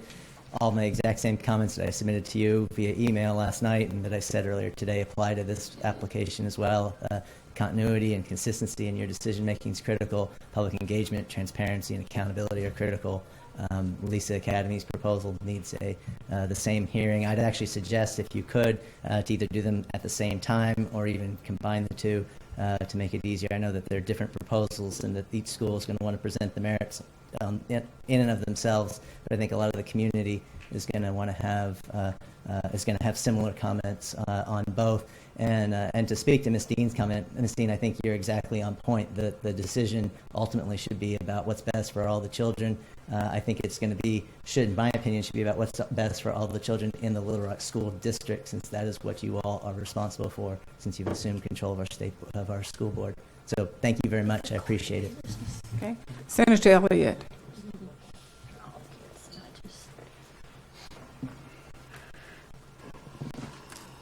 If you would be so kind as to just assume I have said the same thing I said before when I was up here. I think that would be best for all of us, and I really do appreciate your indulgence and the weight that you put on this, because I do think it is very, very important that this community is a part of, and whatever decision we're making, no matter what you do. And I want to reiterate, I don't think anybody is coming to you today to ask you to make a decision about how you will vote in the end, but just let process be something that's open and transparent and something that the patrons can have faith in. And Representative Clark asked me to convey his same thoughts again as well. Thank you very much for your time. All right, thank you. Ms. Veroni, did I pronounce that correctly? I have a comment. Okay, while you're coming, Ms. Savers has a word. Well, it killed me to leave the meeting because, as we all know, I usually have a comment or two about something. So I did make some. I wrote a bit of a statement. If you'll indulge me for just a minute. I have been disheartened and frustrated by the charter versus district conversation. Through all the chatter on both sides, I've worked hard to understand what is best for students, all students, in traditional public schools and students in charter public schools. The Little Rock School District when we think about the Little Rock School District, we should be thinking about charter school students as well. How often have you heard stories about students attending a charter school, going to a traditional public school, going back to a charter school, going to a private school, going to a parochial school? This is what Little Rock is. These are not your students or my students. These are our students. We have created a zero-sum game of winners and losers in these decisions about district and charter schools. If we are unable to work together effectively to educate all of our students in Little Rock, I believe the only losers will be the students and families in our town. The emails that we got, hundreds of emails that we got, on one side or the other were talking about our kids. One side was talking about our kids, the other side was talking about our kids. We as a board have to consider every child. Every child. It doesn't matter if they go to charter school or traditional public schools, because then whose kids are more important? The differences between charter and district proponents inevitably lead to deathless battles over charter schools, creaming students and counseling out the disruptive and low-performing, and complaints that comparisons between charters and district schools are unfair. But these are arguments that are almost certainly irrelevant to parents who simply want good, safe schools for their kids. My experience has always been that most parents will do anything to provide a good education for their kids. Consider the countless families in Little Rock that create a false address to get their kids into the good schools in the Little Rock School District. Countless families. Also consider that we have selective enrollment in Little Rock schools already. My children went to Central High School, but not everybody's kids could go to Central High School.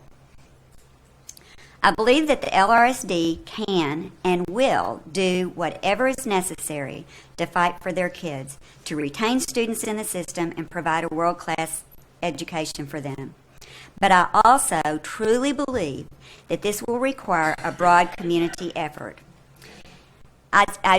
In my frustration, I started researching and actually calling all over the country to see what districts across the country are doing a good job of work, where charters and traditional public schools are doing a good job of working together and being innovative together. And the best example I found was Indianapolis. The superintendent there, Louis Farabee, concluded that robust partnerships with the city's charter leaders would be key in helping him repair city's ailing school system. Together, they formed innovative network schools under the district's umbrella, and it's been hugely successful. This is an opportunity for the Little Rock School District and charter schools within the district to begin working together to create a great system of education for all children in the district. This is an opportunity to create winners and winners, to create a vision of education excellence for all students. Turning around chronically underperforming schools is extremely hard work and requires a special skill set. I challenge the Little Rock School District to consider giving their schools in academic distress the same set of waivers that charter schools have and create that level playing field that we talk about of innovation. Districts in urban areas around the country are realizing the value of partnerships and teamwork among all of those who are working hard for kids. Can Little Rock be such a place? Can we strive for excellent education for all kids? Thank you. Amen. Okay, what was your name? No, Ms. Baroni. We'll just make one up. From Lisa, you're here representing I'm Lisa Luann Academy. Baroni, and Okay. I'm the middle school principal at Lisa Academy. Okay, go ahead. A couple of things I did want to mention on behalf of the earlier discussion is the timing is a bit critical to us. We are looking to open the new elementary school this fall. We also have a property agreement that if we do not have approval from the state by the end of April, that could become problematic with that contract. So the timing is important to us. We're in a different place than ESTEM is with what we're requesting in several ways. One is that the timing's critical. The other is that what we're asking for, as I've joked about, is just a little bitty thing in the grand scheme of things. The school that we're looking at opening would probably impact somewhere around maybe 100 students from the Little Rock School District who are not already a part of our district. So you did understand the process and the procedure, so I wouldn't anticipate that it would be past our next meeting date. Would you, Commissioner, if it were voted to be reviewed? Well, and that's why I wanted to point out the timing is critical to us. The next meeting date or a special meeting, that would be determined. Well, that would be determined, but our next meeting would be before the end of April. Yes. Yeah. Right. Thank you. One thing I'd like to commend Kip with regard, as well as Lisa, sorry, as well as ESTEM. You both have a 95% teacher attendance rate, and I know that's one thing that's been troubling us, so perhaps the people in the administration, the Little Rock School District, and the teachers could find out what it is that is affecting the fact that you have an excellent teacher attendance rate, and that's something that they have determined they want to improve on. But anyway, I do commend you for that. Okay. Are we ready for a motion to review or not to review 813? I'm sorry, Ms. Clay. Madam Chair, there is one additional public comment. Ms. Patty Bates Abraham, the sign-in sheet was not out there, and she would like to make a comment on this. Okay.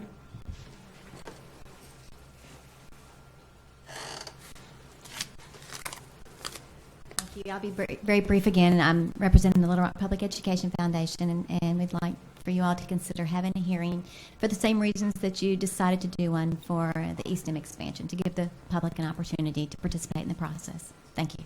Okay, thank you. Okay. I think we're ready for a motion, if all hearts are clear and minds clear on having you said what's on your mind. Ask for a motion to review or not to review. I think continuity is important with these decisions, so I move to review. Second. Move to review by Ms. Wright and second by Ms. Dean. We'll have a roll call consistent with our last Little Rock School District involved charter request. Dr. Barth? Yes. Mr. Black? Yes. Ms. Chambers? Yes. Ms. Dean? Yes. Ms. Reith? Yes. Ms. Savers? Yes. Mr. Williamson? To remain consistent, no. Ms. Zook? Yes. And the motion carries. Okay. I think I want to preface that by saying, as long as it is a timely meeting at a time for parents and not wait until our April meeting. And with that, if I might ask, Madam Chair and Commissioner, what will be the process of determining the specific timing so that I imagine charter representatives here as well as members of the community that want to know the next steps, by when do you think you may decide with this? Would it just be... We can't say. We'd have to look at our schedules, and certainly we'll take into consideration what time is convenient, but I could not say a timing, but it will be adequate enough to give proper notice to everyone, including the press and everybody else that we're obligated to notify. Would you agree with that? Yeah.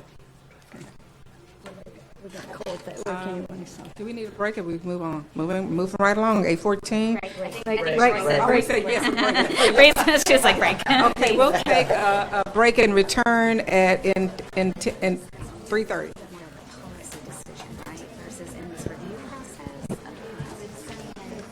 Districts. But actually, the actionable item you were saying, which was give waivers. Let's move this mic. Hey. Isn't that a policy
you let them know that we're about to reconvene?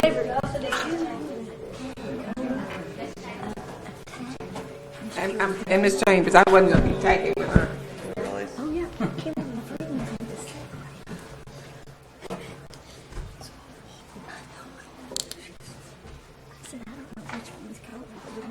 So we're waiting on Ms. Chambers and Ms. Wright, and we'll get started with 8:14. Ms. Boyd, you're having an active day.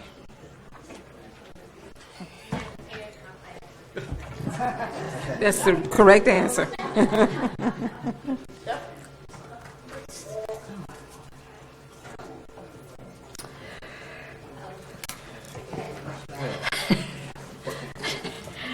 You know what?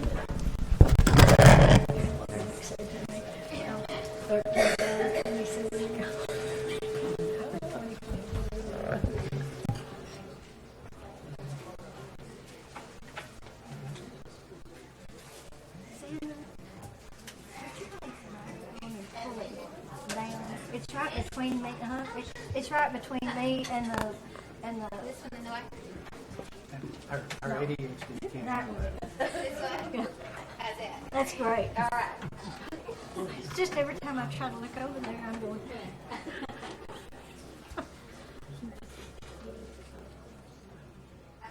My grandson went out, take off, and then I head off in another direction. I said, well, that was random, Grams. I have Cindy Elliott signed us for 15, but I don't know. Osceola? Yeah, this is sheet says, just, but I don't think that's. Yeah, she's gone. I thought she was, but I'm just reviewing the sheet. Everybody comes to speak for their schools except, or their charters except representatives from Pulaski. It's kind of sticky, that's the charter. Everybody, I was so happy to see Jane and if you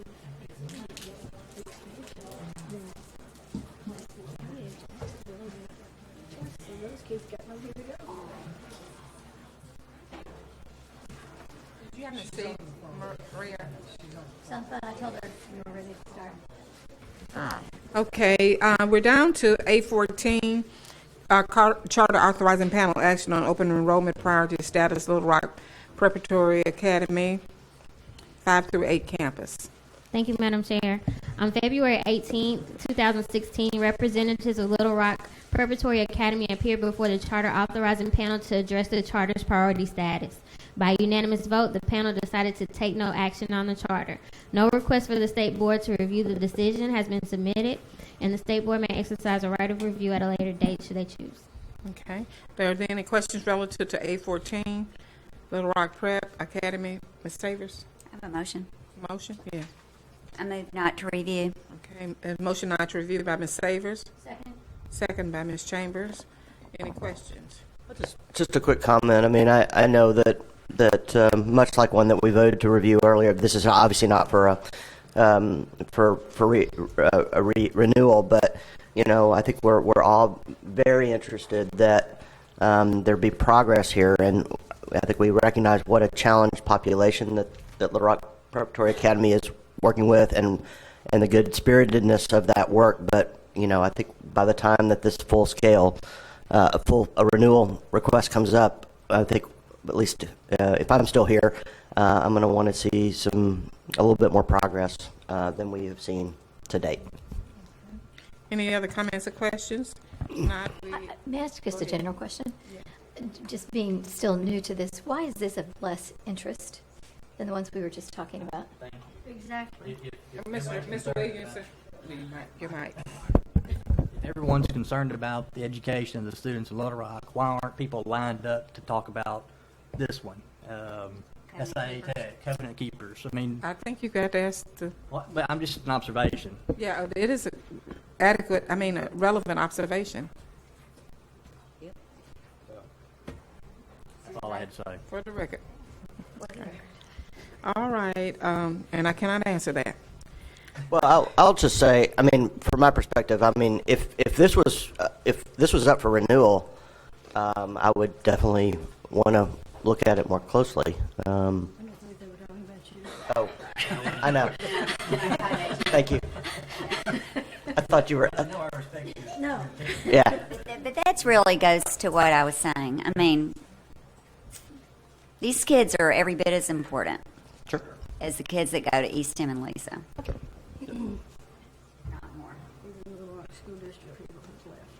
Okay, Ms. Sook, you need to move your mic down.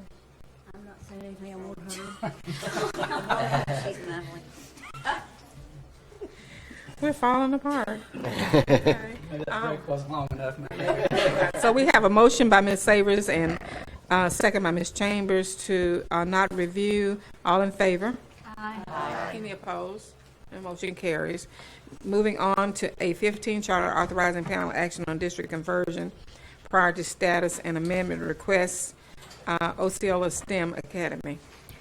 On February 18, 2016, representatives of Osceola STEM Academy appeared before the Charter Authorizing Panel to address the Charter's priority status and request an amendment. By unanimous vote, the panel decided to take no action on the Charter and approve the amendment request. No request for the State Board to review the decision made by the panel was submitted. The State Board may exercise their right of review should they choose at their April meeting. Okay. Any questions relative to A15? If not, can I have a motion? Move not to review. Moved not to review by Dr. Barth. Second? Second. Second by Ms. Dean. Any further discussion? All in favor? Aye. Any opposed? The motion carries.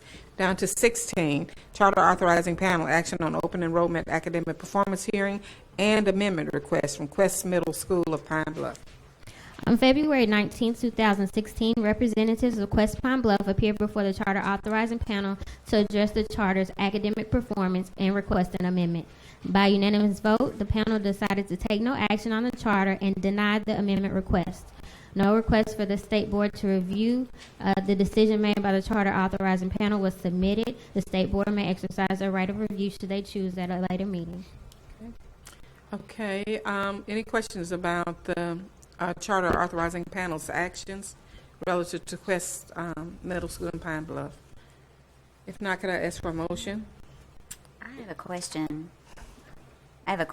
I watched the charter panel, but I don't remember this particular presentation. Is someone here, maybe Dr. Gocher, someone here who could just give us a little recap of what the panel said? Ms. Boyd. Or Ms. Somebody.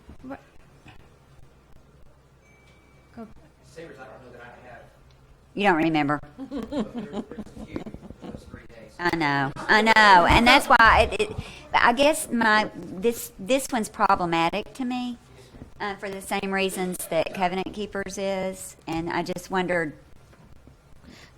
I think I can help a little bit, Ms. Savers. So, Quest Pine Bluff is only in its second year of operation. Mm-hmm. So this year will be its third time taking the state exam, and so that's one reason I think panel members decided not to take action on them just yet.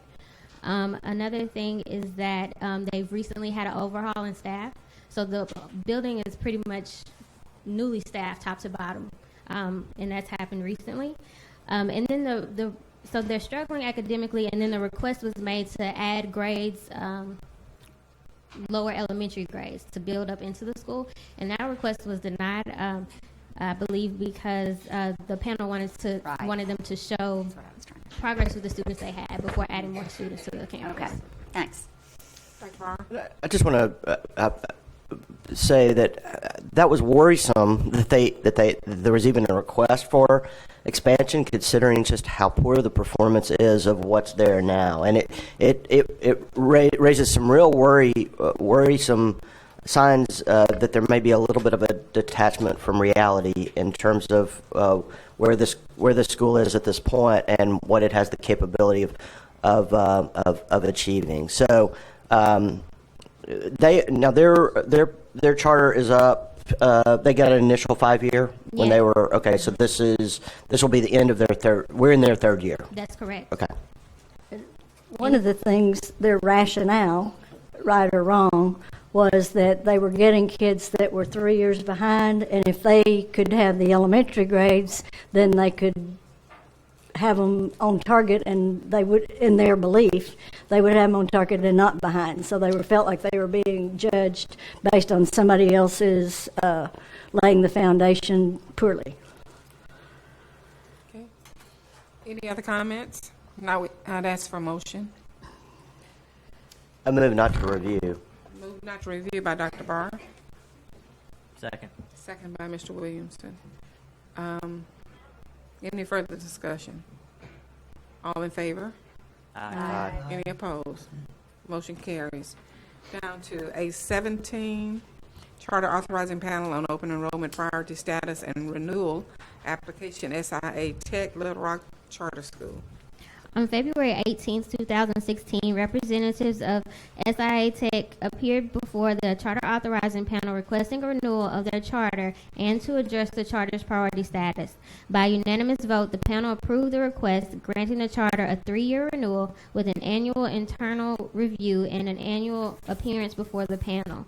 No request for the State Board of Education to review the decision made by the panel was submitted. The State Board may exercise the right to review at a later meeting. Any questions? Another comment. Okay. This is another Little Rock-based charter that didn't get any attention from those that allegedly support the education of Little Rock students. Okay. Mr. Williamson's comment. Any other comments or questions? We have a motion. I move to not review. Move not to review by Ms. Chambers. Second. Second by Mr. Williamson. All in favor? Aye. Any opposed? I will oppose. You oppose, okay. We're down to A18, Charter Authorizing Panel Action on Open Enrollment Priority Status and Renewal Application, Pine Bluff Lighthouse Charter School. On February 17, 2016, representatives of Pine Bluff Lighthouse appeared before the Charter Authorizing Panel requesting a renewal of their charter and to address the charter's priority status. By unanimous vote, the panel approved the request, granting the charter a 3-year renewal with an annual internal review and an annual appearance before the panel.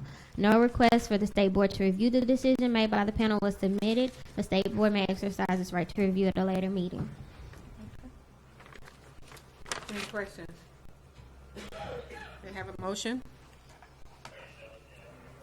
I move to not review. Move not to review by Ms. Steen. We have a second. Second. Second by Ms. Chambers. All in favor? Aye. Any opposed? I'll oppose again.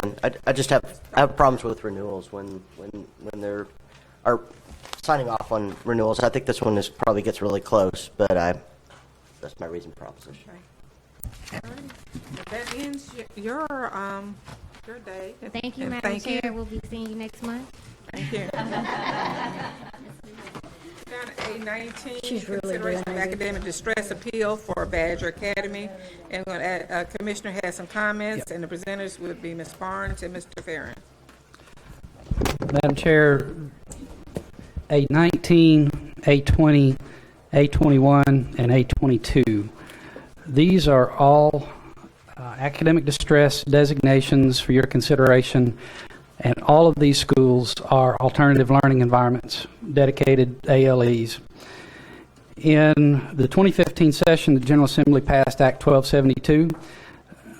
That statute allows you all to adopt by rule, an exemption for ALEs, but part of that rule must also include an alternative accountability approach. That was passed. Those rules are in process, but they are not ready to present. So under our current statute and current rules, we had no choice but to proceed with the academic distress designations as they were already existing in statute and rule. What I'm going to recommend may shorten this agenda just a bit, but based on your past practice of this board to not designate ALEs in academic distress, it would be my recommendation that these four, that you would take that action again, given the consideration that the General Assembly and we are working to implement what they passed that would give some grace and an alternative measure to these ALEs. We have signed up to speak on A19, A20. A19 is Belinda Short, and A20 is Benny Gooden. Shook, I'm sorry. When they sign their names, it's a little bit hard. Dr. Schutt and Mr. Gooden. So are you... You may want to hear from Ms. Barnes first. I just wanted to preface these four. You may not want to, because the previous discussion had been presentations, appeals by the school districts, and then a vote. So really, it's up to you. But my just a simple recommendation that if you choose to pursue the previous practices, these would not be placed in academic distress. Does anybody want to hear from Ms. Barnes? Nothing personal. we may want to refresh her. You may want to refresh the new members, Ms. Barnes. Good afternoon, Madam Chair and members of the board.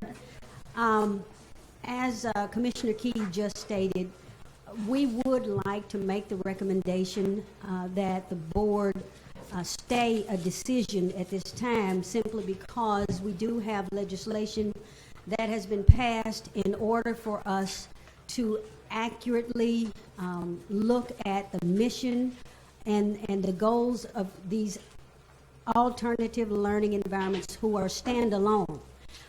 We recognize that we need to look at multiple measures. We recognize that success looks differently in different types of school settings.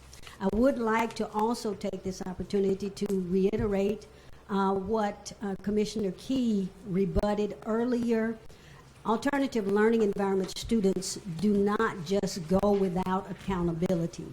The superintendents in the districts are requested to identify which school, the sending school or the resident school, that the students' accountability should be levied to. And so in that respect, the students still will receive the types of assistance that they need, but they are in the school for various reasons.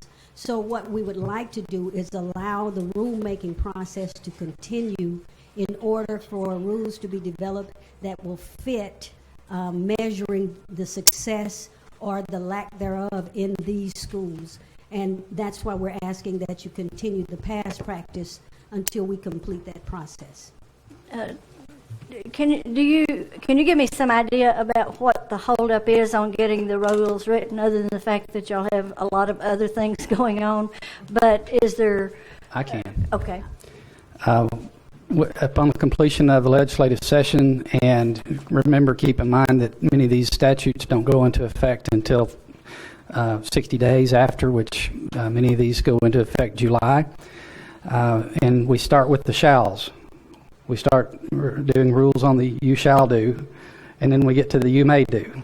In between, our legal team tackles numerous FOI requests, lawsuits, you name it. Our legal staff is addressing those issues, working in the you may do's as we get to them. So it's been asserted to me that somehow we should have already done this. The priority is the shalls, then the mays, and this, because it was a may, clearly this is still in process. Okay. And also, Ms. Barnes, there are more ALEs than these four. So are the others doing something differently that kept them from being in this position today? From filing the appeal? No, from being designated in academic distress. No, ma'am, they did, if your question is, does our request only extend to the four that's on this appeal? No, ma'am. Our request extends to all alternative learning environments. I cannot answer the question as to why they did not file an appeal, but I can tell you that they have all stated the same thing. We keep coming and we keep saying we're dealing with a different measurement. And so I can't answer the latter part, but I can answer that we would like to extend it to all alternative learning environments. Is there an ALE in the state that is not in academic distress?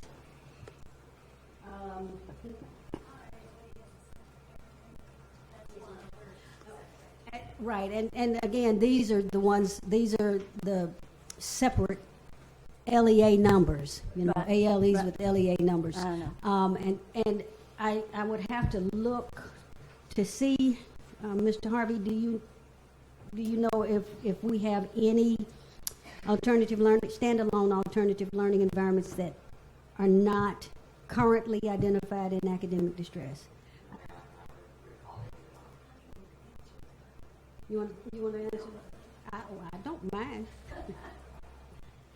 If they don't mind. Well, and that was going to be one of my points. We have a separate LEA number. My name's Belinda Shook, and I'm the superintendent in BB. We have a separate LEA number because our alternative learning environment is a conversion charter school. So we have a separate number, which means those students who attend that school, which is a very small number, about 30 students, their test scores are pulled separately. If we dropped our conversion charter, we could easily absorb all of those scores in our school, and it wouldn't make any difference as far as our overall testing scores. But we don't want to do that because we do have some waivers that allows us to do some very special things, and we feel like we're being successful with those students. Okay. Thank you.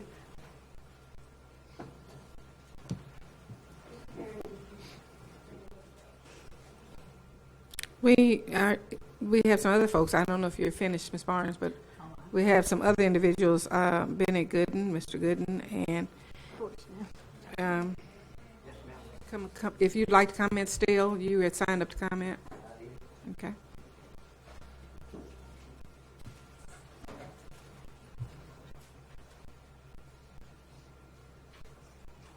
Well, I apologize for even being here and taking your time. You've had a long day already.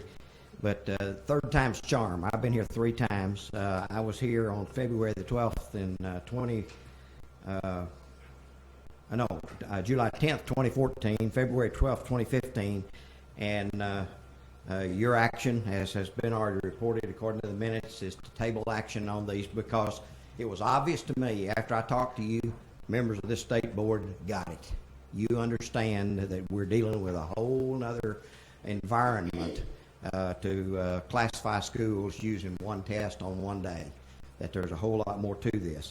And as the commissioners told you, we got Act 1272 passed, and because Commissioner of Education Wood at that time took your directive and worked to get a legislative remedy, because the answer both of those times from your staff, and I think it was the correct one, was that the legislation so specific it had to be changed. Well, we got it changed, and as not to recite it, but we don't have the rules written to do this.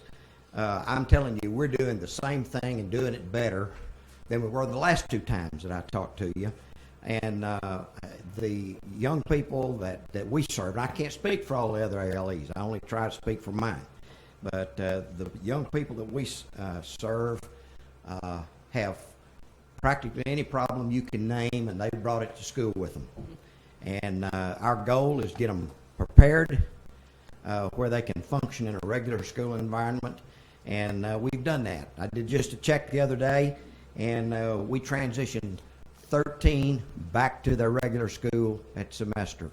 You know, we're making progress on those things. We're seeing good results. Just to give you a flavor, about 80% of ours are on some kind of juvenile probation or some type of legal arrangement. 2/3 of them have little or no parental supervision and environment. Obvious, they've got a lot of dysfunction in their lives. No, they're not going to be 49.5% proficient or some other number on the standardized test, but we want to get them where they can graduate. We have a 96% pass rate on the GED, because if they get to 17 years old and they don't have enough credits, and they're not ever going to get enough credits just by staying in school, we're going to get them a GED, and our pass rate is excellent. Last year, we had 100% of our seniors GED or got a high school diploma, because some of them do get enough credits. So we're making progress. One more thing. Bell Point was a recipient of a SIG grant. They're the only ALE in Arkansas to get one of those. They have adopted the New Tech Network, which you all talked about in another context today. We found out they're the only alternative learning environment in the nation to use that model. So we're working on college and career readiness for these kids. First of all, we've got to get their behavior in order, and we're making great progress on that. I just thank you for the time, and I apologize for us having to go through this so many times. Thank you. Thank you. Next, we can hear from action item 822, consideration of academic distress appeal for Summit School. We have Kelly Rogers, Beth Stewart, and Charles. North Little Rock, 21. That's what I had down here. 21. Ms. Rogers.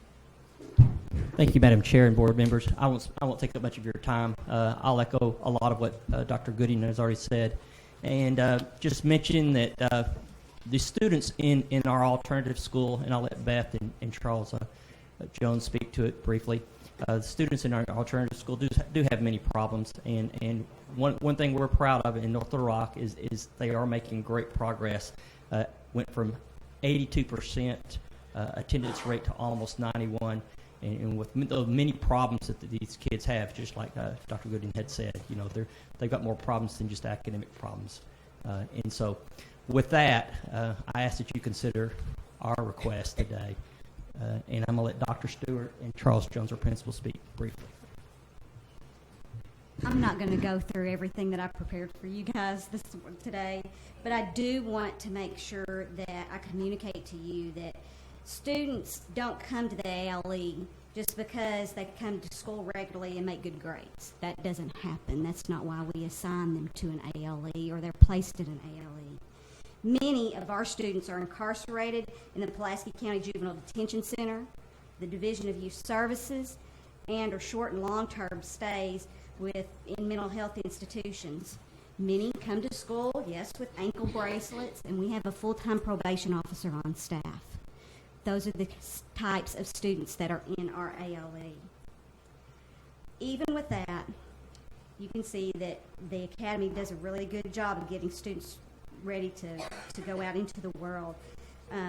Where they have the same exact student struggle in a traditional setting doesn't happen in an ALE because of the class size being so small. It's extremely important, though, for you to understand that students on average are placed in our academy for 2 years. And then they transition back out because our staff does such a great job at helping them get caught back up. They're not sentenced to never return to the traditional school. Additionally, students placed in the high school, which is our 9 through 12, have an instructional reading level of 4.3. They do obtain growth at the academy, as indicated in their STAR assessments. Matter of fact, 45% of those 9-12 meet growth on a monthly basis. So when you look at it in a broader scale, the percentage is much larger. And by the way, I said before, students and teachers work real hard to get them to where they are. But you need to understand, even with growth, they're at a 4.5 when they leave. We are not talking about students that are traditional, I can sit in rows and learn students. And that is not what our academy does with those students. They have have some very new approaches that they are going to be implementing.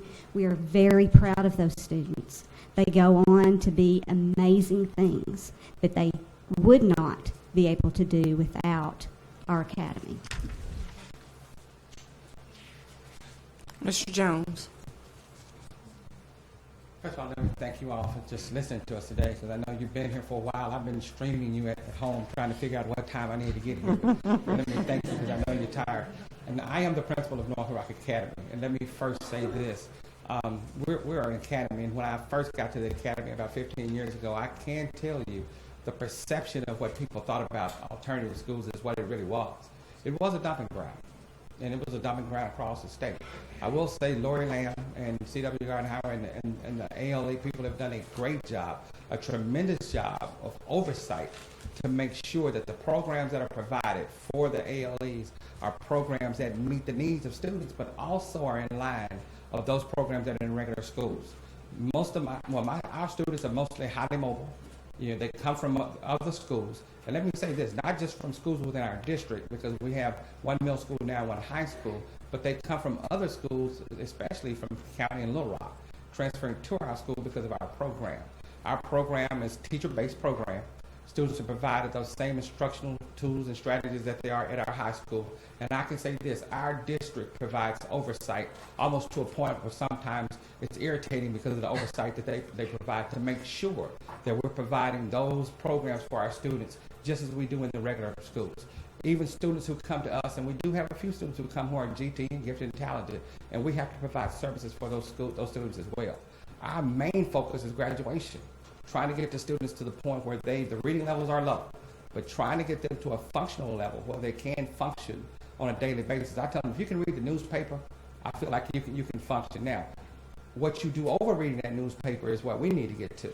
And so we push our students. We provide all types of services for our students. After school services for credit recovery. Our school is open to 6:15 every day. You know, some students come in early. Some students do credit recovery throughout the school day. You know, every student gets traditional, instruction within the school day. Again, ALEs by design, just the word alternative education. That first word alternative tells you that we need to find a different approach to teaching kids, and that's what we provide. As far as the academic distress status, Act 1272 gave us a little flexibility in not allowing us to be designated as a distressed school. But the task force is working on those rules and regulations that would govern and guideline ALEs to still give accountability, and that's what we're looking for. If you go back and you study the academy, you'll see that we've won numerous awards for growth, for commitment, not just within our district, not just within our state. We've received national recognition because of the job that we do. Are we going to graduate and send every kid to college? No, because every kid doesn't want to go to college. And sometimes when we push and put kids in a box, that here's what we want. Some kids want to go. We just implemented a garden program, and it's amazing how many kids want to be farmers. We're talking about mostly African American females and males want to be farmers. Not to say that we don't have African American farmers, but that's not the tradition of students here in inner city, Little Rock, North Little Rock, and they're having fun.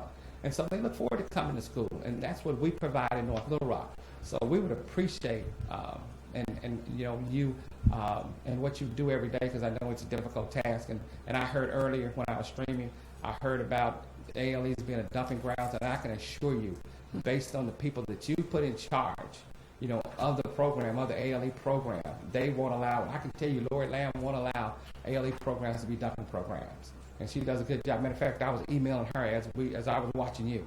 So again, we appreciate all that you do each and every day, and just thank you for your consideration, because we know it's not a difficult task, because we know people ask for everything, and I'm asking right now. So thank you for your time and your effort. Thank you, Mr. Jones. Commissioner, do you have a recommendation for A19 through 22? That you continue the practice of the previous decisions, and that I don't know officially, I don't know if it's to not designate. What's the proper terminology, Kendra? In the past, it has been to table those items. Okay. So can we do one motion for all four, or do we? Yes, you can do one for A. So I'd ask for a motion for A19 through 22 to not be tabled. Be tabled. To be tabled. So moved to table. Okay, moved by Ms. Zook, Second. second by Ms. Savers. Any further discussion? All in favor? Aye. Any opposed? Thank you. A23 has been pulled. A24 is pulled. We're down to consideration of schools recommended for removal from academic distress. And also A26 has been, and 27 have been pulled. So we're down to A25. May I ask a question? Ms. Savers has a question. Mr. Key, why were 23 and 24 pulled? Ms. Barnes can answer. It was the timing issue. Ms. Savers, the reason we asked that those be pulled was so that the board could hear all of the appeals in order to meet timelines. Under our rule, from the time that we publish the assessment data, we have 30 days to notify any district or school that meets the criteria for academic distress. After they receive that, then the board has to hear their appeal from the date it arrives in the commissioner's office. What happened here was the date for publishing and posting items for the state board came before some of those appeals came in, because somewhere in the mail that got delayed, we looked at the date on the postmark, and it was within their time frame, their 30 days. So we asked to pull, excuse me, we asked to pull those in order to have the board hear all appeals with the exception of the ALEs, partly because we had 2 ALEs that fell outside of that 60 days. So we needed to go ahead and address those. And that's the main reason we didn't want to stagger those, because with respect also to the timelines, the rule also requires once classified, then within 15 days we have to have a team on the ground, and it was just going to create such a chaotic period, and you would wind up having to classify some, add to the classification, depending upon the outcome of the appeal hearing. Thank you. Okay. So would you tell me again which ones were pulled?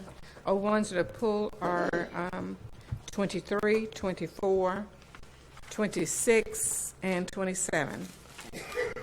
So we're on 25. Yes, ma'am. Madam Chair, members of the board, Mr. Farron, would you please stand? This is Mr. Lewis Farron. Some of you may have met Mr. Farron during your initial meeting of staff at the ADE. Mr. Farron is our systems coordinator for school performance.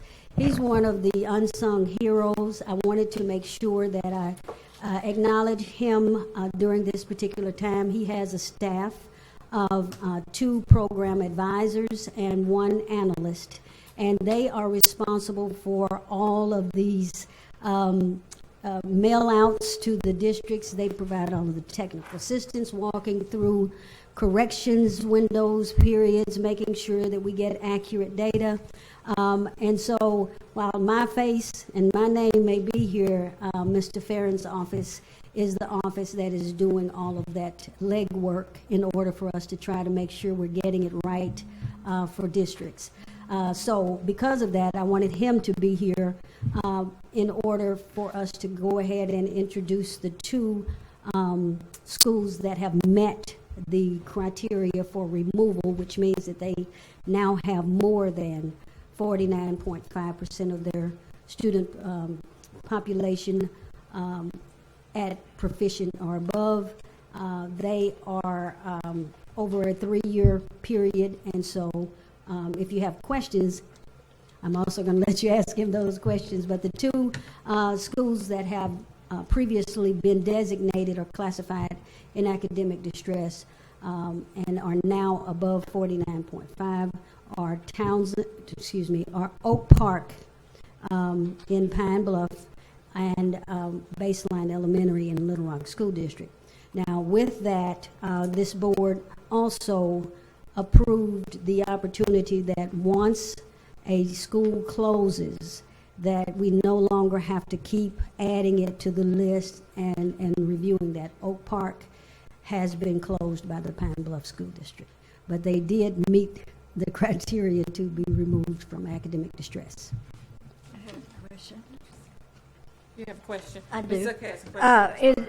Did Baseline drop a bad 2012, or did they score a really good 2015?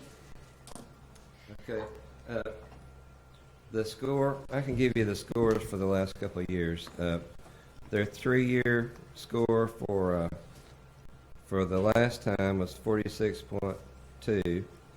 That was the 2012 through 2014 academic stress calculation of 46.2. And then the 2013 calculation, Baseline had a 48.25.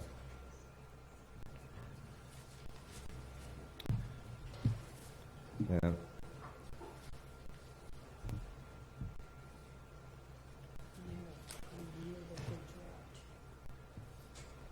Let's see.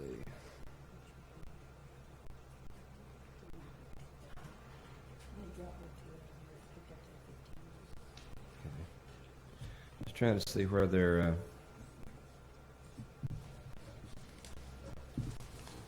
He's looking at. Oh, I can find their information on this sheet here.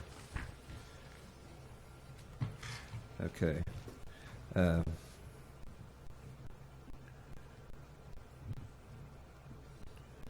Their percent proficient for 2015, let's see, is 65%. And that's if you on the combine park?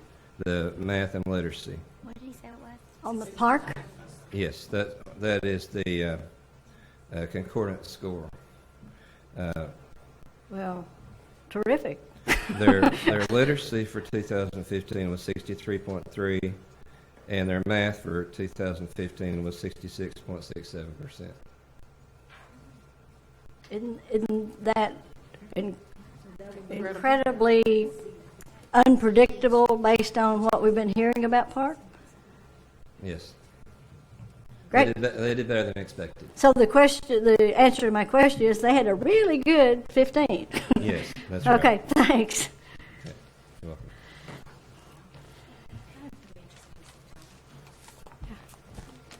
Jonathan wasn't there. Boy, he's got a herd of jump.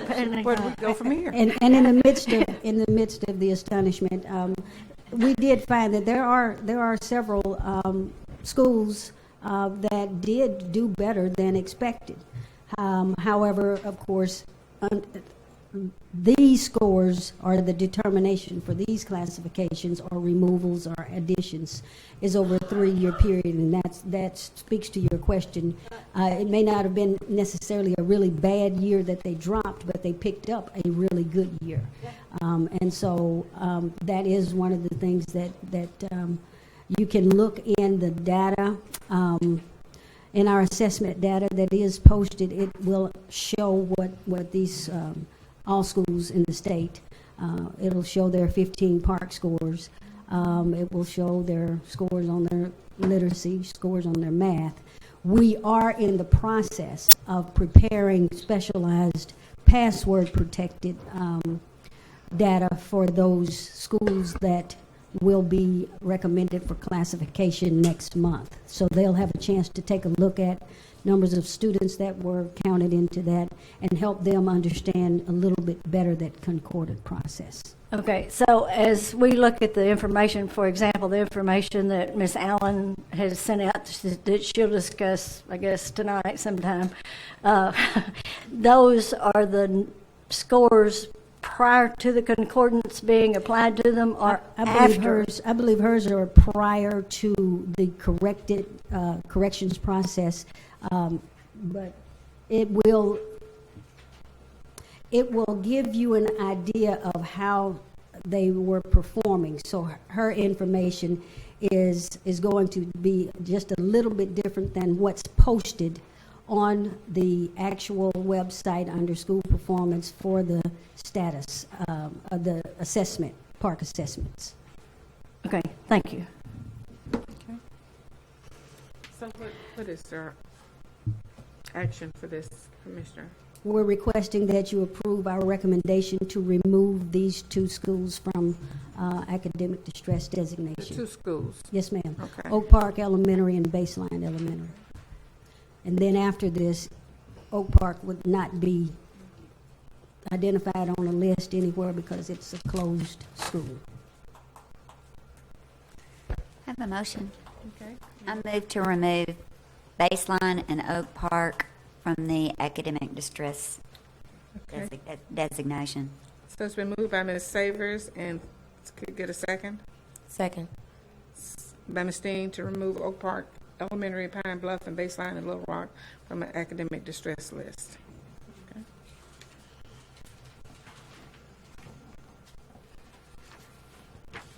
Okay. Mhm. Oh, you sure? All in favor?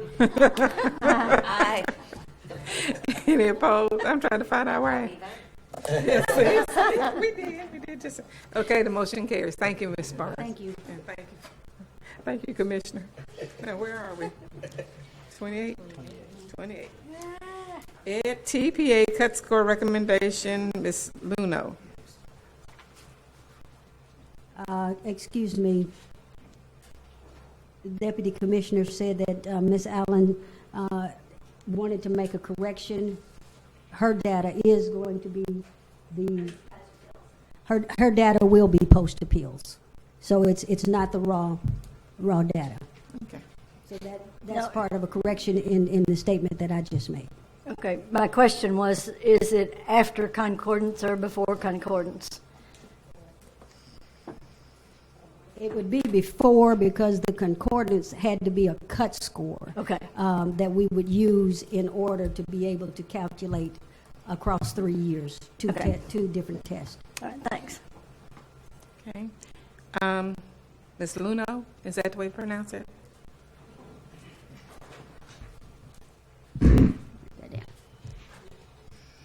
Good afternoon. I'm Joan Luno, the Education Preparation Coordinator here at the ADE. For the last 2 years, EdTBA has been the subject of a pilot in our state by several of our teacher prep programs. We've come to you a couple of times in the last few months to give you reports on that pilot, and then also in January I gave you a report on some other teacher prep assessments that we have been looking at. From the pilot, our participants have agreed that EdTPA would provide valuable candidate performance data in Arkansas. Because of that, for candidates enrolled in a program approved to use EdTPA, the ADE recommends allowing a teacher candidate to substitute the nationally scored EdTPA in lieu of the state-approved pedagogical assessment if the EdTP score meets one of the following minimum passing standards. For the assessments that contain 13 rubric fields, the score would be a 32. For assessments containing 15 rubric fields, the score would be a 37. And for assessments containing 18 rubric fields, the score would be a 44. These are based on national recommended scores, and our scores that we chose are within one standard error of measurement of the recommended cut score. You've heard her recommendation for A28. What is the board's pleasure?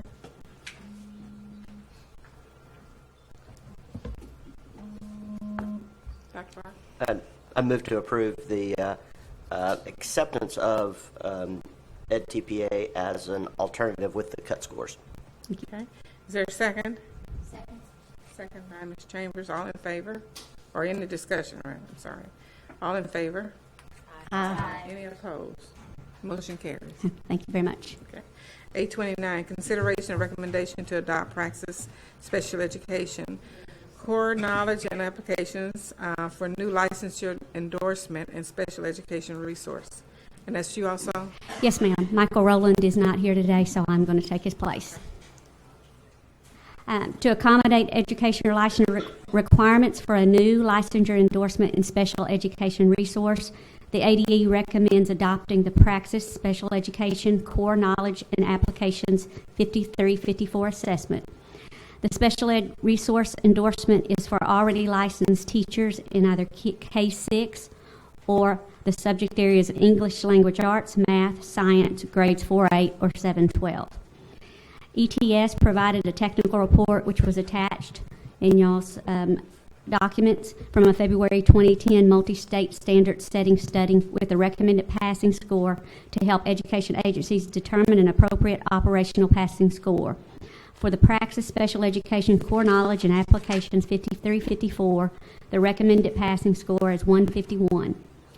For the Special Education Resource Endorsement, ADE recommends adopting the Praxis Special Education Core Knowledge and Applications 5354 with the cut score of 151 effective today, March 10th, 2016. You've heard the recommendation of the department on 829. What is the board's pleasure? Go ahead. I just have a question on the Praxis recommendations that we get, the cut scores that we get. I've been curious, do other states deviate much from these scores, or is this pretty much once the cut score set through this process that pretty much everybody goes that direction? I'm just curious. The majority probably go that direction, but there are some states that consistently go up one standard error or down. So it varies by state.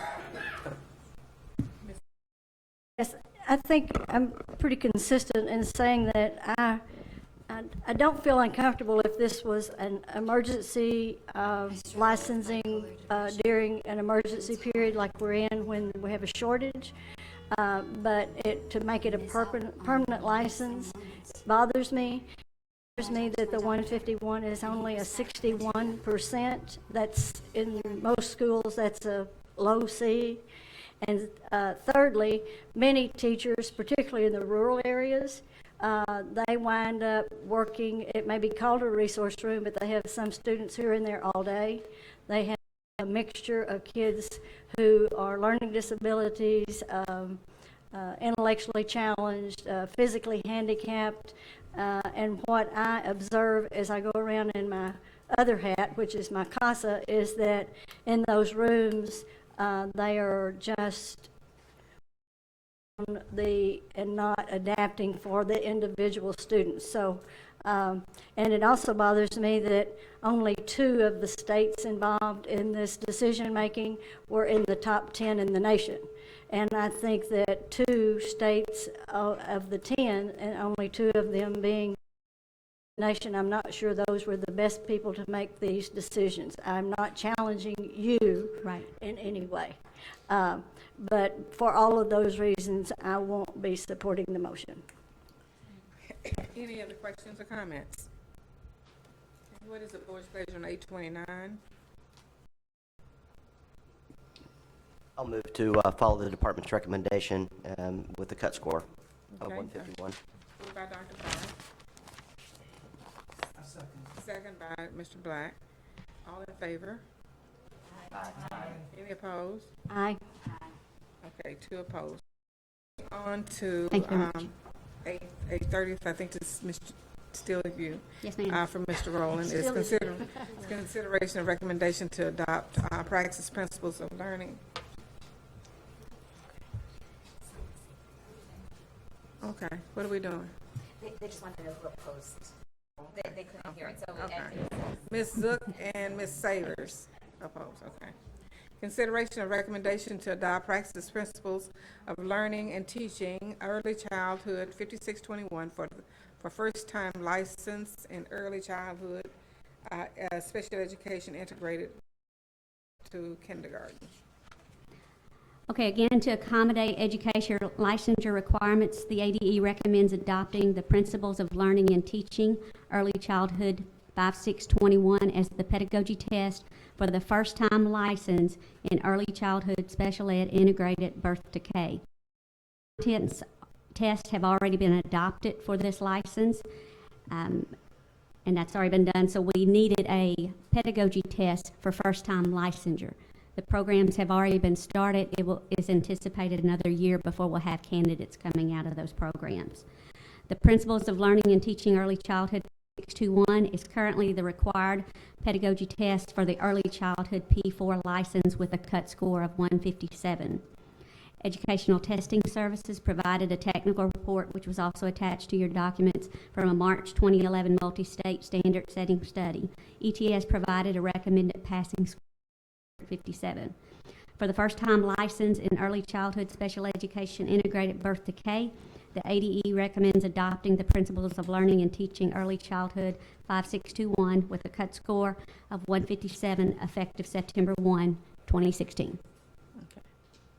Are these primarily that are at the co-ops that provide help and a liaison between the co-ops and the ABC programs? For candidates coming out of this program, Yes. that would be some of them, but they also can work in ABC programs in preschool settings. And are there any mentoring programs set up for them? There will be by that time that they are coming out. Again, it's at least another year before we have candidates coming out of this program. Okay, thank you. Yes, ma'am. Any other questions? Or do we have a motion on this recommendation from the department?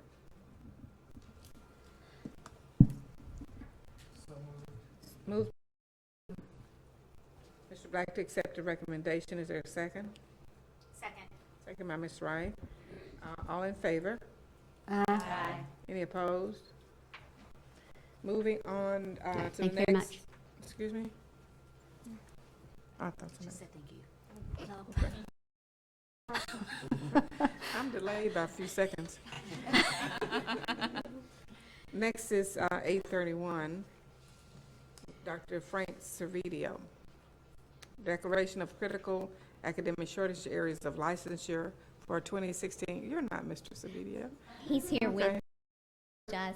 Yes, I had thought I was going to be out of town today, and but I do want to recognize Dr. Servideo. He has done the lion's share of this work here, and so I have him here to help with the presentation and to answer some of the specific questions that you may have. And I know it has been a long day and we still have some things to go. We do have a little more in-depth presentation on this. We just gave you the materials that kind of give you an overview of the critical shortage areas that we would ask you to, for the 2016-17 school year. Is that right? I'm in the right year. 16-17 school year, but we would like to just walk you through a couple of things so you understand where we are, because the critical shortage areas are also part of our larger work with equitable access, and to ensure that we really are focusing on having the teachers that we need in classrooms for students. So if they can start that presentation, that's going to work there, yes. And so as you know, each year the U.S. Department of Ed asks states to identify academic shortage areas. And teachers who prepare for and licensed in these shortage areas may be eligible for financial assistance. But it really goes much, much deeper than that, because as we really analyze and look at these areas of shortage, it's really helping us to understand a greater issue that we have and a greater need that we have, so that a lot more communication, there's a lot more planning, there's a lot more collaboration between the department, between our educational preparation programs, between our school districts and our cooperatives, if we're truly going to get to the day where every child in our state is surrounded by a team of effective, excellent educators. So, I forgot I have the clicker. So doing this, and this really is work that Frank got going even before I started here. You know, years in the past, I think the critical shortage areas were just looked at in terms of what are our ALPs telling us, what, you know, and that's part of this data. But Frank has really been instrumental in working on this supply and demand formula to establish these shortage areas. And as you know, we are working with the Center for Great Teachers and Leaders as part of our equitable access work, because even now with the supply and demand data that we have, he will tell you, because we are looking at data that's a year old when we're predicting areas for the next year. So the data that we're sharing with you right now is from the 14-15 school year to predict areas of shortage or not to predict, but to name areas of shortage for the 16-17 school year. So that. But his work has really helped to inform the work with the Center for Great Teachers and Leaders, because what they're able to do is utilizing some of their statisticians and then their researchers that are helping us not only with the quantitative analysis but with the qualitative pieces that go into this. It's helping to take multiple years of data and put it together and bring it back to our stakeholder group so that we can have conversations around, is this what we're really seeing? And then how do we go even further into that to determine, are there some areas where even the need is more critical than others? So we look at the supply and the demand, including the pipeline. And then in the demand, what are we seeing even in terms of potential retirees? So in our calculation definitions, you're going to hear words like preparing. So those are our pipeline. The potential new hires who have just been licensed. Vacancies and subs. So those would be our ALPs and our long-term subs, including the waivers. So let me back up. The vacancy subs are those by the long-term subs. The waivers are those on an ALP. And then the potential need for veterans. And got some pretty interesting data to show you regarding the veterans. Frank works with the teacher retirement system to get some data. So the average age of the retirees is 61 and the average years towards retirement is 23. So we're using the age plus years towards retirement in coming up with the number of 84, looking at that to determine who is eligible to be leaving, because we're looking at this as a critical number because these people potentially, based on data, could be walking out the door. So that's also a consideration as we looking to predict where our shortages are. So your chart that you have contains all of these data. So you have the positive factors, the numbers preparing and the numbers of first-time licensed people. And then you have the negative factors, the waivers and potential veterans. So when we put those data together, scores less than 100 indicated that the need was greater than the supply. There are probably other considerations that could be made. Some of these numbers and depending on experiences you have, you may feel, well, this is really greater than this, but what we're trying to do is take as an objective approach as possible and looking at these, and then as we said, in the future, we're going to have the ability to get more and more input and look at whether there's some qualitative factors that need to be in our model. So when we looked at all of our areas, one of our really important columns is that number of teachers that are teaching in that area. It gives us a lot of really good data, and then working all the way across, all of those numbers are put together for the total score. And when you just areas here, these are the areas where our demand, where we had the numbers where our demand was greater than our supply.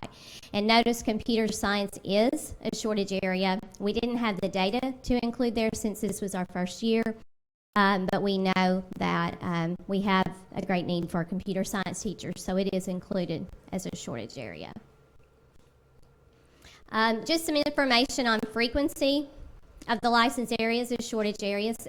Frank went back and pulled the number of times that these areas have been named as a shortage in years. So you can see there are some that typically, and this chart shows it as well, those that have the X in the column are those that have been a shortage area for many years.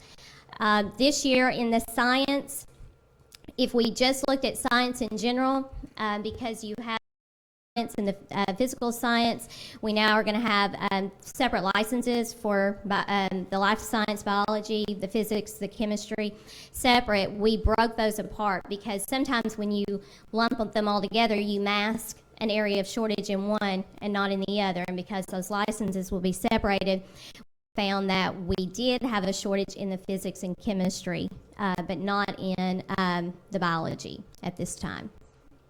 So that's why those are separated as well. In the foreign language, the French and the Spanish showed up. And again, that's because of the need in those languages is greater.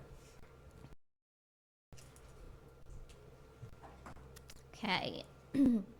We just pulled kind of a snapshot of our shortage areas and the percentage of teachers that are teaching on a waiver. I don't think it's probably any surprise that we do have a pretty big percent of our special education teachers that are teaching on P. If you were to add in the long-term subs, the vacancies, it would be closer to 18%. So we're, almost 1 in 5 teachers in Arkansas teaching special education are not fully licensed to teach that. What's even more interesting is the last couple of weeks we've looked at data regarding just novice teachers, and 13% of our novice teachers are teaching on an ALP. And when we break it down by university, we have some universities where that's an even greater number. So what that's telling us is we've got to do a better job with our preparation programs to prepare our teachers that just come out of the programs to be prepared for the jobs that are out there.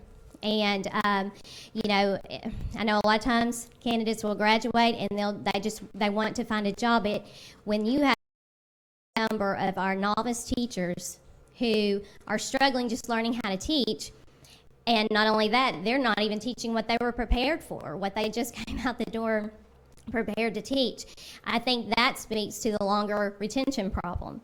Because if you struggle from day one because you're not prepared, maybe you're prepared to teach something, but not what you actually wind up in the classroom teaching, that has to be impacting our longer term retention rates. So these are just so many pieces of data that we are looking at and talking about, and I know at some point the talk has to turn to action. So we're trying to work as fast as we can towards those solutions, but they're just so many important factors for us to consider. I spoke a minute ago about the veteran status, and I'm really I appreciate Frank for putting this data together. If you look here, these are just areas. The tan colored are the ones that are shortage areas this year. If you look at that, district level administrators, a little over 28% of our current district level administrators, well, it would have been those last year, but almost just that retirement age, veteran age, they could be walking out the door.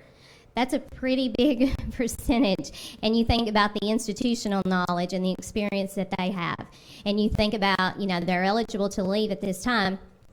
So are we building that capacity in those districts within our ed leadership programs for people to come in and take those district level administrative spots? So pretty interesting information there. You can see even in special education, almost 13% are eligible to be leaving. So just a little bit less than those who are ALP. And then the next slide, if it's going to click for me. Will it advance? Okay. Oh, back one. I think this is also interesting that the percentage of our newly licensed educators in each of our areas. So when you look at, for example, special education, 13% of our teachers teaching special education are first-time licensed. So we've got a high percentage of new people teaching in some of these areas. Physical science, almost 18% of our physics and chemistry teachers are brand new teachers. So again, it just gives us a picture of what our workforce looks like. And I think the next slide is the last slide. And we broke these out into two things. And excuse me if I mess this up, Frank's going to clear it up for you. But those first three lines there talk about our available educators based on what was in the pipeline and the number newly licensed, and their ratio in terms of the number of jobs. So if you put that together mathematically, we had about one person for every job that was available in a shortage area. Okay, so I mean that, at first I looked at it and I said, well, that'd be good. You know, we've got enough people to fill the jobs. But you think about where those jobs are, and that's with all the shortage areas. Doesn't necessarily mean we've got them matched up perfectly. And you would, basically, it's like Frank said, well, if you had applications out there, you'd have one person interview for each of your jobs. So that kind of puts in perspective when you compare the shortage areas to the non-shortage areas. Non-shortage areas are going to have a better ratio. But if you take out those that were newly licensed and just look at our pipeline, so those bottom three lines focus just on the pipeline, and remember, it's declining every year. We didn't put that slide in there, but it's declining. So our pipeline from this last fall is even less than what this is showing here. You look at, and that should be ratio of persons to positions. We had only enough people in the pipeline to fill about 63% of the vacant jobs in shortage areas. So that pipeline that continues to shrink is going to continue to rapidly affect our ability. So if you had combined it before with those that had licensed when the pipeline was bigger, you know, we were going to have less problems filling the jobs. And the further we go just with our pipeline, the fewer available people we're going to have. So that's kind of a quick run through of those. And if you have some questions, Frank and I'll be happy to answer, but we would just ask that you consider the shortage areas that have been identified and accept those. And I do think that makes a difference when educators have that to work from. And I know a lot of school districts use that data. Okay, Ms. Savers has a question. Do you have this broken out regionally? You want to answer that? No. Okay. Okay. Yeah, right now we're just looking at the numbers of teachers in all of these areas. But one of the aspects, good afternoon, members of the board, video. One of the aspects of some of the work we're doing with the equitable access is we're looking at everything by school. And so once we know what school and we know what district all of these factors are occurring, then we'll be able to do some, in fact, we've already started to create some regional maps so that we can start seeing That would be where so some of the interesting. main shortages are. Anecdotally, we hear over and over again districts in certain parts of the state that have a terrifically difficult time finding folks to fill their, especially the shortage areas that you've described. So, and just to add to that, Frank has actually, he's in conversations with our people who supply the data, so within Dr. Saunders' unit. And for example, our attrition rates, where we know we lose about 17, 18%, 15% after 1 year, and up to about 35% after 5 years. He is working with them to see if we can identify those individuals so we know what they taught, and then we can trace it back to where they were prepared and where they taught, so we can start putting that information together. The issue is we just don't have the data systems where we can go and easily gather that data. So sometimes it takes 4 or 5 people to help pull that data together and then to look at it. But we definitely are working on that, and with our new online license renewal process, we will have a survey that educators will fill out every time they renew their license. It won't be anything, just some of that to give us an idea of what they've been teaching. Have they been on ALP? Do they intend to continue teaching and continue to teach in the district where they have been employed? So all of that data will be very helpful. Okay. Yes, right. No, thank you so much, both of you all. I know we've worked a little bit on the equity piece, so to see this and the connection is it's wonderful. I just want to make sure how this data is going to be used later and making sure I'm understanding correctly. So this triggers the ability of our higher education institutions to get financial aid for students that apply to these areas. Is that correct? I guess I'm just trying to see how on the proactive end, right, we are responsive to this. And looking at your report, I know there's at least that reference there, but are there other ways proactively that this data gets used?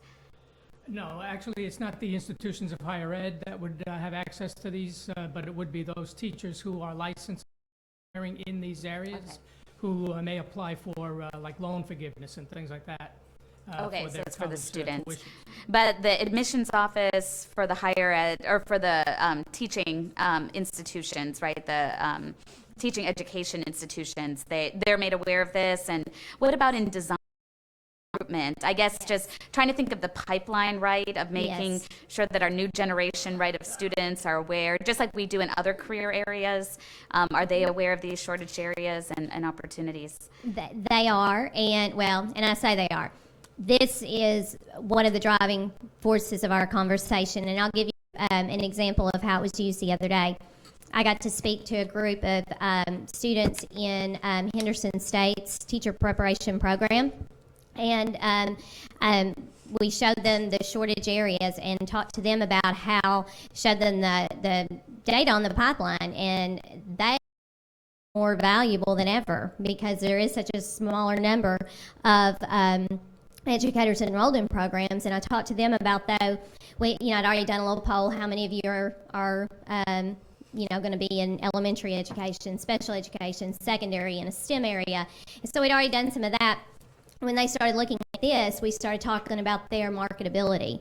They're already going to be valuable and marketable, but are they going to be valuable and marketable for the jobs in their area? And how, if they can certify in multiple areas, how much more marketable they're going to be. Those are the conversations that I'll have with the deans at the colleges of education, that we're going to continue to have as many different places as we can go. It's still going to require the conversations, though, until we have a system where we can really show the data between the higher ed and the school districts in the area. We all know that Dr. Peggy Doss has a very good relationship with her educational co-op and districts in her area. Every time you talk to anybody there, they will talk about the University of Arkansas at Monticello and about her. That kind of relationship has to be replicated everywhere, because we have to know and be able to tell students as they come in, if you want a job and you want to be able to have in this area, you're going to need to be able to teach these classes. And I think the other thing we do is we report data on our EPR report. So our EPR report will keep having information posted with this kind of information, and we've got to show what preparation programs are doing a really good job preparing candidates who get jobs and are able to keep teachers in their communities. Okay. Any other questions? Okay, so the department is asking us to support the recommendation of declaring of critical academic shortage areas for licensure for 2016 and 2017. So do you have a motion relative to that request? Move to approve. Move to approve by Ms. Dean. Second. Second by Ms. Wright. Any further questions? All in favor? Aye. Any opposed? Motion passes. Thank both of you. Okay, A32 is consideration for final approval, ADE policies governing education preparation program approval. That's Ms. Reinhardt. Thank you. Cheryl Reinhardt for the Department of Education. I have provided you with a fairly extensive summary of the rules. I can go through that if you'd like for me to, but as it's late in the day, I thought maybe not.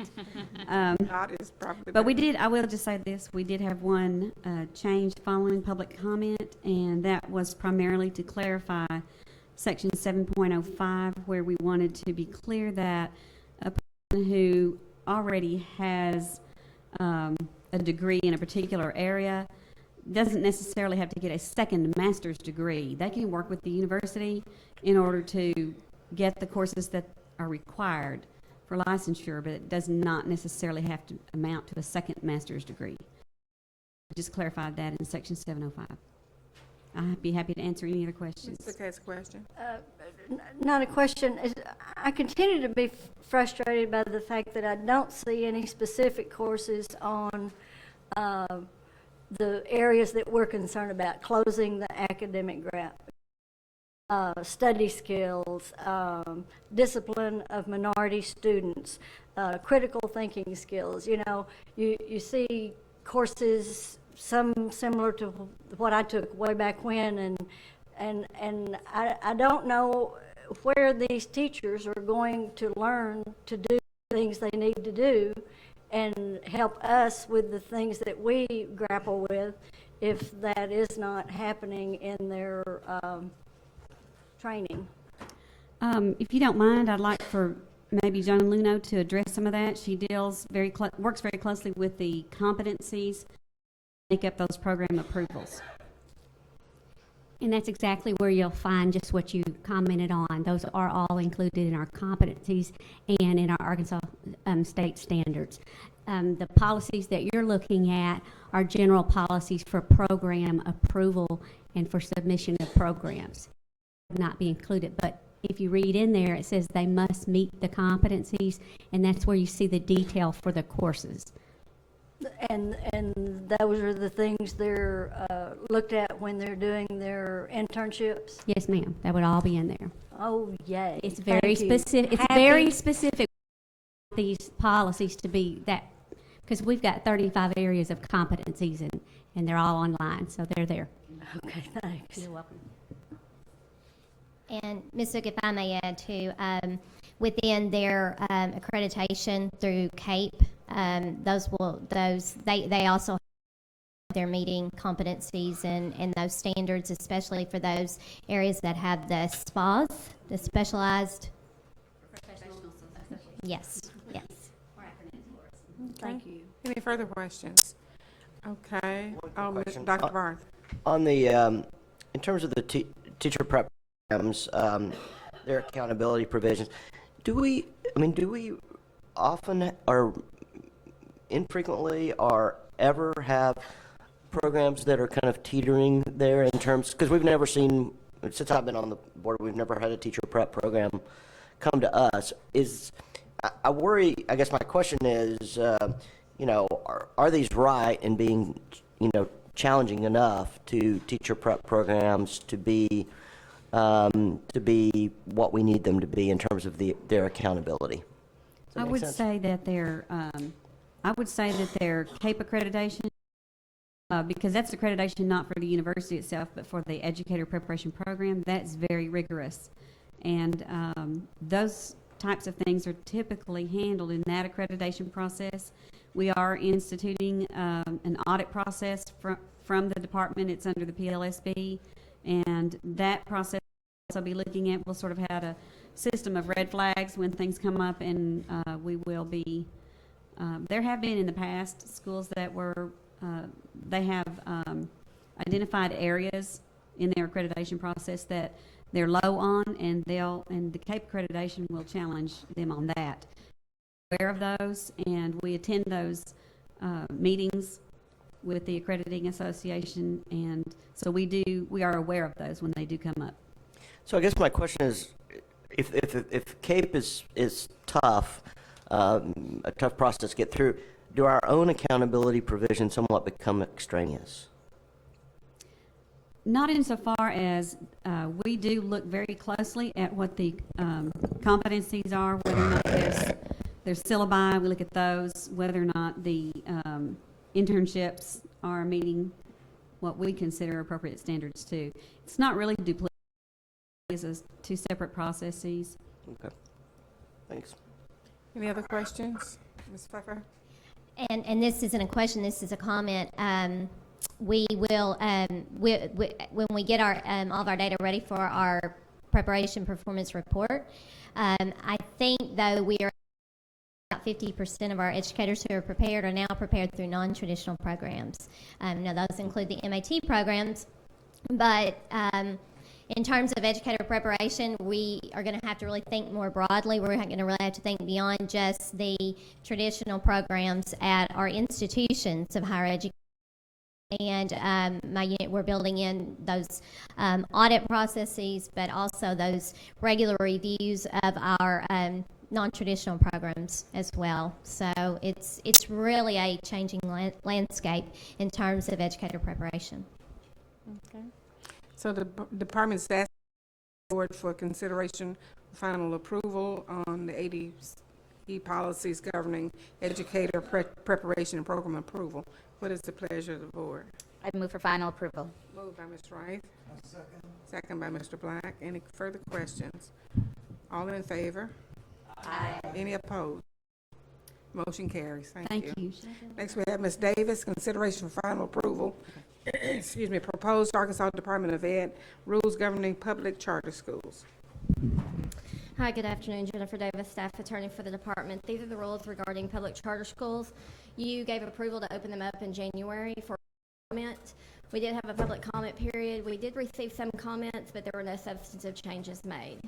So if you have any questions about the rules themselves or any of the comments, I'll be glad to answer them. Otherwise, we do ask that you give final approval for these rules.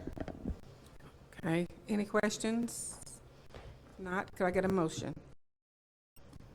Move to approve. Move to approve by Ms. Chambers. Second? Second. Second by Ms. Dean. Any questions? All in favor? Aye. Any opposed? Motion carries. Thank you. Okay, we're on 834, consideration for final approval, proposed Arkansas Department of Education, the monitoring of Arkansas Comprehensive School Improvement Plans, ACIP. Good evening. Corey Biggs, staff attorney with the department. These rules were released for public comment. We did receive some comments, mostly about things that we were in Act 841, which caused these rules to be revised. We did get those changes made, and we have the governor's approval. And mostly these changes are just to streamline the accident monitoring process. So we'll ask for the state board's approval. Okay. What is the board's pleasure on 834? Move to approve. Motion by Ms. Dean, second.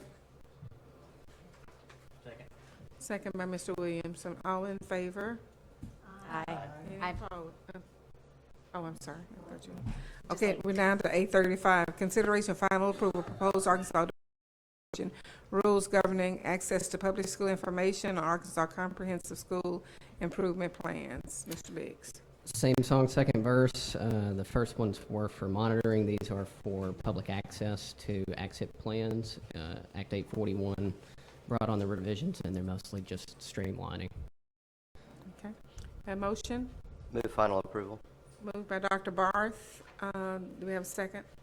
Second. Second by Ms. Savers. Okay. All in favor? Aye. Any opposed?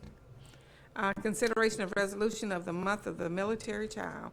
This is John Kaminar. Anybody here relative to 836? Let me. I didn't know if Don was here or not.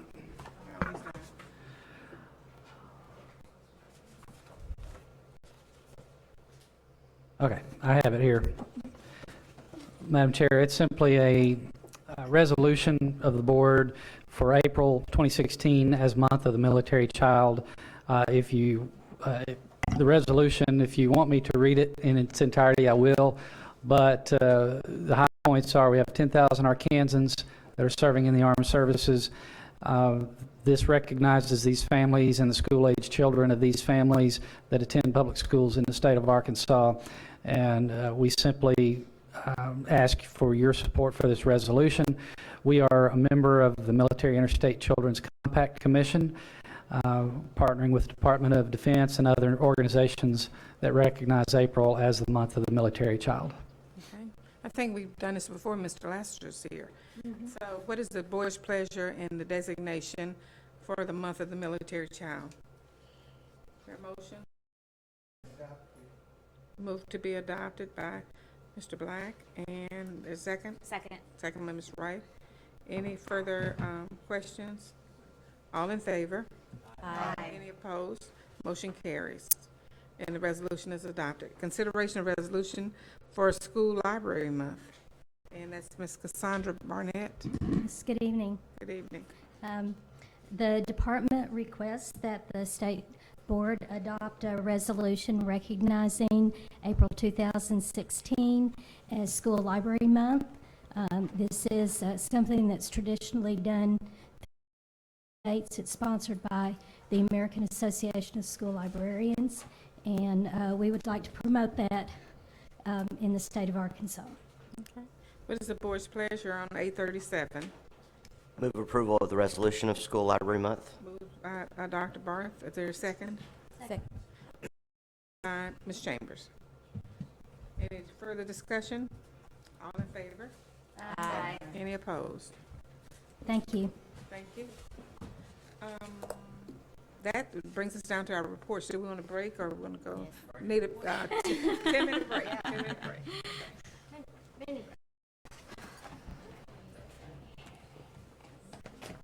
Well, we lost the game. Pick one. I don't color. Yeah, basically I do. Yeah, I know this basically. Yeah, it's the place I go in Fayetteville. They literally have like all of these samples of like that. And then Less than 2 minutes left, but then they beat us like 5 or 6 points, so I'm not sure what. I like it. It's neutral, but it's not. You know? yeah, no, I love it. It's like that kind of gray brown sort of, and I love earth tones. I do too. I'm all about the earth tones myself.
Okay, we're ready to reconvene.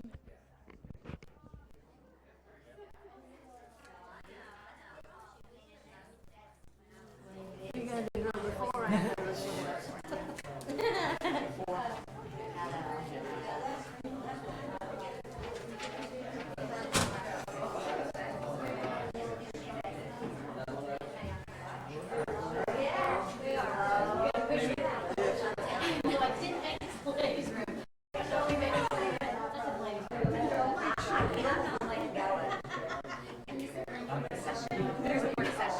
Is tonight the co-ops?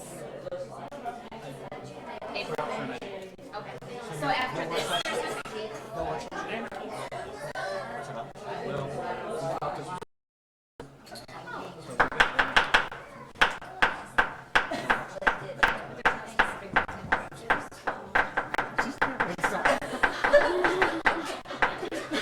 you're not the boss of me. Obviously. Obviously. We have someone that had signed up early to comment.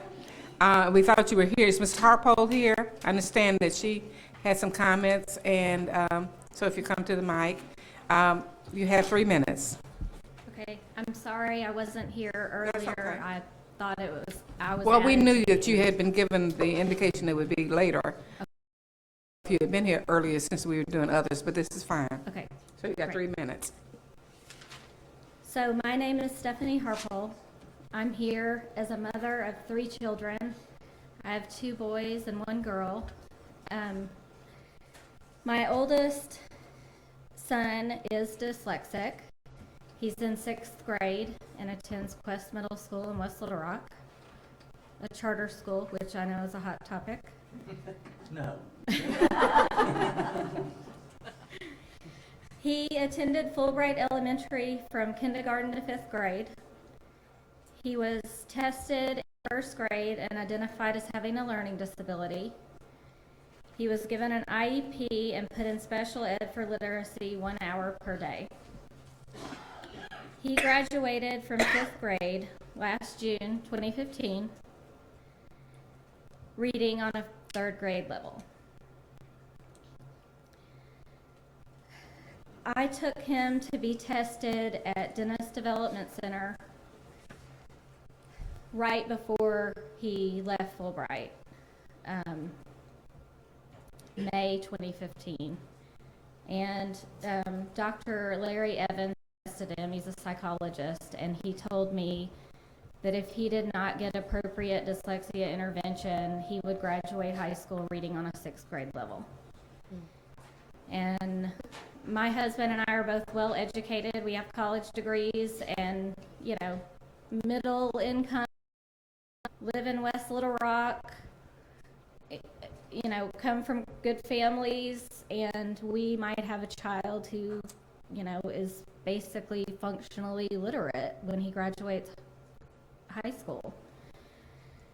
So my younger son is in 1st grade this year. He started at Fulbright in pre-K.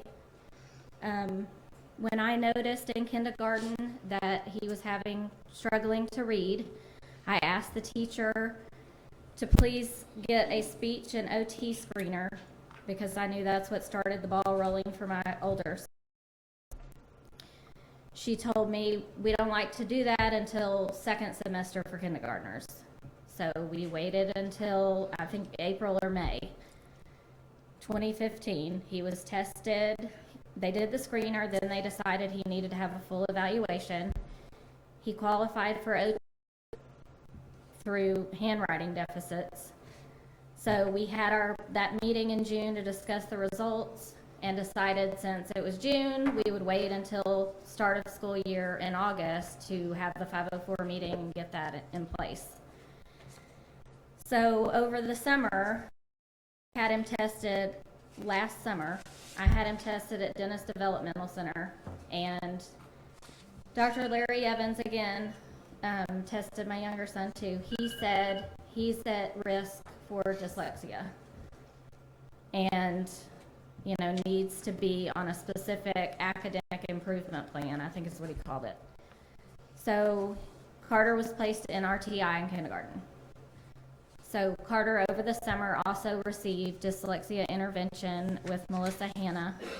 It was a 6-week program, 6 hours a week for 6 weeks. He also attended a reading program through the UCA speech pathology school. Melissa Hanna, after she worked with him, because I kept saying to her, please tell me he's not dyslexic. Please tell me he's not dyslexic. You know, one child is enough. It's, you know, think of how much you read every day. You can't do much. I mean, video games are a challenge for my oldest, getting on the internet, everything. You have to read everywhere. Melissa came to our first 504 meeting, August 2015, and her point in being there was to ask, could we get him moved to RTI Tier 3? We need specific intervention right now. Dyslexia law, he has characteristics, and they told us no. He's getting intervention with a reading specialist, classroom teacher, let's leave him on RTI 2. So we kind of made such a big stink at that. The literacy coordinator from Little Rock School District, and I had a meeting with her probably 2 weeks later, and she gave me a real crappy analogy about, we don't want to jump the gun and have Carter start dyslexia intervention when, you know, maybe these other interventions will help. Maybe this classroom teacher working with him one-on-one in a whole language program, which is not what dyslexics need. But maybe that'll jumpstart this. If I have tennis elbow and the doctor just doesn't jump in the surgery with me, we try other things first. So that was what, you know, my kid's educational career is down to tennis elbow. Maybe we're going to have to ask you to summarize too. You've gone over the time limit, Okay, so if sorry. you could summarize for us, please. Sorry. Okay, so we have several more meetings. Melissa Hanna tested him because, you know, we were like, fine, if you're not going to, you know, just go on the fact that he has the characteristics, we'll test him. Melissa tested him, diagnosed him with dyslexia. Another meeting with the literacy coordinator, she said that meeting was in December. Melissa had tested him in October. She said, these results aren't current enough. 2 months, not current enough. Little Rock School District level 2 screener. So wait a couple more months. He was finally tested in January, started receiving intervention because the psych examiner, Little Rock School District psych examiner came up with the exact same results I had. So now he receives intervention at his school through the reading specialist. It's Recipe for Reading, but it is mixed with guided reading. That is written on his 504. That is what she told us in the meeting. This is, it's breaking the law because in the law it states the program will be given with fidelity. Fidelity is how the author intended the program to be administered. I wrote to the directors of Recipe for Reading, and they told me they have decodable readers that they prefer, they use, called the Alphabet Series. We recommend those over guided reading books, which are not phonetically controlled. I've talked with Baker. I've talked with, you know, the school, the principal, the teacher, the reading specialist, the literacy coordinator. I then started emailing Vicki King and anyone else. I emailed Johnny Key, anybody, other email I could get a hold of.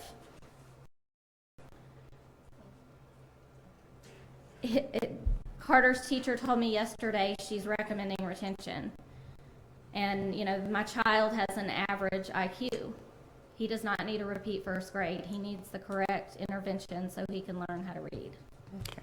Thank you for your information.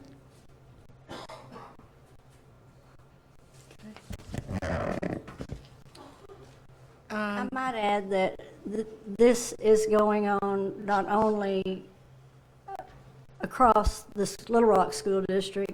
I hear because special education is my field, and everybody knows somebody who knows me in that area. It's a very small community. And I have talked with Mr. Key, I've talked with Mr. Curris, and they, you know, and as you saw in the report, well, we're giving professional development, and we're training this, and we're training that. Well, the law was passed in 2013. The resource guide has been out since 2014.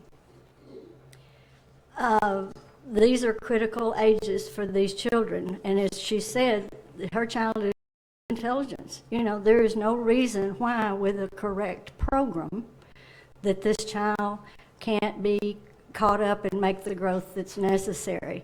So, you know, it frustrates me because, you know, I have no control over these teachers, these principals, or the superintendent, but I don't know whether it's because there's more students in the Little Rock School District or whether it's because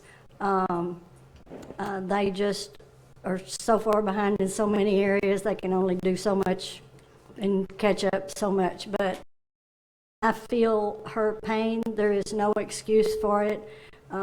We have other kids that a kid dyslexic, his grandparents pay for his tutoring with a accepted dyslexic program. He worked really hard. He's in first grade. He got all his words right, and the teacher took off 5 points because he reversed a B and a D. You know, these are the kind of things that I know y'all think I preach a lot about educational matters, but you know, this is not right. These are the kind of students in the prison system. Over half of them have tested at one time or other as having learning disabilities, whether it's dyslexia or whatever. You know, if we don't intervene and do what we're supposed to do. This law was new as far as dyslexia in Arkansas, but the law with regard to learning disabilities was passed in 74 and supposed to be fully implemented in Arkansas by 78. That is a long, long, long time ago. And we're still grappling with doing it correctly. And, you know, I don't know what all the answers are. Perhaps I was encouraged. Mr. Curris says he's revamping his special education program, getting a new director. Perhaps he will give them line authority to work with the principals and teachers more carefully. You know, I don't know. I'm hopeful. But I want you to know that this parent is representative of many. Just some person out here that's, you know, got a frustration with a school or a teacher. So thank you, Madam Chairman, for giving me that opportunity. Dr. Barr? And I just want to, obviously this is a Little Rock case, and I think that Little Rock may have particular challenges because of some issues, but you know, it really is a statewide issue, and there's right, but well, we can only do so much, right? And there are some districts that I think have embraced this this new law fully, and we know great examples of some best practices that are emerging. Some other districts that I think either have been resistant or just kind of have been a little lost on how to move in this direction. And I was just looking at the law in terms of reporting, and you know, there is an annual report at the superintendent at the district level, but I think moving forward, it would be, you know, great if we began to think about statewide reporting, much like we have on school discipline on this issue, because it's fuzzy on reporting, and I would, you know, I think that would be for us to know where the great success stories are and where the challenges are, and really to begin to encourage some district to district learning, maybe at the co-op level, et cetera, to make this thing happen in the way it's intended statewide. Well, in closing the gap, discipline all fits hand in glove. And we don't have any idea if we actually fully implemented the laws that we have on the books, we might solve some of those other issues. You know, many of these young black children are tactile learners, but you don't go in many classrooms where they have a desk and they do manipulatives and performance-based things that, you know, a lot of teachers, not all of them, a lot of teachers still run a classroom like it's full of well-behaved little girls. And, you know, school has got all sorts of children from all backgrounds and all sorts of needs, and that's why I constantly am after Ivy and Cheryl about, are the training institutions preparing these teachers? Because if they're not, then we just need to get the 19-year-olds and send them out and start doing PD and hire them and, you know, train them up like we need them to be. Anyway, sorry to preach. Okay. We're down to our reports, and I don't have, the chair's report, I don't have a report, but I understand the other Miss Newton does. So I'm going to give her time in the chair's place. Okay, thank you. My focus this month was on the ACT Aspire. I gave you a hard copy this month instead of it being on the agenda, but teachers are hungry for information, any information they can get about the test, because it's kind of an unknown thing right now.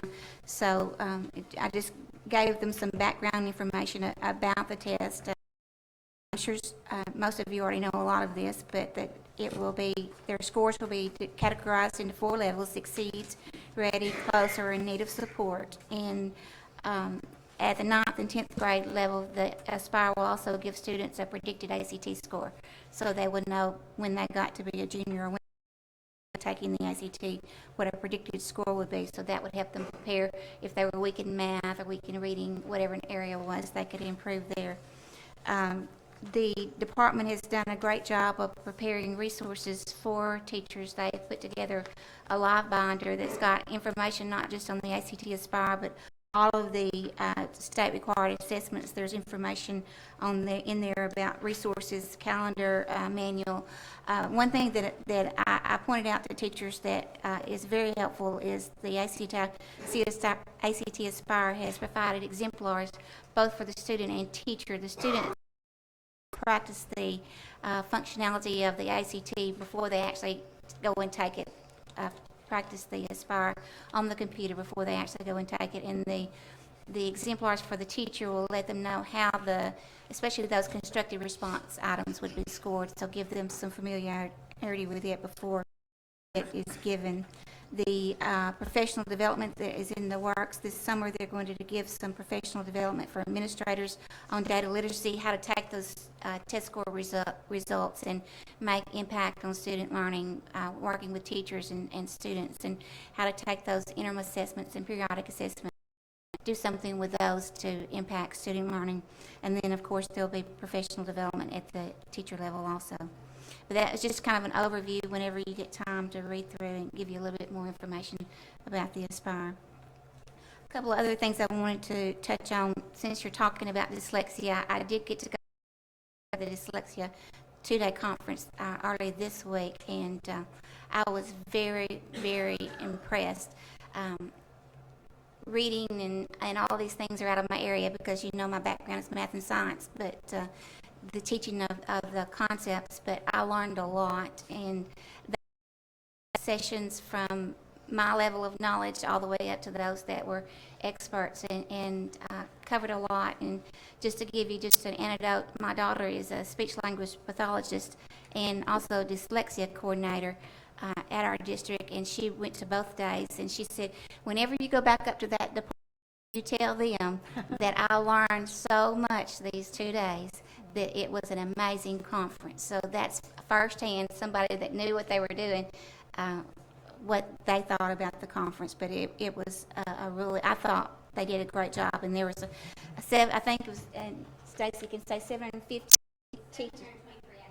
723 excited teachers and coordinators there that day. And so I thought it was a great success. They did a great job with it. Something else, I got to go to the release of or the initiative, the Be Pro, Be Proud. I know you've probably seen a little bit of it. It's something that's going to work with high school students in different places around the state to let them know some of the career opportunities for skilled workers that are available. In the past, I'll give you an example. I've taught in my physics class a little bit about a diesel motor. I can't get my high school boys very excited about a diesel motor because they don't think I know very much about it. Okay, but if they go into this lab setup that they've got in this truck, it's amazing. And these men are that are going to teach them and show them what the opportunities that are available. It was mechanics, welding, electricians, plumbers, all of those skills that are so needed in our state today. This is going to be a great thing for our state. And I asked them that day, when can I sign up to come to our school? And if you haven't seen it, take the time to go see it. It's great. Last thing, Gail, I point to her and Kevin back there. They are if you don't know, they're the treasurer that's here at the department. They do an amazing job highlighting things that are going on in the state in education. And I've continued the profiles and teacher leadership video series that Jonathan started. But I have focused on teacher retention and recruitment. And this time, looking at non-traditional licensure. And you've got a firecracker coming next year as Teacher of the Year. And you know that Ms. Abel's a non-traditional route. And so this video highlights her and her route to becoming a teacher. Right. Okay. Ms. Wright says she has a report. The video. Oh, we're going to do the video now. Yes. And then after that.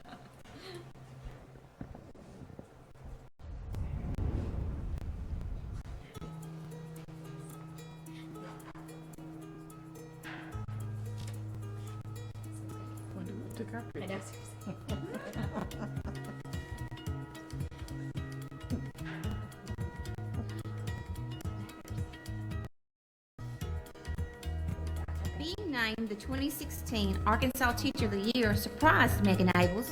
Even more surprising was the fact that Megan's early career goals were focused on the world of business, not on becoming a high school teacher.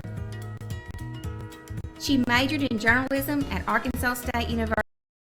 After returning to her hometown, she was asked to be the high school cheer coach. What she thought was an interview for a volunteer position was really a conversation about becoming a teacher. Through the state's non-traditional licensure program, she gained an educator license and so much more. He stopped me in my tracks and said, "No, I don't think you understand. We want you to teach and coach." And my exact words to him were, number one, I don't know how to be a teacher. Number two, I don't think I like kids that much. Which now is funny because I love my kids probably more than any teacher. I said, as someone who came from the business field straight to the classroom, I don't know if I can do this. And it took a step of faith, but once you get in a classroom and you see the rewards of your kids that love you and want to learn for you and out and you build those connections that are lifelong connections, it's priceless. Well, I feel like those people who went to college to be a teacher probably walk into it knowing that every day is going to be different. Lessons aren't going to go how you had them planned, and sometimes you have to monitor and adjust. When those of us who come from the workforce straight into the classroom think our lesson plan that we have planned has to be perfect and that everything has to go exactly how we planned it. And realize, you know what, you may stop what you have planned and you may do something else. The Arkansas Professional Pathway to Educator Licensure, or APPLE program, gives highly motivated individuals with college degrees in areas other than education a pathway to obtaining a teacher. Over the last 10 years, Apple has provided over 3,100 teachers for Arkansas classrooms. Teacher retention is an important issue for Arkansas schools. Megan explained that teacher mentoring plays a key role in addressing this. A good, solid mentor program, mentor who loves teaching and wants to inspire new teachers and see them grow in the field and be a lifelong educator is what makes or breaks, in my opinion, teacher retention. Sometimes you have to have a little gumption, a little want to, a little drive, a little being bold, and think, I'm going to do something to make a difference. And I feel like that passion, combined with my refuse to do nothing, is what got me in this chair today. For more information about the Apple program, please contact at 501-371-1580 or email her at ann.crosser@arkansas.gov.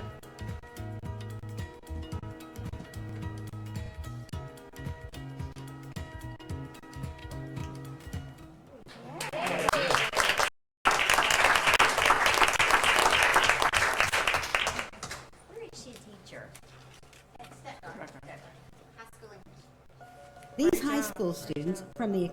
Oh, I'm sorry. Got another one? Take two. That's the next one, but that's later. Oh, okay. Well, I congratulate the engineers and the author and the narrator for a great job. Maria? Yes, thank you. Academies of And West thank you, Memphis. colleagues. I know For it's all been a long night, but you all have an email in your inbox that I'd like to give some context and explanation for. First and foremost, I want to thank all of you again. And especially to Ms. Chambers for her guidance in being able to pursue this stipend opportunity with NASB, the National Association of State Boards of Ed, on deeper learning. I have to admit, this process has been actually very educational for myself in that I realized I energy around seeing and excitement around seeing all of these new plans and transitionings happening, not just in our K through 12 system, but in our career ed system, in our higher ed system, but then also feeling a certain level of frustration with some of the decisions that we make, right, which are relevant to K through 12, but obviously ramifications, and then there's this intersectionality amongst everything. And what can we do in this K through 12 pipeline that can be conscientious, right, of all this other change and opportunity that's going on? And so what NASB has presented, and then the application, thanks to the guidance that you all have, and you all will see that in your email, application I submitted, they actually helped me hone even the language around what exactly was what I was hoping to get, or that, or even lifting up from our conversations what we were brainstorming around. And really what the proposal is for is an opportunity to be able to get some external provider assistance, consulting assistance around developing some more coherence around all of these different education plans that are going on. This is somebody who can, as their job, to us, as a consultant, to us as a state board, as a consultant to the ADE, as a consultant to Forward Arkansas, be able to our Forward Vision plan, our Expect More plan, the new plan from the Chamber of Commerce, our WIOA state plan, all of these different state plans, and help advise us on 3 different areas as a state board. One on this piece of coherence, right? How does the K through 12 pipeline fit into all of and where specifically in this K through 12 pipeline can we make decisions, possibly rulemaking decisions, possibly decisions that we may need to seek support from our legislature from to ensure deeper learning in the work that we're doing. Also, to make sure losing our eye on equity, right? And these achievement gaps that we're talking about, gaps with the tag groups, could be our special ed groups, could be geographic groups. How do we keep equity at the forefront as we're looking at all of these changes? And then finally, how do we do all of this in a way that lends itself to better planning for right? And the changes that are going to come down the pipeline there, and what kind of guidance and support we would need. And so the proposal is really for, and it's not too time intensive. Exactly what I'm hoping this is really some outside assistance to us, again, that kind of laser focus on this parents piece, but it would entail an audit, a consultant that would be actually reviewing all these documents for us, talking with members of the departments, all three departments, any of the groups that have been involved with some of these education plans. This consultant would come to Arkansas, meet with us, report to us as a findings, if there's any gaps in deeper learning, if there's opportunities in equity, how can we better leverage the forward process, right, in all of this. Then the idea is that after that, it would actually inform the forward stakeholders meetings that are being planned for this summer. We know that they're already planning convening with they're looking at a convening with broader stakeholders and policymakers. So how might we bring in the topics of deeper learning and equity in the K-12 pipeline into this conversation? Then it would be another meeting in the fall of next year, kind of reflecting post-forward process specifically to us as a state board. What things might be within our ability to do, what might be things that we may want to think about collaborating with the legislature on in the 2017 session. And then, again, this consultant would support us through the process of the legislative session and in the follow-up and sort of evaluating, right, what's being done. And somebody, again, that's their sole focus is helping be able to review these documents, an additional set of eyes, and NASB would help us identify who this consultant would be that could actually just spend some time looking at all these different documents, these pieces, talking to people in ways that maybe we don't always have time to be able to do, and make sure that we can keep, again, these best practices out there, make sure that we are leveraging full opportunities around deeper learning and leveraging full opportunities around equity for all children. So what you all have, again, in your emails is an MOU that drafts this out. It's $9,000 each year, so $18,000 total for us to be able to hire this consultant. NASB has already pre-approved their side of this, and so the question is whether you as a board would like to take on this opportunity. And ultimately, they don't need a vote, but they do need Ms. Newton's signature as chair. So what I respectfully wanted to do was just plant the seed with you all that this is there. If you all have the opportunity this evening or tomorrow to review those documents in detail, and if you don't have any concerns, then I would love the opportunity to be able, before we leave tomorrow, to get Ms. Newton's signature so that we can proceed with this process with NASB and, again, this opportunity. So again, I think it's an exciting one, actually more money than I thought entailed, and I thought NASB in some ways was going to be doing this work, and so it'll be them plus some additional consulting support. I think it's a great way for us to leverage some of the that are working on this, but then also more importantly for us to be able to highlight Arkansas as a leader in this area. I do believe Arkansas is leading the way in innovation of thinking about all of these areas and thinking collectively between higher ed, career ed, the K through 12 pipeline. And so really I think this is as much a chance for, but also a chance to get this recorded in a way that lets us lift it up for the nation and maybe even leverage some additional opportunities for our states. So I welcome any questions you all have, any feedback. Ms. Chambers, if you have any feedback or immediate reactions based on conversations from where we've been, thoughts on this. Otherwise, I'll be talking with you all tomorrow to see if we can get Ms. Newton's signature. So I don't know what kind of consultant we can get for $9,000, or is it to supplement the salary of someone who's already a consultant? Exactly. Is it like a part-time? It's basically to cover mostly, I think, and some time of somebody who's already working with some of these national coalitions. And they had recommended some folks, National Skills Coalition, actually some of these experts that are already experts specifically on the career ed area. And now it's about how does the K through 12 pipeline fit into that, right? And I wanted to see, Commissioner, if you have any concerns. Obviously, we don't want to create additional work or force somebody from the outside on the department. If anything, this is a consultant that our feeling is could help us as a state board in these meetings and some specific work sessions, right? Hopefully lend some support to the work I know you're already doing in convening the three departments and talking about your collaborative work. It's exciting to see so many initiatives emerge. And I think if there's a way where we as a state board in what we make decisions we make can be helpful to that, right? And keep in mind all of these different moving pieces. I'd like to see us be stronger advocates and stronger decision makers help the day-to-day work that you all are doing and the innovation you all are leading. We'll take help from wherever we can get help. So is it something that you and your staff have talked about in terms of how you'd integrate that? Because there's help, and I'm not suggesting that's not. But is it, for that to mesh with what you're doing and really give you, I think it's a wonderful opportunity, but is the time right? Is your staff in place? We've not had specific conversations about this. We kind of direction of the board would be, and that's something that we certainly would take up in our leadership planning opportunities coming up for the coming months.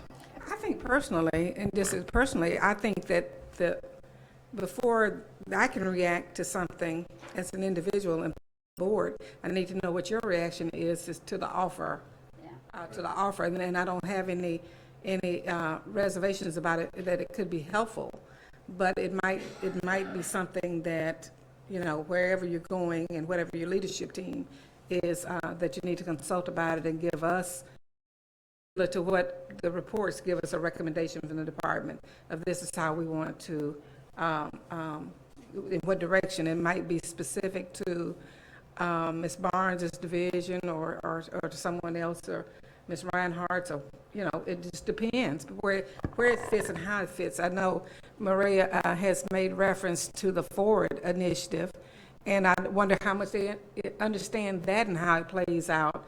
I don't know if I know we go from report to report following progress, but integrating that into a process that belongs to someone else, belongs to us and other entities. If that makes sense. It does make sense, and there are a lot of moving parts in this realm. I certainly can get feedback from the rest of the team. I value my deputy and chief of staff and legal team, and we can get some feedback on this before y'all wrap things up tomorrow. We'll be glad to do that. And but just to say, we are supportive of all these efforts, and I know the governor in his workforce initiatives, the work cabinet conversations that are happening in those meetings appear to be very much in line with this direction. So, but I certainly would kind of poll the group and get some feedback from them before y'all head out of town tomorrow. Okay. From any other board member, Ms. Zook, and then I had the pleasure of visiting with all the superintendents who are a member of the the Northeast Arkansas Education Co-op. Donna Harris is the director there, and it was just a wonderful day. They are very complimentary of the co-op and how much help they have given them in implementing the dyslexia law and et cetera, et cetera, et cetera. And complimentary of ADE and the School Boards Association in particular for coming to them and giving the help that's needed there. And then I also had an opportunity to speak to the leadership group. It's 58 people this year. There's a group every year, and they are upper and middle management, people from and groups all over the state. And we persuaded them this year to have 2 days that were focused on K-12 education, and people from the School Boards Association, AEA, ASTA, Arkansas Learns, and AAEA were all there, as well as Susan Harriman spoke from the department, and then I was given the opportunity to speak as a perspective, and it was in their assessment at the end of the day, the people who gave me feedback, they said it was one of the best sessions they had had.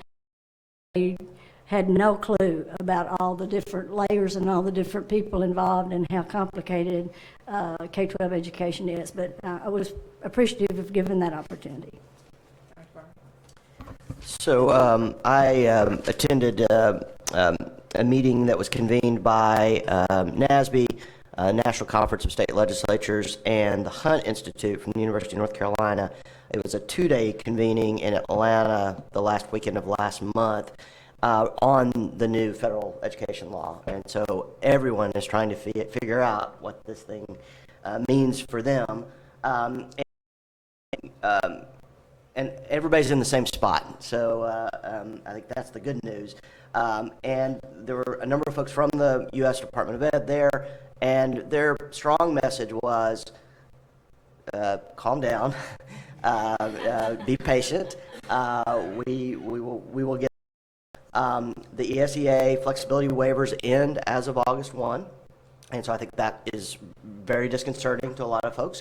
But they're really saying, 2016-17 is the year for the development of new state plans, and then full implementation would really go in 2017-2018, which would really activate the money that is tied to ESSA.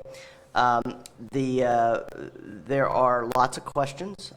So, for instance, on whether tag groups and the combination of groups will be permissible in accountability plan, or will there be a requirement that every subgroup be analyzed as was originally the case? There really are 14 years of guidelines that went out the window, and now it's time to start over with figuring out what this new law means. Their real message was that it's important at this stage to really begin thinking about what kind of accountability development plan you want to have, and who are the stakeholders that need to be at the table for that. And in particular, I think there was a really strong message that we need to get groups, civil rights groups who care deeply about equity at that table, because there are, I think, a lot of folks for whom the concept of returning power to the states creates some nervousness. States' rights does not, it's not a phrase that is a concept that really makes some groups feel good. And so we need a process that where everybody is at the table, and that's the first stage, figuring out who should be at the table in these areas where we have new autonomy and new flexibility, so that we get it right. What's new in this law is negotiated rulemaking in several areas, and so what they have just begun at the national level is pulling together who's going to be on those teams that actually carry out the negotiated rulemaking in a variety of areas, such as assessment and accountability. I think there's a real we need to change the narrative around accountability from thinking in terms of using accountability system as a hammer to shifting towards thinking about using accountability system as a flashlight to really identify the places where we need to do work to improve things, and really rather than focusing on punishment, as was I think a lot of the message of No Child Left Behind, especially in its earliest years. Now the focus needs to be on improvement. There's also a lot of focus and conversation about the way in which we can't think in terms of a one-size-fits-all strategy, especially among rural schools and urban schools. And so we heard from folks who had done great work in Kentucky, but also great work in the Miami-Dade public school system, and those are just two different stories of turning around urban schools and rural schools. So lots more to come.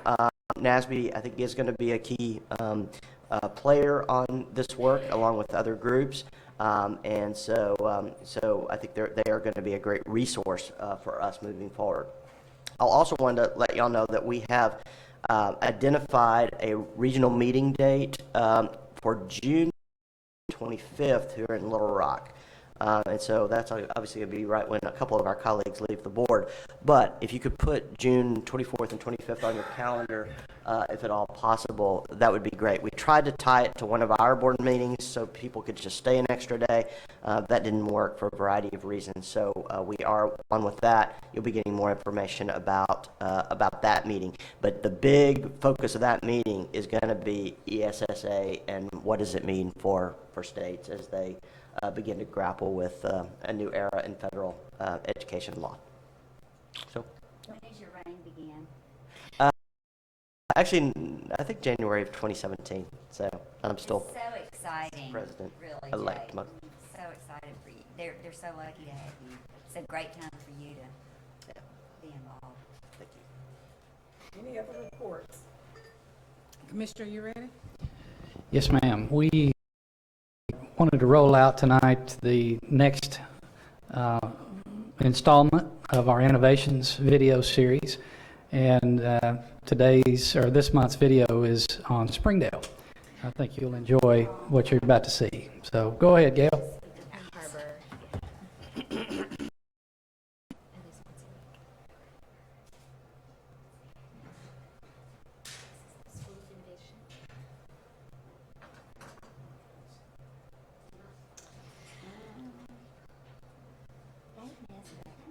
Site is the future home of Springdale School of Innovation, which is temporarily housed in the Jones Community Center. No matter the location, this school is providing students insight into exciting and promising careers.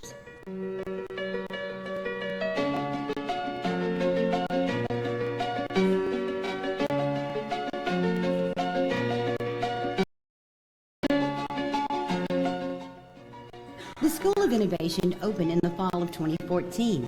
It currently serves students in grades 8 and 9 and will add a grade each year. By the 2018-19 school year, plans call for the school to serve 2,000 students in grades 8 through 12. We started the school by asking questions like, what if?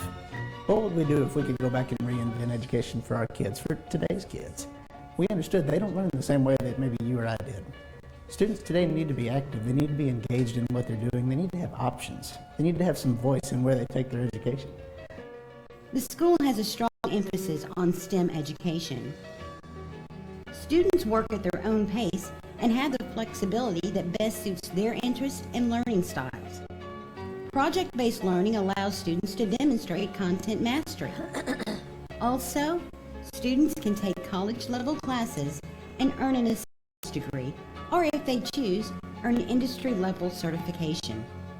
We gave students the flexibility of time. We started there. Not all students need the same amount of time for each class. We gave students the opportunity to take classes home. If they chose to learn those late at night, we can do that. If they chose to spend some time with their teachers face-to-face, we have that option also. We took away the time barrier so that students could push through classes when they wanted to. I came in August as an 8th grader, and just at the turn of this semester, I became a 9th grader, and so now I'm getting to progress in my studies at my pace. I'd say you're way more focused here. You're way more focused on what you're doing, and that in 8 periods you would get done a bunch of little stuff, but here in 4 periods you get done way more stuff, which is a big difference for me. Thinking outside the box is so important in giving the students voice and choice. The computers are to have, but not letting the kids hide behind the technology that some days we use it, some days we don't. All of our kids are going to have an internship experience before they leave. It helps them make decisions about, this is really what I want to do. Or maybe more importantly, it's not what I want to do. We do that through basing at school. We do it through the opportunity with business and industry professionals on a regular basis and make those decisions about a career. We got an internship with a local boutique here, and we basically got to be completely immersed into fashion merchandising and seeing what it's like to own, to run, and to work in a store. My experience has been unlike I imagined. I've discovered so many things about myself. I've discovered a love for filmmaking, discovered a love for politics. I found, I think, my career choice, which would be in business. We went and looked at places like Google headquarters, Apple headquarters. We wanted to see what the most innovative minds we were looking for in terms of workspace, because that's what we're trying to prepare our kids for. You're going to see a lot of open space, a lot of opportunity for kids to be social, to work together. Learning makes noise. Learning makes a mess. Learning involves multiple people, multiple teachers coming together for a project. So you'll see large spaces. You'll also start to see some smaller spaces because we understand teachers need to pull out small groups of students to do some content work, some follow-up, some insurance that students are learning the content. It's about the students. It's not about the numbers. It's not about the test scores at the end of the year. It's about what do the students need and how are they going to get it.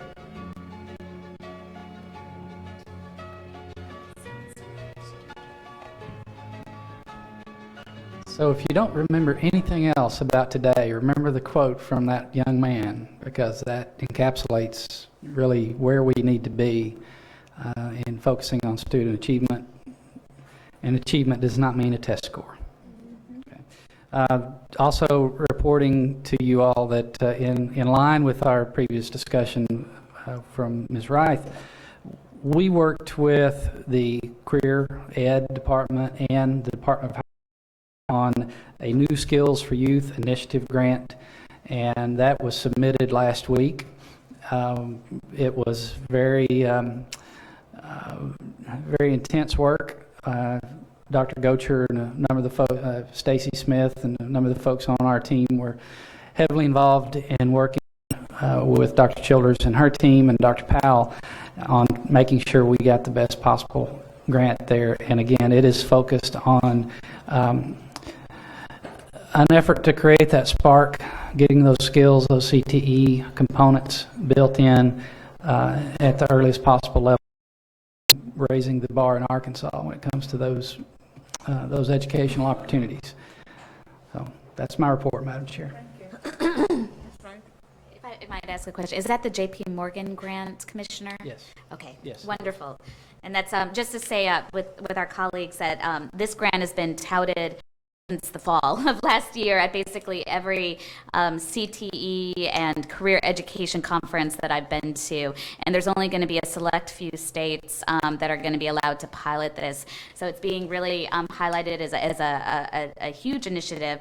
And I know in all of my to talk with the J.P. Morgan officials, planting the seed that Arkansas hopefully would be submitting an application. So I'm really excited that we're having the opportunity. If we do have that, then that really even another stepping stone of putting Arkansas as a leader in this area.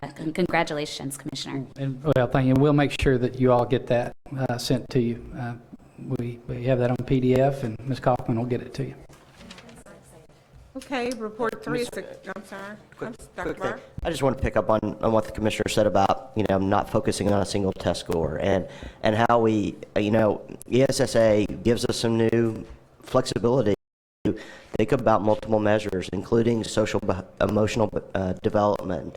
Now it's going to be, we got to get it right, and we got to figure out how to balance it, and how much should be about educational achievement, and how much should be about some of these other things that are important. But we've got a great opportunity here to begin to go beyond simple test scores, because we know that's not all of what happens in schools, or not all of what should happen in schools.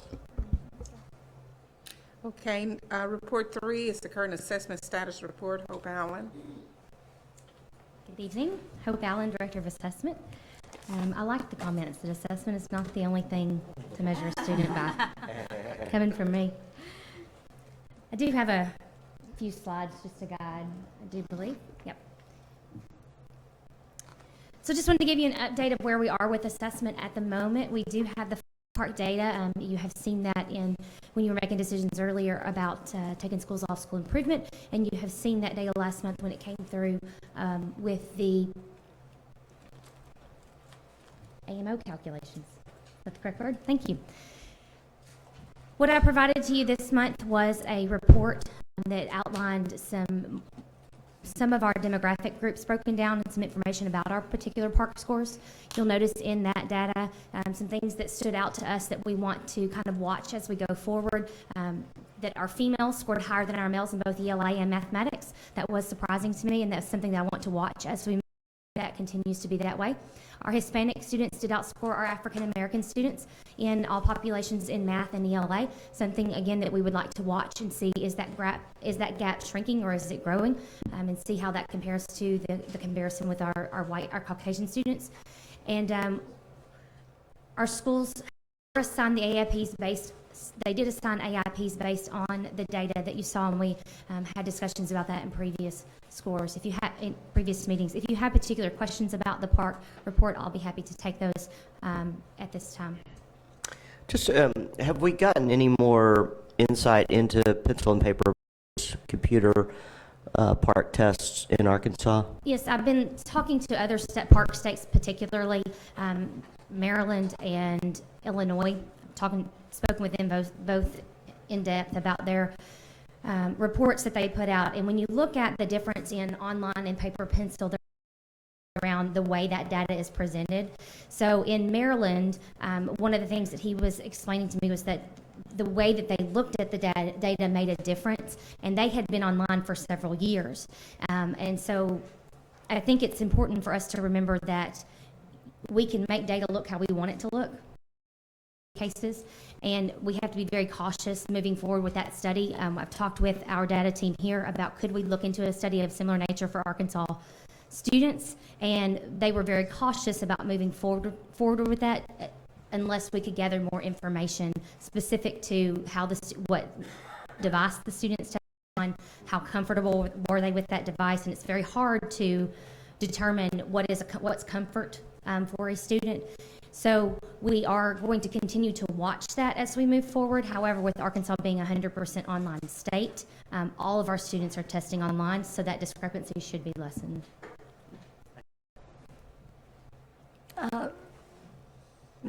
Okay.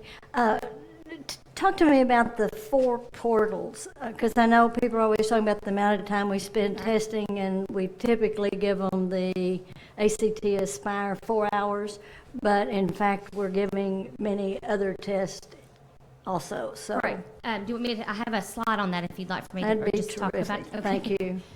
Go ahead. I'll jump to that. So one of the main concerns that we have had is some frustration across the states that with this moved on, the shift in testing, the changes. And what we're seeing is that our schools have to go into what they call 4 portals. So for ACT Aspire, I have to go into one website, set up the test and the way that things run in that website. For the ACT, it's a different website. For our alternate assessment, it's a different website. So I believe that's what you're talking about, the frustration from our coordinators level. We would love to move to one portal and be able to do that. That is not an option at this point. The good thing is for our students, they are very minimally affected by the different portals because they're for different populations. The only population that is significantly affected is our ELs students because they have to take the ELPA 21 assessment and the content level assessment, so they would have to be able to function in 2 portals. Okay, if I didn't read the graph incorrectly, it said that only 1/3 of the special ed students with IEPs and 504s received or requested accommodations. That seems low to me. Do you? You're talking about in the appendix, correct? Yeah, one of the 25 days ago when I went no. I just wonder if the specifics for the professional development, if the people who write the IEPs and the people who make decisions about the accommodations are getting the kind of professional development they need to make those decisions. So when you're seeing that number of 38.2%. I'm sorry, I usually put down the page number, but on this I did not. That's fine. It's on page 27 of the report. Okay, I thank believe you. is what you're referencing. That percentage is the percentage of our total population of students that have a 504 or an IEP. So 38.2% of our students had extended time. That's not 38.2% of students with an IEP received extended time. Okay. So 38% of our kids either have an IEP or a 504? That required extended time. Right. I have a niece who teaches high school, and she tells me a lot of the problem with the test, which goes back to what Mr. Key was talking about, that the high school kids just, they just have to, the teachers have to say, I'm going to be measured on this, and if they don't like you, then they go, well, too bad. So what kinds of things are the high school teachers doing to make, or the middle school too, make them, and it's important that you do your best? I think the biggest thing that we've seen, I'll give you a particular example of it in high school. When I got scores back and looked at Benton's scores, their Algebra 1 scores were significantly higher than the state average and the Park average. So I called Benton and I asked them, what have you done specifically in Algebra 1 that is didn't do anything particular? And I said, you had to do something particular. They said they took an intense look at their high school math program, and they reduced the number of their AP courses, their pre-AP class sections significantly. So they went from over 10 sections in their middle school to under 5 sections. So that's one thing that they did, purpose looked at the number of students that were in pre-AP and made decisions about the students that should be in that program. The other thing is in their classroom specifically, she said that we moved away from an intense focus on the assessment, and we moved more to focusing on our standards and the way that we teach. So encouraging classroom discussion, encouraging students to problem solve, to think, and it's all the things that we plan to work with educators on this summer. That's part of my summer PD plan with our administrators, is to really, we have an opportunity with the new ACT Aspire scores coming out to be at each of the co-ops, and so I've scheduled 3 hours with each of the co-ops with their administrators, and part of will be an intense focus on your assessment program in your school. What does that look like? Because we have reduced the number of hours at the state level, but have we reduced it at the local level? And then how can we make a shift away from test prep, but to good quality teaching that shows to raise test scores far above any other activity you can do in the classroom. So that's one of the initiatives that we are going to be looking at this summer, is working towards educating our administrators in that area and moving that to our teachers. Thank you. Let me just put an emphasis on that last discussion about the importance of teaching the. We get feedback from teachers all over the state that are concerned about, how ACT Aspire is going to impact, tests, and how should they prepare their students. And we constantly tell them, teach the standards, teach the standards, teach the standards. We've become so conditioned to be in fear of that test and that test result that sometimes teaching the standards just is not the practice.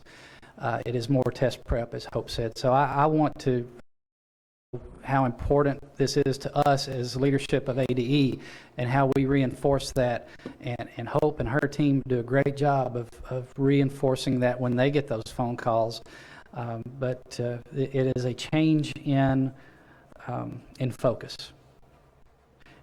and we're going to continue to hammer that over and over again it's even with superintendents, and the interactions that Dr. Gocher and I have with superintendents is that you need to encourage your team to teach the standards, not focus on getting kids ready to take a test.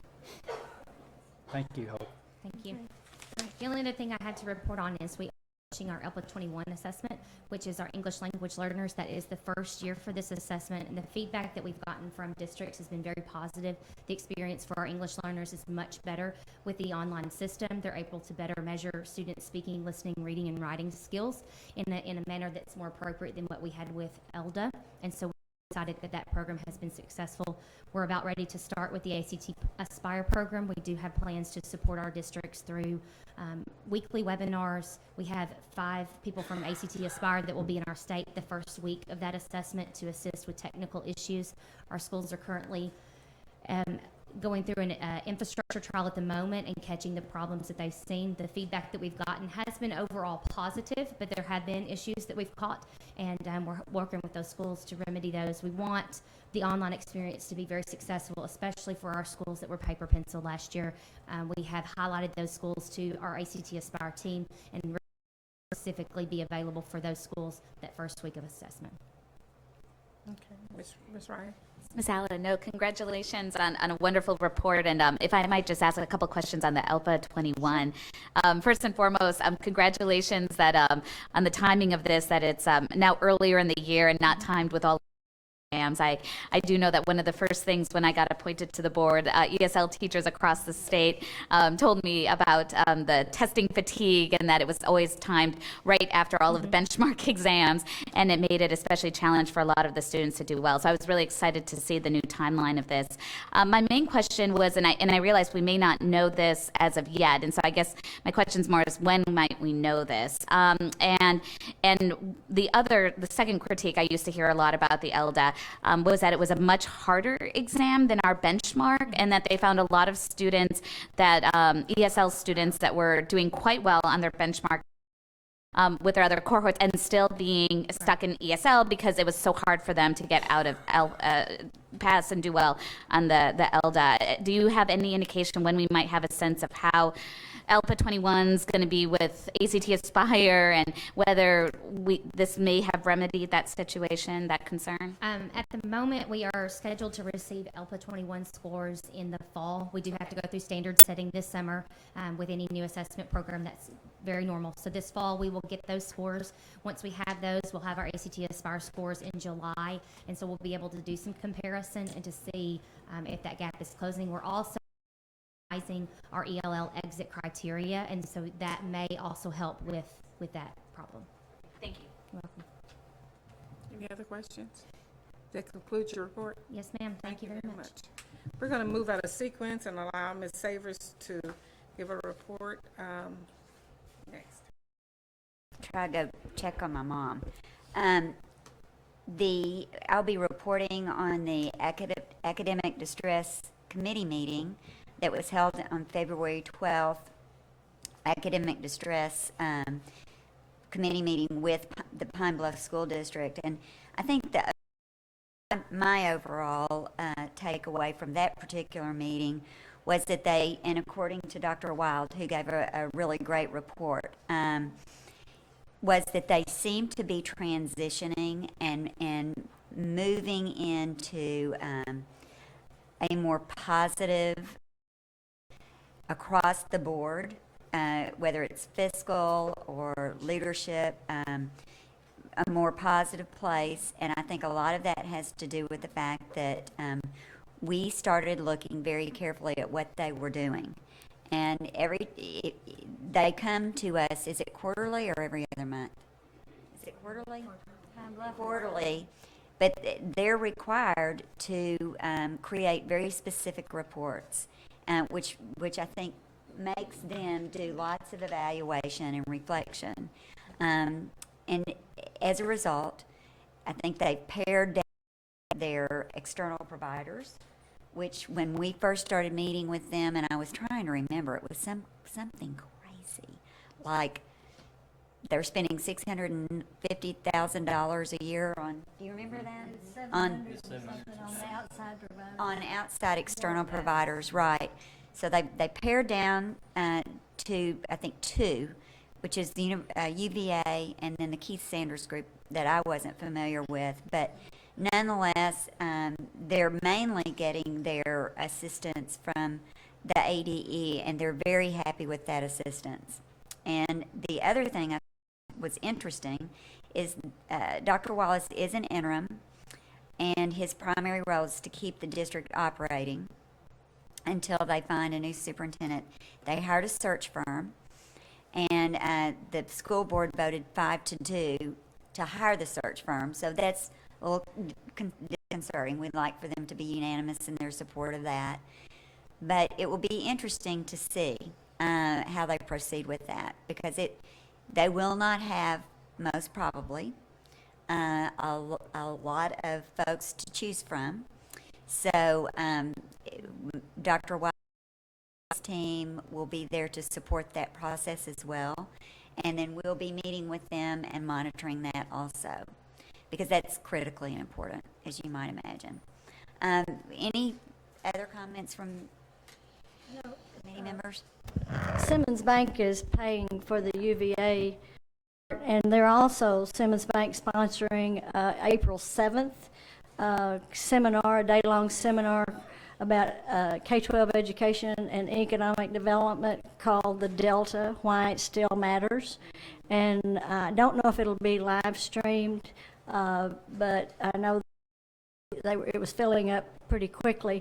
But I think at some point it might be, if it's not out of line, that we as the board might send, a note to people like Simmons and the Walton Family Foundation and the Rockefeller Foundation, people who are doing to help us in so many ways, because they realize that it impacts the whole state, and they, but they are being very helpful not only financially, but like putting together these conferences and like the Be Pro, Be Proud program, things they know that are very expensive, but that nonetheless would help K-12 education. So I think maybe if Ms. Kaufman or someone could, or somebody on the board could, word a note and thank them on the behalf of the board.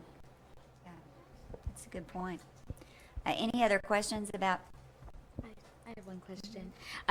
And I'm just wondering because at the end of the day, it keeps getting back to the conversation of what's going to help turn around these districts, and leadership obviously being so key, right? And the superintendent search being so key. Is there anything we could do? I know that when we take over a district, that Commissioner, you and your team do of trying to find that right person, right? That can go there and take the leadership and be the person at that helm. Is there something we can do for a district like this where we know they need that assistance, trying to connect people we know that have the right leadership skills with this search process? I'm just wondering if there's something can do to be supportive of this, because it really is. At the end of the day, and I think it gets back to even y'all's point, right? I mean, it's not charter, it's not about public school. At the end of the day, it's the good leadership, right? And community engagement in whatever setting creates and enables that to happen, right? And especially for districts like this, and when you're already saying how hard it's going to be for them to find leadership, I know it's not an easy question. I guess I just pose it to see if it's actually not that difficult of a question, because I don't think you would mind me saying this. I've had a conversation with Dr. Keith Williams, who is a member of the search firm, who and they operate by networking. So you all being representatives of folks in the field of education, or interested in education, knowledgeable about education around the state of from around the state of Arkansas, you may have folks in your network that and his team would find value in talking to. So, if you know of someone that would be interested in talking to them, or know someone who knows someone, it's about getting that network wide enough so they have a great pool of candidates. And that's what they're focusing on now, is getting a good pool of candidates to present. I don't know that anyone's ever asked that question from a role in the board. I don't think it's inappropriate. It might be unusual, but I think it's that relational piece that makes Arkansas what it is.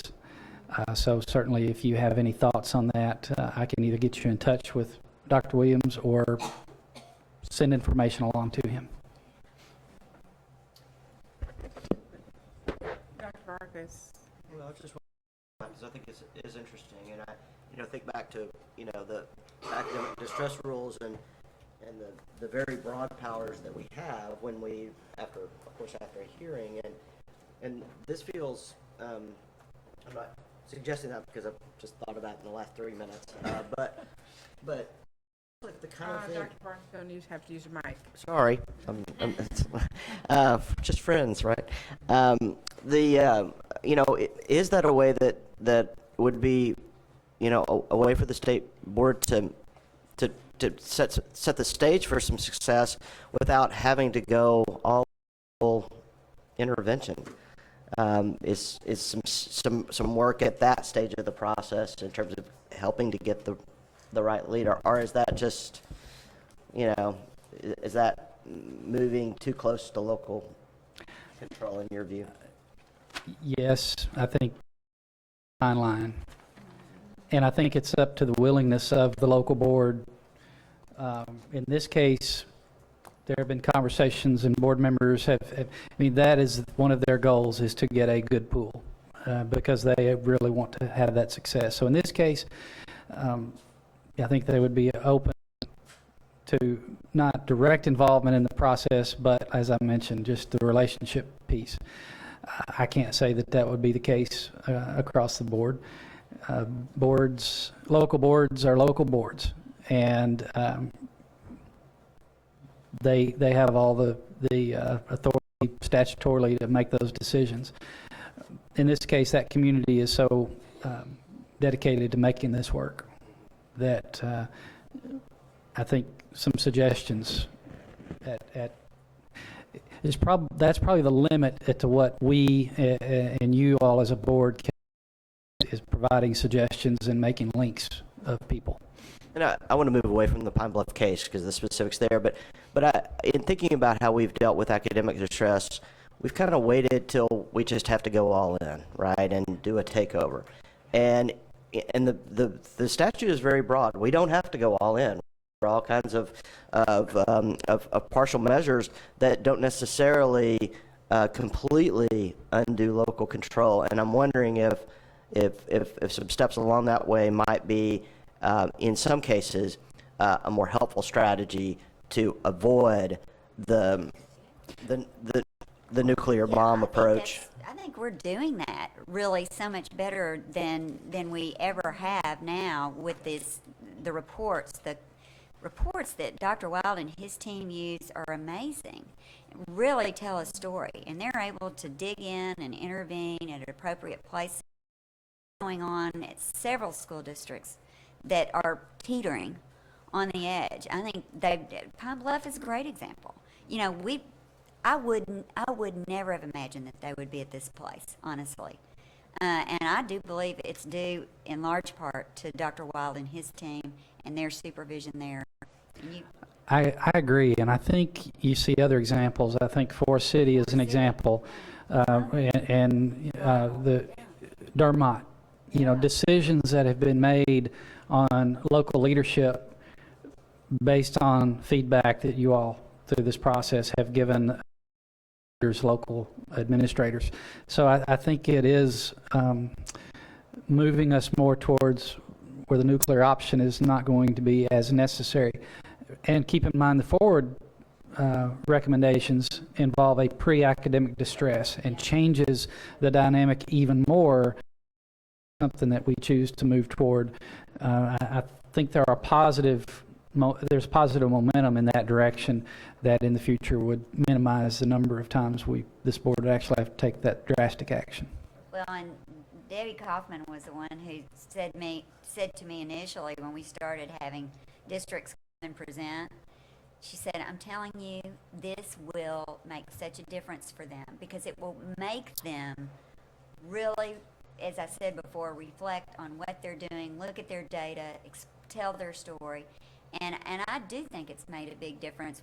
From the first time that we see a district come in, you know, they make progress all along the way. So I think we're in such a better place. And I do think we have some loose attention to, you know, pre-academic. I think we'll do much better if we focus on the recommendations from forward and really tighten that up. But it makes a ton of sense to do that. And I'd like for even bigger districts like Little Rock School District to be able to drill down to schools. Say, okay, who's on the bubble? So that you don't wait until they fall into the priority pool. Yeah. That concludes your report. Thank you. Great. See you in the morning at 8:30. We're starting the morning at 8:30. Expecting promptness. And Toys and I are coming, even though I want it to be known. Even though we will be replaced on this, you know, this training. Okay. Yeah, but we're gonna be here. We're Team players. Right. Team players, we're dedicated. We're in. You're getting paid double for coming to that too. You know, I'd like to say something about it. I asked the commissioner this morning if we're going to get a pay raise. And he said we're getting a 50% pay raise. So you guys will be excited to know that we're getting 50% pay raise. No, we're not, folks out in technology. Well, if you're making nothing and you get a 50%. We're making 50% of nothing. So thank you. Okay, our final report is Learning Services Report. Ms. Smith. Hello. I just want you to know that I'm feeling lots of pressure from this group about the time I spend up here. But see, what they don't know is a couple of us took some guesses on what time we would get out of here, and I like to win. And I said we'd get out of here at 8:15. So I think I can do it. That would probably be the shortest week of a assistant. We're going to have somebody turn your mic off. Your mic is good. And like Judge Judy said, we're going to have him turn your mic off. I just wanted to hit on a couple of things that were said. I know we talked a little bit about the dyslexia conference, and guys, it was a huge success. And the name Vicki King and Kevin Beaumont were the two people who really put that thing together. Vicki King has taken a lot of hits about dyslexia, but I'm telling you what, she has pushed that initiative. She has done some great things. She has many co-op specialists who have gone into schools and have trained people. We are not there by no means, but we are definitely stepping in the right direction. We've done a good job, I think, as far as the dyslexia law goes with our assessment unit and the RFP that's gone out for screening with K1 and 2, trying to dyslexia. With our standards work, we've really tried to bring in especially those foundational reading skills and looking at the multisensory approach that are within the dyslexia programs to make sure that our standards reflect that's a type of learning and standards needs to be there. So I feel like we are aligning things in the right direction. Ms. Zook, you asked a question earlier about students in the ACT Aspire and about the high school motivation to do well and teachers feeling like it's theirs. One thing I think that we need to think about with ACT Aspire and the ACT is that 9th and 10th grade ACT Aspire gives kids a predictor score of their ACT. So it makes it relevant and it makes the conversation real. Okay, when we're looking at do our kids have the basic skills needed to whether go on to a CTE or post-secondary or college or whatever they're doing, we've got to start looking at those skills and what they have. And there is lots of data in those scores. And in Arkansas, we have to quit saying that 19 is good enough. And we have to start looking at what those benchmarks are in those areas because that's where the data with the ACT really is. Okay, so I think the motivation there, if we talk to kids about their work and where they're going and what they see for their future, I think that takes it off it being the teacher's responsibility and it puts some validity in what the test is for the student. So I just kind of wanted to hit on those 2 points. I did submit a written report, and if you have any questions about that, I'll take that now. For those of you who didn't see the live stream of the dyslexia conference, Stacy impresses me in many ways, but that day she challenged the teachers to stop posting on social media about how tired and stressed they were and take a selfie and talk about what a great day they had had. And you could have heard a pin drop in the room. But I appreciate that because she and I share a mission and we want you all to have respect for that profession. Thank you. Well, we do have respect, but it goes back to your comment, respect yourself. Absolutely. So I think the teachers are the biggest promoters of the field.